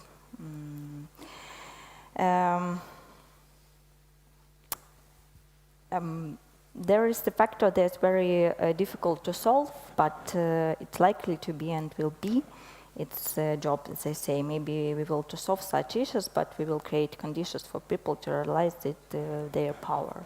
But I think people who support Ukrainian people is powerful, and Ukrainian people is powerful too. Thanks a lot, and actually for us, and I think especially for the local practitioners or the national authorities which have been working on the policy response, it's not only important and relevant to listen to the researchers, but also to listen to the very, very hands-on information going straight here from the field, as we say, because this is, I think, also very fresh example. Yeah, very illustrative. Thanks you. So thanks for being with us, and thanks, Angelina, for you. So, Angelina, what about you? What about Klaipėda region? What about Lithuania? What are already things that have been solved, and what is still needs to be taken care? Well, I can agree that education is more solved than not solved problem. I mean that parents who would like to enroll children to the local schools, they succeed to do that. So there is not such a sharp problem that there is no space, no places for children in school anymore. The other thing is, that it was mentioned before, that we have that totally Ukrainian school with schools with Ukrainian curriculum, and this is an opportunity for parents, but at the same time, there are some issues because these people, children, they study totally like in this closed community. Also, I'd say that there was a very good experience about the accommodation. This local NGO, like Strong Together, that offered the locals, the Lithuanians who could provide the flat or the room for Ukrainians, and Ukrainians could stay there for a short term, but for free. And locals, they got some payments, some compensation from municipalities, and it was really a good decision at the beginning. Of course, this is not for the long-term decision, but it helped a lot, really, to stay at least somewhere at the first time. And I'd say that non-formal education is also more or less fine, because parents are able to bring their child to some I don't know, groups, wherever they wanted to study after school. Yeah, and about the challenges, of course, one of the challenges is Lithuanian language, because the request is much higher than the possibility to teach people, and it influences on different aspects, of course, and employment and like social inclusions, because again, yeah, to get some information, to be in this informational field, local field, yeah, to read the news, to visit some events, it requires language. And also, I'd say that one of the groups that are they don't get much that help they need is seniors. So elderly people who sometimes they can't even cover their basic needs. I'd say, and the number of such people is quite high. So this is the problem that we have to look at and to think how to solve it. Yeah. Julia, do you have this issue with also elderly people here in Estonia, or that's not the case? The case, yeah, because... Yes, that's the case. The case of all of region of Estonia, and my colleagues talk me about these cases. So because we have been observing the same, that elderly people, especially those who are already excluded of the labor market, in the sense they are experiencing quite of the high potential of isolation that has to be also addressed by very proactive measures from the local community and NGOs, etc. Darda, question for you. We have heard today from Adne about the Hromada network, which is very interesting initiative for the Baltic and the Nordic researchers on the various areas. So perhaps you could inform audience about the plan of creating a little bit different thing only for the Baltic network for specifically practitioners, perhaps less researchers. So over to you. Yes, we've touched upon this aspect in a side event yesterday with some municipalities in the Baltics, but in January 2024, think tank Providus plans to launch a pan-Baltic exchange platform where integration practitioners could meet and address some of the issues, challenges, and maybe good practices also they face in the area of integration. So we plan to target mainly NGOs and municipalities, and we plan to hold the meetings. We haven't discussed the frequency of the meetings yet, but they will be both in person and also online in all of the Baltic countries. And yeah, we will post information in our social media pages about this, and yeah, that's the... Yeah, so more information will come soon, yeah? Yeah. Perfect, thanks a lot, Darda. So now, dear colleagues and friends, you have been really patient audience, so now you really have a reward of at least 20 minutes of questions and reflections and comments from your side, because perhaps you have heard a lot of things, most probably perhaps too many things on a different research dimensions, different angles, from the refugee community coordinators, from municipalities, from the researchers, regional, national, local coverage. Any comments for the final discussion? Any takeaways? Any questions? And I can, okay, so you have the mic here. We have one. Thank you, Maris, for starting it up. Yeah, hi, I'm Maris from the Estonian Refugee Council. My concern is the children. How can we get the thousands Ukrainian children who are out of education to our schools and kindergartens? What are your ideas? And this question is to? Maybe Angelica and Julia, and maybe others have some good practices to share. How to onboard children into the schools. what I can say is, of course, I will leave for the practitioners to answer this question, but from our communication also with the ministry and with especially with the municipalities, is the case that that number of refugee children which is not, or who are not enrolled in the school, there is no information where these people are. And when you go to the municipality, they are almost sure that they are not anymore in the country. So the whole point about this enrollment rate in Estonia might be the case with the fact that people are entering the country, they are registering their arrival to Estonia, but they're not registering the country, the declaration of the residence place in the municipality, and they are leaving the country. So that means that at the national level, you have a person who is not enrolled in the school, but at the local level, in reality, that person is not anymore in the municipality as a resident. So that's one of the explanations that I have from our engagement with municipalities across 7 or 6 municipalities. So that's not a representative answer.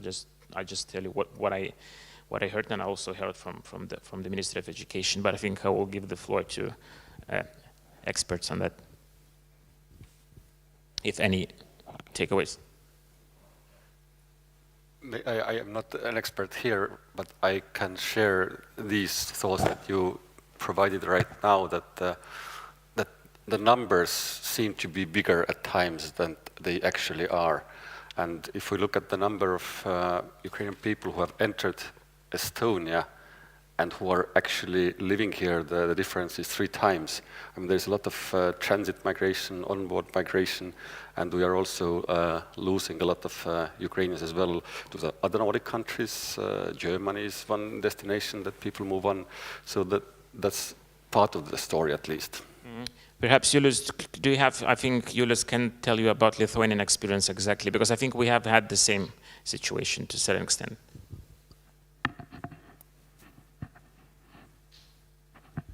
Thank you. Yes, we tried to solve this issue because from the data we saw that around 50 to 55% of those children who are age of to be in school are actually registered in educational institutions, and we went on the search. We did it in quite few different ways. One of the ways was to municipalities actually did that. They called each Ukrainian by the number they provided at the time of registration in Lithuania. So I can tell you that most of those calls did not reach anyone, because the number was not used anymore, or in many cases where they are not in Lithuania anymore also. We also provided non-governmental institutions with a tool with which if you enter a name and surname of a child, you get from our databases just an answer: is he or she enrolled in school or not? You do not get the name of school, of nothing, but if you see that his child is not in an educational institution in Lithuania, this is a good place for non-governmental institutions to say, look, please go to the school and do it. So this did not also prove like significant difference, because absolute most of those children were already at school. And we also did some pilots with some of the municipalities to see if we can find any children using some kind of any other public services, like in medical institutions or something. This also proved to be not successful. We did not find in this through this way any lost children. So after that, we came to the conclusion that we can be pretty sure that they are not in Lithuania, because at the community level, we also don't have any kind of signs that there are children who do not attend schools, that there are families with children, but the children not go to school. So we're pretty safe to say that yes, there are some number of Ukrainian students who still participate in lessons in Ukrainian schools or remotely, but the number is quite small from all of that number. Thanks a lot, Julius. And about in general, I think about education, Yolanda at the very beginning emphasized about, our report, education on hold. And I think sometimes perhaps we are still underestimating the effect and the whole situation with the education, yeah, because I mean, even if you compare the situation with the Syrian situation in 2015-16, where people have been living in the refugee camps with a very limited access to education, yeah, especially children and young refugees. So we still think that the Ukrainian situation is better. But in the reality, if you look at the part of the population, and if you will consider the 2014 as the beginning of the conflict, and in between you had the COVID, which basically closed down the education system as well in Ukraine. So that means that we are talking about disrupted education for some Ukrainian refugees, not for 1, 2, 3, 4 years. It's for almost 9 years. So that's, that's another issue that perhaps we should also reflect, because the 9 years of disrupted education, this is something, and that disruption, of course, is very complex and dynamic. Yeah, it's the war, it's the COVID, and the combination of the war and also COVID impact on the long-term education outcomes. So I think this is something that we have to deal with by onboarding children in our schools. So, but that's perhaps again the subject in itself. Thanks a lot, Maris, for this really relevant question. Any more questions and comments? Yes, I see Valentina there from Jonava.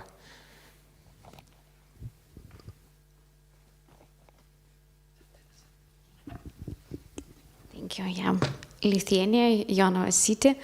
I would like to ask not about children, but about adult people and about their education, because we should also speak about their education. And I would like to know your opinion. What kind of education form just is more suitable for adult people? Because we should speak about language courses, we should speak about vocational training, maybe some education of social skills and information about culture, history, and so on. So how do you think, what is most suitable form, speaking about their education? And Valentina, this question goes to everyone. All right, who would like to start? I can make a very general start. I don't know about the specific methods how to deal with lifelong learning and all these elements, but I think one thing we should maybe better delve into is the already existing educational composition and level of the Ukrainian refugees. I mean, the standard approach that we advocate is that the refugee population is very highly educated. However, if we look at what this very highly exactly mean, then we have like three levels of education: primary, secondary, and tertiary. And this tertiary or highly educated group comprises of two different groups. One is like academic university education, and the other is the post-gymnasium high school vocational education. And it seems that among this highly educated group, actually we have lots of post-gymnasium vocationally trained people rather than people with academic degrees. And I think it already kind of sets the context of what kind of skills need to be developed also in the host countries. Before giving the floor perhaps to Julia and Angelica, because we have more information on adult Ukrainians entering the labor market, perhaps what I can say is that we have quite of the different situation, and I think Adne very greatly presented this.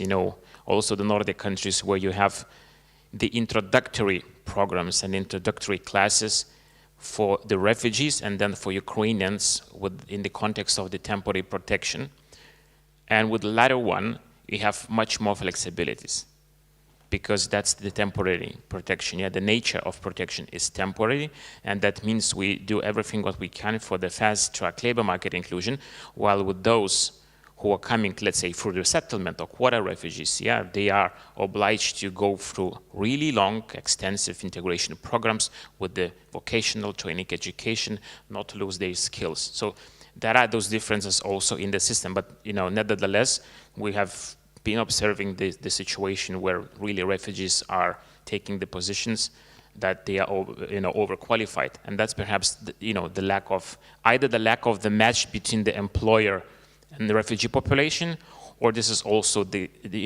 gaps in the vocational education system, which would target and include holistically also Ukrainian population. But I think I will give the floor to Julie and Angelika to discuss this more. Say quickly, in our organization, Estonian Refugees Council, we have a lot of program. It's a training programs, mental health, education, and counseling program. I have brochures I give you. And in these courses, so many people have knowledge about the education in Estonia. For example, we have good cases for adults and elders people with my colleagues to Estonian language speaking club. It's a not formal speaking club. Another region, for example, on eastern region, is IT. Some adults can study IT technology.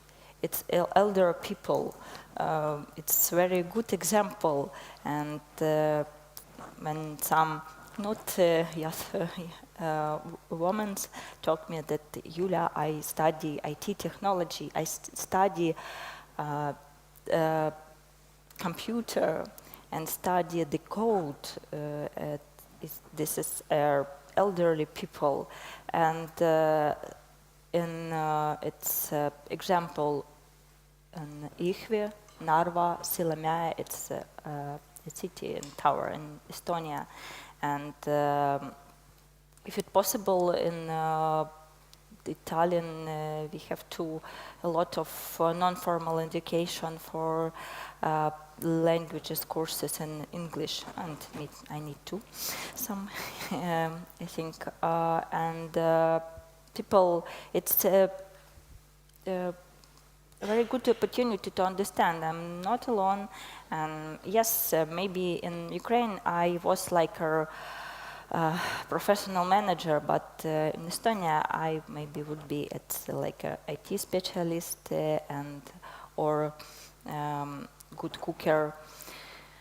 So it's an example for our programs, and maybe my colleagues help on not working about the other opportunities in education for adults.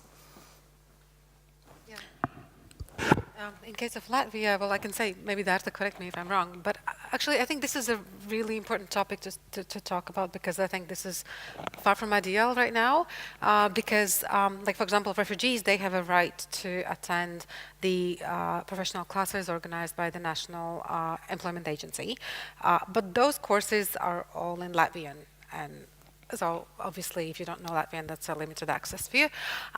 Also, the same with vocational education, right? So again, they have, in theory, they have full access to the education, but again, this is all in Latvian. So until you learn the language, you can't really access that. So there are very few programs at the level of higher education that are in English and that are free, like really few, not even IT. So actually this is a problem. And what I know from surveys, from studies of employers, what they would like to see, they would like for the state to embrace more different models of learning, such as, for example, learning by the employer in the place of employment, specifically like for the jobs that are needed, and then they would get some sort of reimbursement from the state for teaching the particular skill and preparing the person for a particular job, which they think would be most efficient. But like right now, we don't have systems like that, and there's definitely a place for improvement, right? Yeah, and I think this is very important. And we've done a recent study visit for Lithuanian delegation to one of the municipalities in Sweden, to a couple of municipalities, and what they have shown us is that they are now, in the context of vocational training, they have a very big national project of combining the language courses and the vocational training. So the language courses and the professional training that you have in one setup, where people are going to basically one building or a few buildings like the setup, and they actually spending there the whole day, and there is a combination of the language and your professional skills. And during the professional skill training, you even getting the professional language of the very specific vocabulary that to be used in your workplace. So I think that there are many examples, including I think Latvia piloted one, the language training at the workplace, but that was the project. So I think this is something that we could definitely longer on look like. Angelica, how it looks like in Lithuania. Yeah, I just wanted to add, this is the question that I hear often from people, from adults, what they would like to know to study and to do is to run their own business. So they are looking for this information about everything that should be needed, starting from taxes that they have to pay and the declaration they have to give, yeah, and to the some specific skills like working with social media, with marketing, with promotion. So I think that would be very helpful for people. And as far as I know, the Refugee Council in Vilnius, they're gonna start this lessons soon. They're gonna invite some speakers who will teach Ukrainians these skills, digital skills for running their own businesses. That's the Refugee Council of Lithuania. They have been working on this quite intensively, so there is at least that resource in Vilnius city as well. So thanks for this question. It was really, really great question that opened up quite a lot of new things. Labor market inclusion, vocational training, refugee entrepreneurship skills, digital skills, etc. So I think this is, again, very interesting. Do we have more questions? I see Valentina is still there. Yeah. Just want to thank you, and to just prove our idea that we should speak about learning by doing, but not about formal education for adult people, as we should be at school and learn Lithuanian language or vocational training. We should combine this. Thank you. Colleagues, any other questions, comments? Yes, we have one.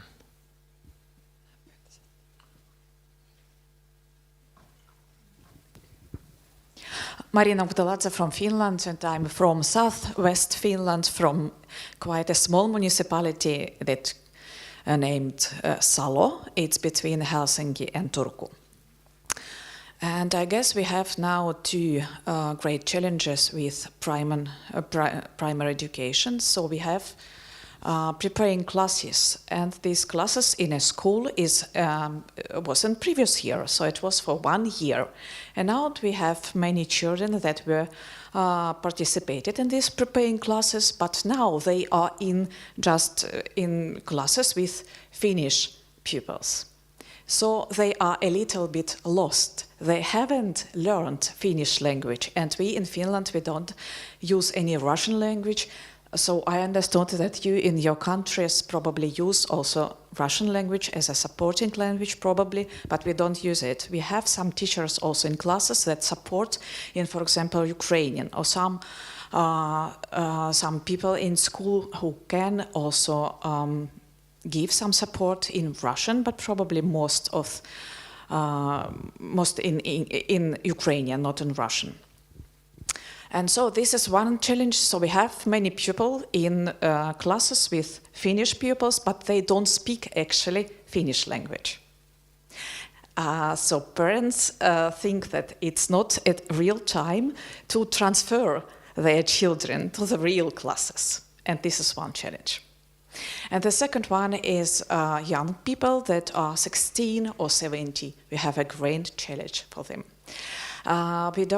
Each municipality try to find out some possibility to give education for them, but it's very, very difficult because we don't have opportunity to study in Ukrainian or in Russian. We have only Finnish, or we have also programs in English. So, okay, in Swedish also, but I haven't seen Ukrainian who speak Swedish and will participate in Swedish programs. So unfortunately, we have this group of young people, and we have also a group of young people. They are probably 15 or 16. That they have learned also Finnish language last year, previous year, but they didn't have any motivation to learn it because it's am I leaving this country or I'm not leaving this country. And now they are in the situation that they don't have really possibility to learn to go forward. And of course, it's not so awful. We try to find out it, and we have different programs, but it's two challenges. So my question to you, do you have some different programs, for example, for young people that you found out? Thank you.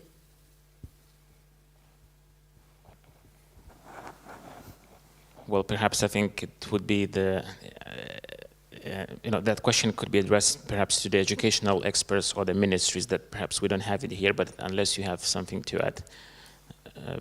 Because from my side, I know a little bit the Finnish context as well, and I think this might be the case that you have a very municipality and school-specific situation because you have those introductory classes for all the migrants and refugees, not necessarily refugees, and in some of the regions, they're doing pretty well. So basically, in some of the regions, I've seen that as long as they finish that intro class for the 12 months, they are really, really okay to be part of the mainstream system. But as you mentioned, that's not the national level standard, as you say, unfortunately, and perhaps in some of the municipalities you have a lack of resources, and the outcome is not as good as you would perhaps expect. But for example, if you look at our also the UN Refugee Agency educational report on hold and the other guidelines, so you will see that the introductory classes, it's a good thing as long as it is really, really inclusively combined with the after-school activities with the local people, where you have also, other things, because still introductory class is a very little parallel system within the mainstream school, which is still okay because that serves for the good cause. The biggest issue here is the capacities, and actually I think I don't have the answer to you unless I could give a very boring answer to invest more resources. Yeah, that would be the solution for the problem, unless you have something to add. Well, I could say that the situation that you describe, it is very much the case in Latvia with the like third country refugees that are not Ukrainians. It's so typical that they would just be sent to school. They would just basically not understand a word. They would be just sitting in a corner and just like what am I doing here? And just really heartbreaking. And I think Ukrainians are in a sort of in a better situation because like the schools, they have been putting in a lot more work. They have actually, many have hired Ukrainian teachers who are helping them and translating if needed. Because like we used to have maybe a sizable Ukrainian community even before the war, so I guess it's easier also to find some translators, some people who know both languages and can help.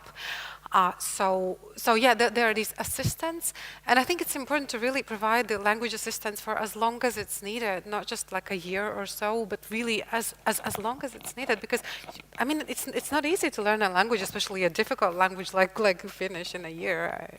Of course, it's understandable, yeah. So as much as needed support, and also like in Latvia, we have like language clubs specifically for learning for Ukrainians, where they come together and they get an opportunity to speak and practice.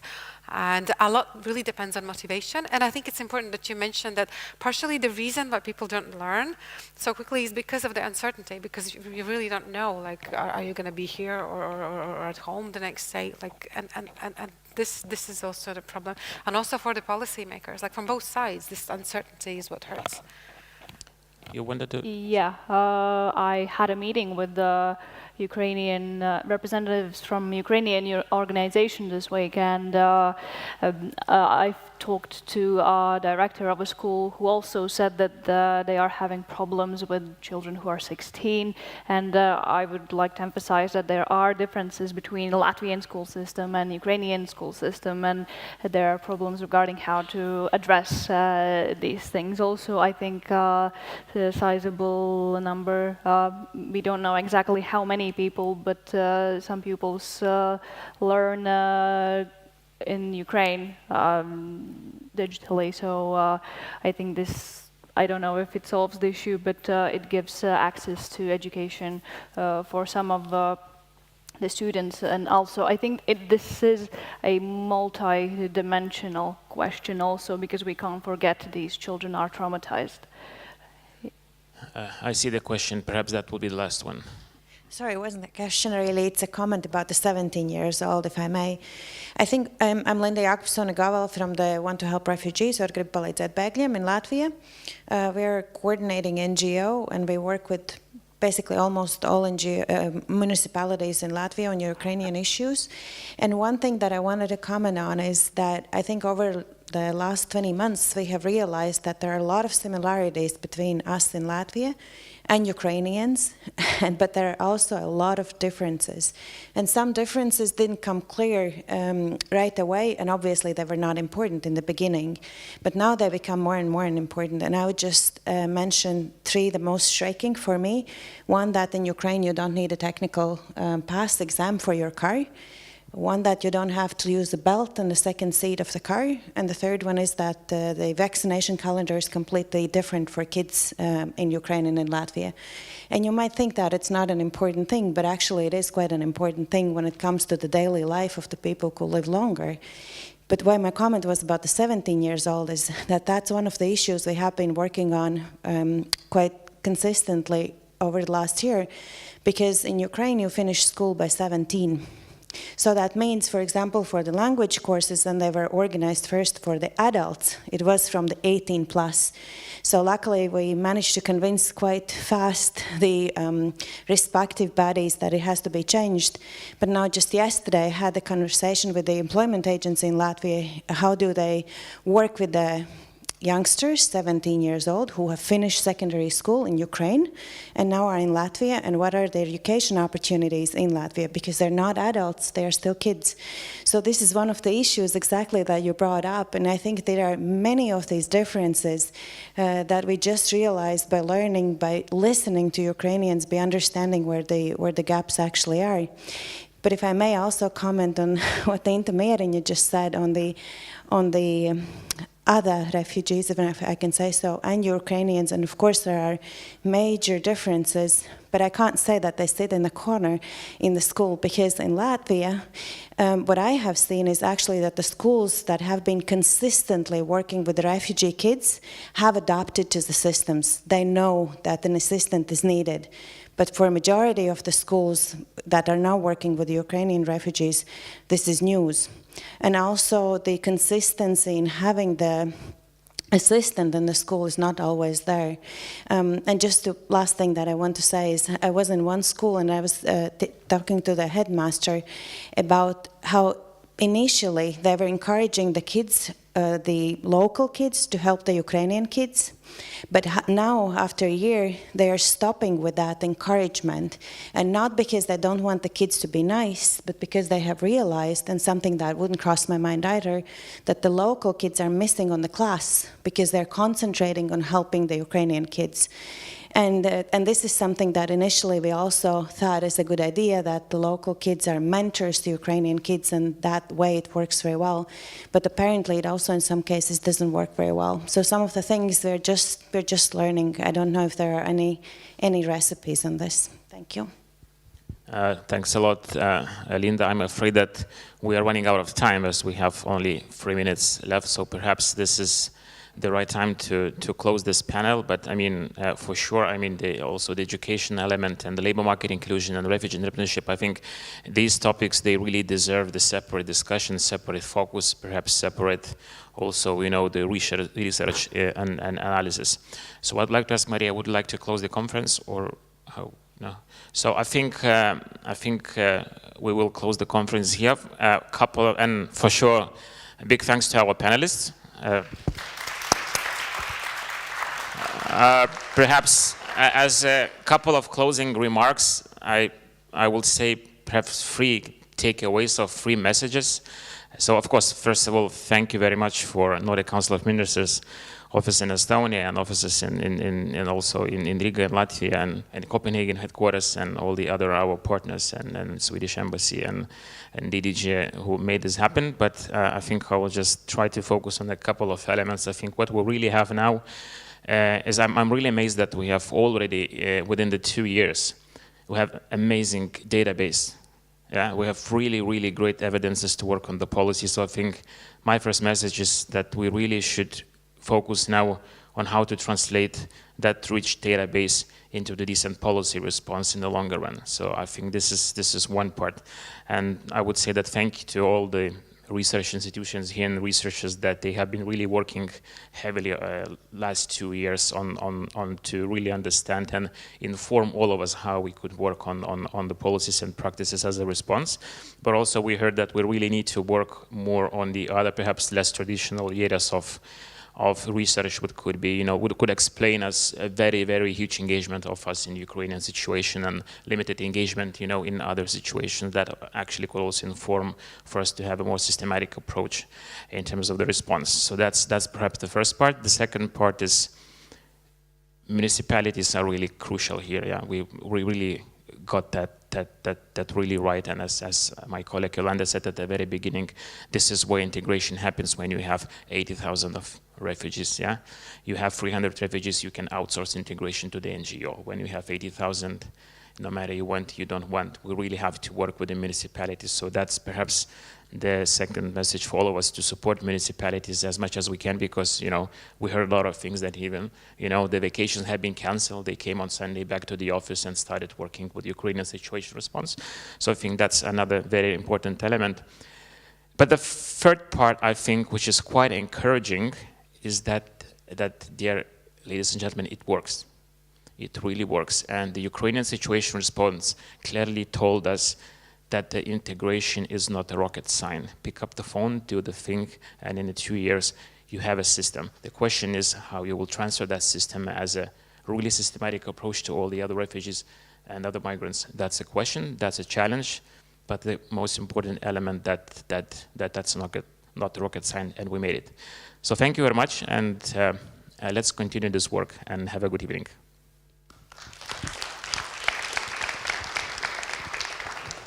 Thanks, colleagues.